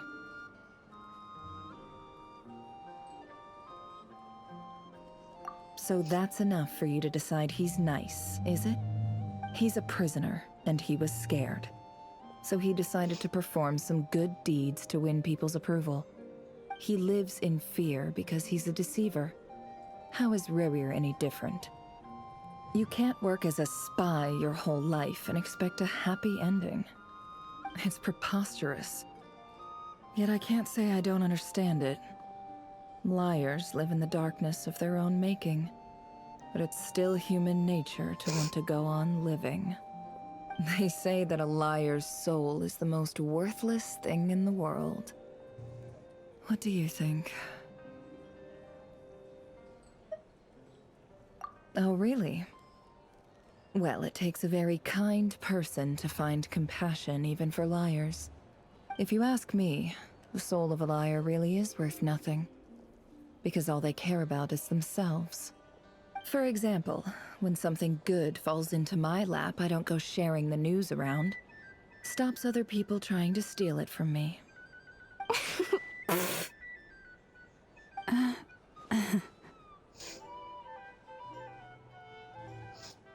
So be it. They have sharp ears. I can't keep anything from them. Oh, is that what it looks like?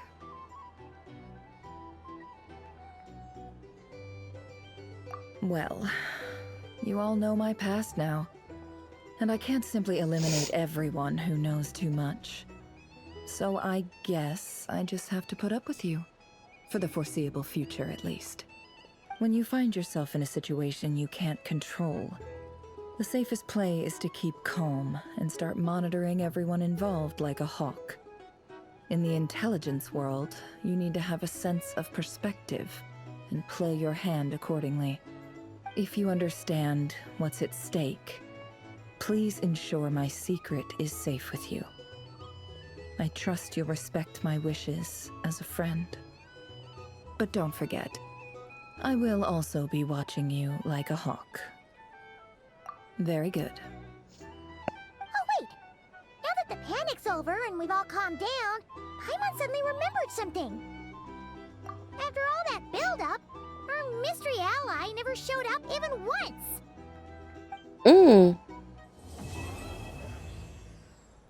Oh my god, thank you. Oh shit. Huh? Am I imagining things? Nope.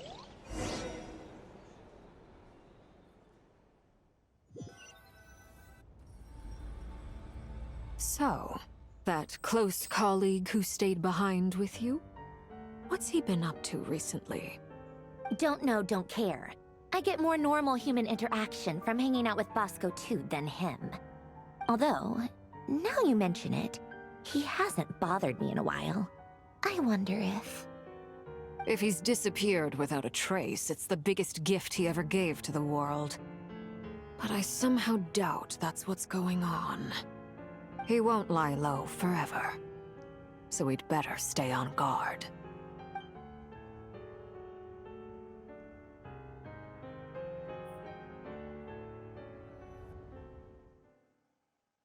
That was like the end credits of a movie.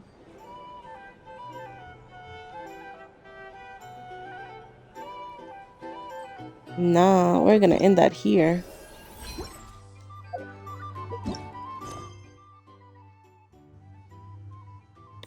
Oh no, it's still going. Fuck. Elegy of the Fading Moonlight. Oh my god. But it said it was complete.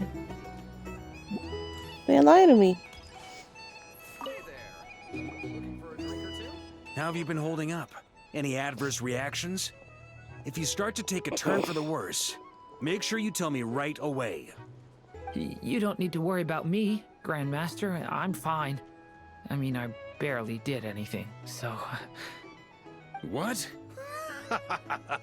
You're too humble, young man. You played an indispensable role in the battle for Nodcry. We can't thank you enough for your support. Sometimes, when people praise you, it's because you deserve it. The best thing is to accept it calmly and with grace. It's important to learn how to respond to words of admiration. Let's do a quick demonstration. Albedo, that was an incredible feat of alchemy. The pressure was on, but you worked flawlessly at lightning speed to get the job done.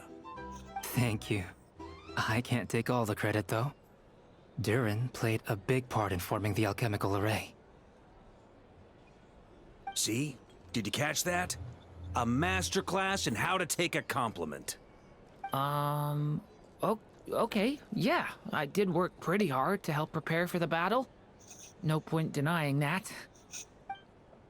Hey, you guys! Hey, look who's bounced back. Looking good, traveler. Seems like you've recovered. You won't need to take any more medication.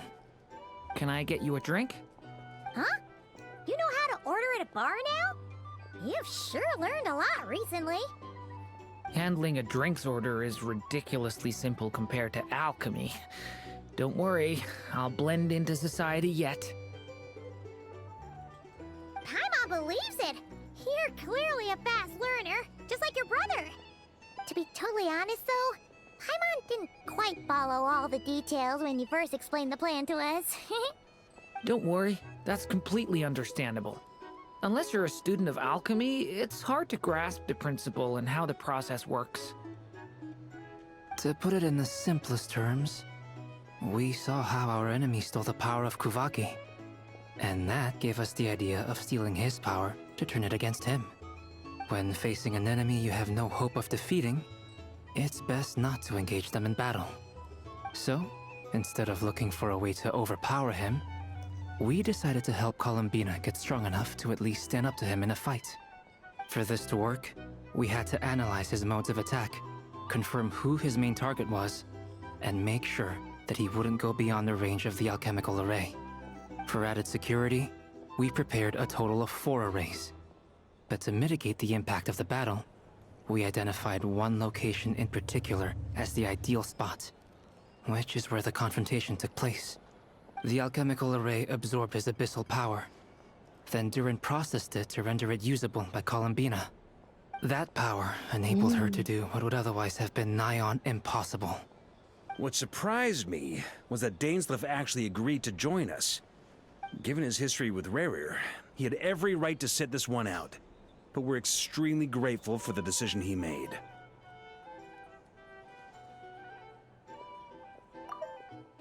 So Durin purified? Rendered. It must have been a painful choice to make. But I'm sure that making a decision was far better for him than staying in limbo. Absolutely. Yeah. He was torn between 2 paths, but in the end, he made his choice and stuck to it resolutely. He doesn't strike me as the sort of person who'd stay trapped in limbo for long.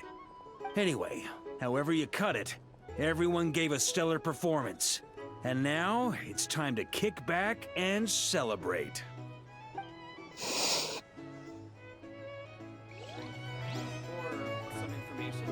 Either way, I'd be happy to oblige. If you're here to sign up with the fraternity, just make sure your paperwork is all in order. Our trade regulations And how dare you have this motherfucker out here?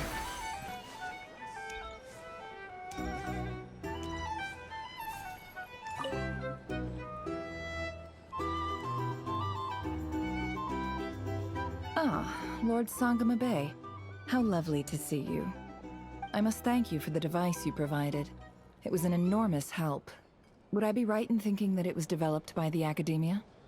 Why come and ask me when you clearly know already? I mostly came to thank you. That's more like it. A little gratitude goes a long way with Lord Sangama Bay. Play your cards right, and you might even stand a chance of becoming my long-term supplier. The chance to work with such a kind and charitable investor as yourself would be a great honor for the Curatorium. Huh? Charitable? Who said anything about charity? First time hearing about it. Let's see. The first plot of land you purchased in Nodcry, your desert interests, and... Stop! What do you think you're doing? Exposing my investment history! It's nothing to hide from. They're all perfectly legitimate investments. And some of the land you purchased was with the intent of building a sanctuary? Yes, I heard about that too. How did you... You're a curious case, Lord Sangama Bay. You don't like people finding out about your good deeds, do you? But I'm afraid no matter how hard you try to keep things under wraps, where there's a will, there's a way. You did it for Sumeru, didn't you? It was empty land that was gonna go to waste otherwise. I figured if I built something there, it might at least get some use in an emergency. Disasters are capricious things. They strike without any warning. I've lost family to a disaster before, and I don't want to lose any friends or business partners if I can help it. My elder sister used to dream of finding a sanctuary. Somewhere with plenty of food, water, and medicine. Where everyone could live happy lives. It was something I looked into, but after discussing things with the Dendro Archon, I decided on a more effective strategy. The tech people handled the tech, and Moneybags provided the Mora. It just made the most sense. It's a pity that so few people know the truth about you. Everyone says that you view everything in terms of Mora, and all you care about is growing your own wealth. So? I mean, what's people the say the same problem thing with about that? her. Everyone wants to be rich. It's human nature. So yes, I love Mora, and it's nothing to be ashamed of. But surely you have dreams of your own beyond just making Mora. You don't get it, do you? My dream is to invest in other people's dreams. And, you know, make a nice little slice for myself along the way. Just thinking about it makes me happy. That sweet, sweet sound of Mora. Thank you. For the device? And the pendant. Oh, that. I was just returning a favor. Don't worry about it.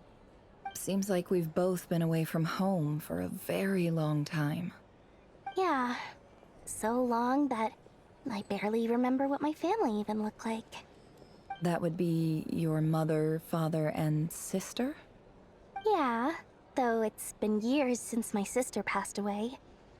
It's not like I want to forget them, obviously, but memory can be even more ruthless than the most calculating business person. Beyond a certain point, if something isn't helping you, it just gets rid of it. My sister can't help me now. Slowly but surely, her face is fading from my mind's eye. It's become a vague impression. Not everything will fade. When loved ones pass away, the beautiful memories are the ones that last the longest. Yeah, that's true. If you ask me, that's the one silver lining in all of it. Well, that, plus, I'm sure that life is much better now than it was back then. Oh, absolutely. I have tons of Mora, a big beautiful house, business is booming, and I'm as happy as can be. You've got a lot going for you too. Boss of the Curatorium of Secrets? I'm sure there's plenty of Mora to be made in that line of work. I appreciate the vote of confidence.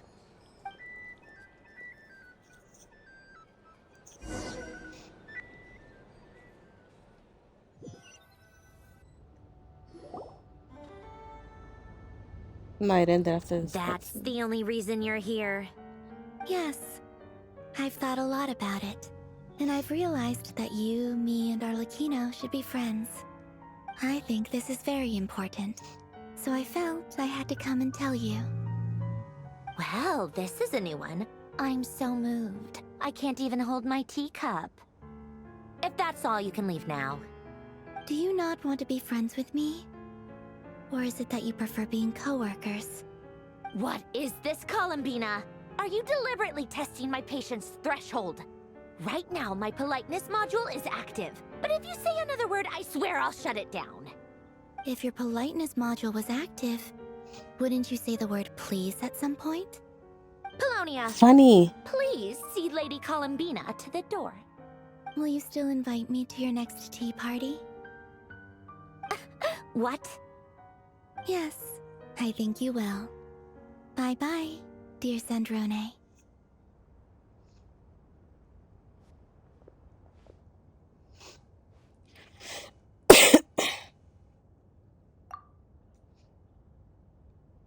Last time, the Wild Hunt escorted you out. Would you rather I handled it myself this time? We just wanted to, see how you were doing now that it's all over. Why? Out of concern for my safety? I hope you didn't seriously think that the Rayhir of Solnari would be able to lay so much as a finger upon me, given how prepared I was. Mostly because you kind of helped us out, so we just wanted to check you were okay. Looks like all your robots are fixed, huh?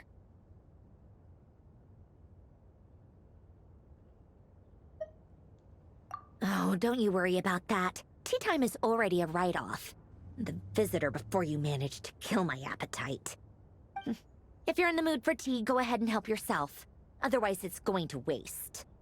My coasters are still missing in action, though. Use this notebook instead. Whoa! Pretty hefty notebook. Look at all those calculations. You can ignore those. They're just dumb scribblings. I doodle and write in my free time. Sometimes I remember the distant, dreamlike past. Sometimes I imagine the far-flung future. And other times, I grit my teeth and note down all the crazy nonsense going on in the present. Some people do the crosswords in the newspaper. This is my equivalent of that. Trying to predict the future is like daydreaming. And writing about the present just makes me furious. The past is my favorite. If nothing else, it's already set in stone, so I don't have to rack my brains trying to figure it all out. Huh. Although, having said that, the only vaguely interesting memory in my past is probably that guy they call Lord Artificer. Who else? Pretty much all the mecha and Fontaine are his personal handiwork. Wait, are you saying you know him? Like, personally? As a friend? I mean, I guess we were friendly enough. Yep. In fact, I'm probably the only normal person left who knew him at all. We used to chat occasionally back when he was still around. Before he passed away, he asked me to destroy all his manuscripts. I honored his request, but I did read through everything first before destroying them.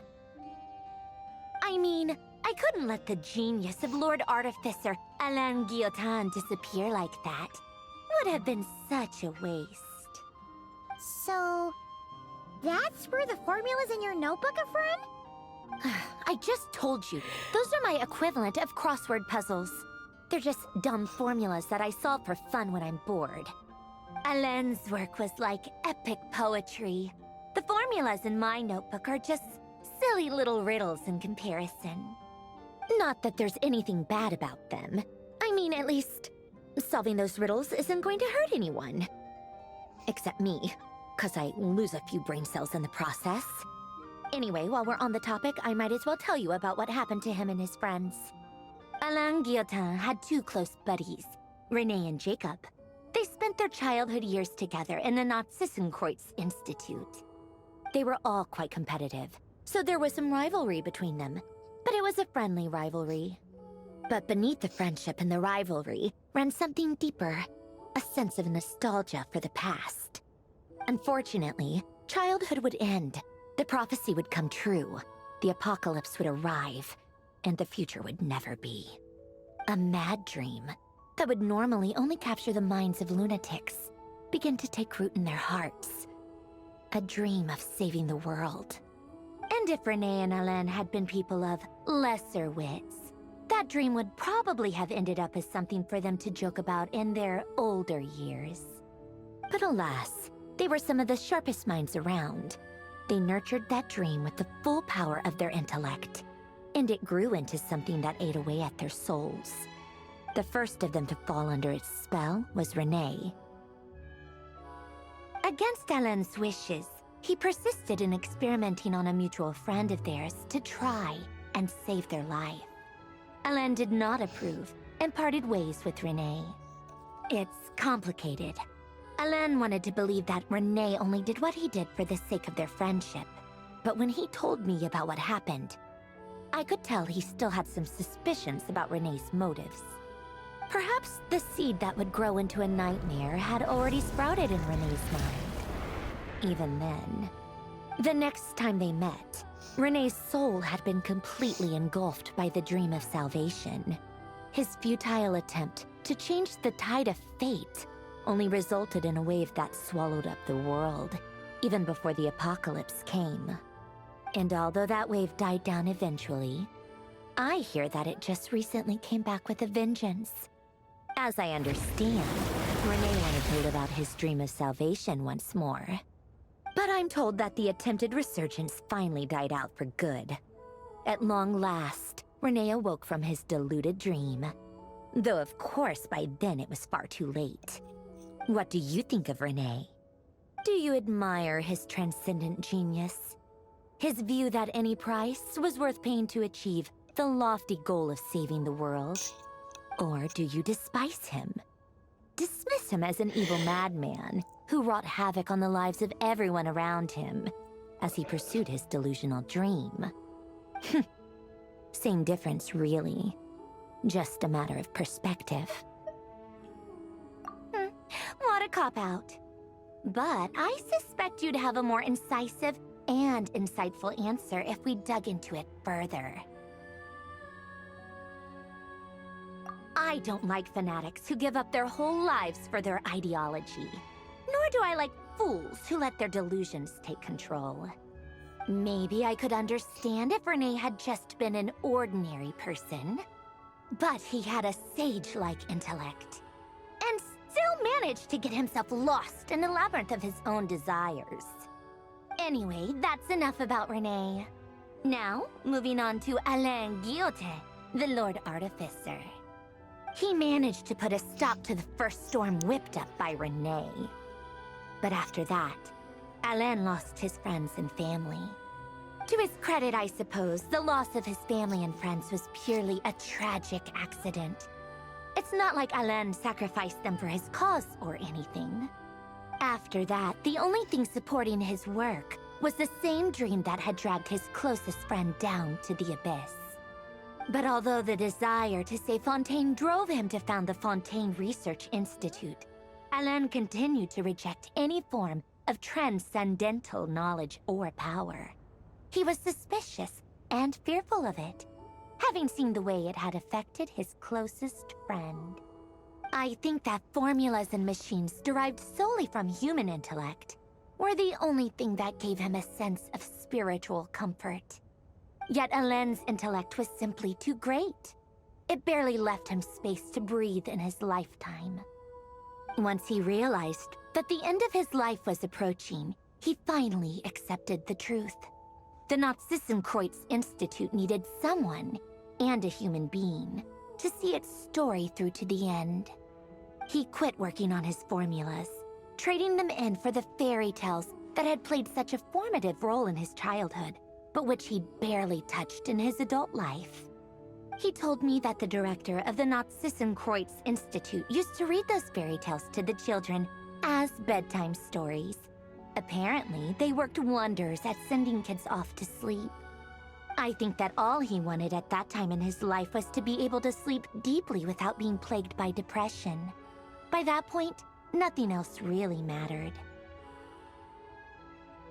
At the very end, he laid down to rest in the ruins of the former Nazissenkreuz Institute orphanage, while the Fontaine Research Institute he had founded continued tirelessly with its work. Many years after that, tensions over competing dreams would once again cause a rift, this time between members of the Fontaine Research Institute. But the actions of those fools had nothing at all to do with Alain. And that is the story of two people from the Nazissenkreuz Institute who both wanted to save the world. One went all in on his fantasy of salvation without ever looking back, and ended up calmly sinking to the bottom of the deepest sea. The other sought desperately to burn bright in his life, even though he wasn't sure where he was going. I do sometimes wonder, why is it that people like them have such grand hopes of saving the world? Even the grandest tree starts as a tiny seed. So perhaps, for each of them, their mission to save the world began with a very simple desire: to save themselves. They were young children with friends and family who mattered to them, desires to explore the meaning of life, ambitions to have a successful career. They didn't want to see all of that taken away in one fell swoop. Or maybe they just wanted to find something to anchor themselves within the chaos, to stop them getting quietly swept away by the storms of life. But instead, the search for their own salvation took them down the rocky road laid out by fate. Do you think the desire to save oneself is enough of a justification to try and save the world? The way you said that sounded just like Alain. I asked him the same question back when he was in his prime, putting all of his energy into his work. He gave the exact same answer as you did. No elaboration, just a quick short answer before getting right back to his work. He was always that way. All right, tea time's over. I owe Arlecchino a favor for telling me these stories. I'll have to bring a whole sack of gifts the next time I visit the House of the Hearth. I'm gonna go tinker with Polonia now. You guys can do whatever you want, as long as it doesn't involve interrupting me. Polonia, exit hibernation mode. Begin diagnostics.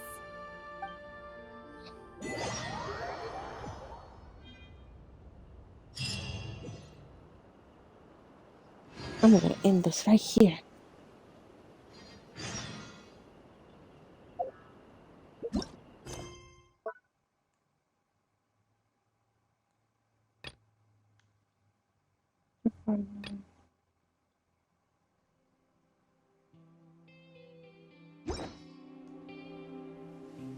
Yes, we're done.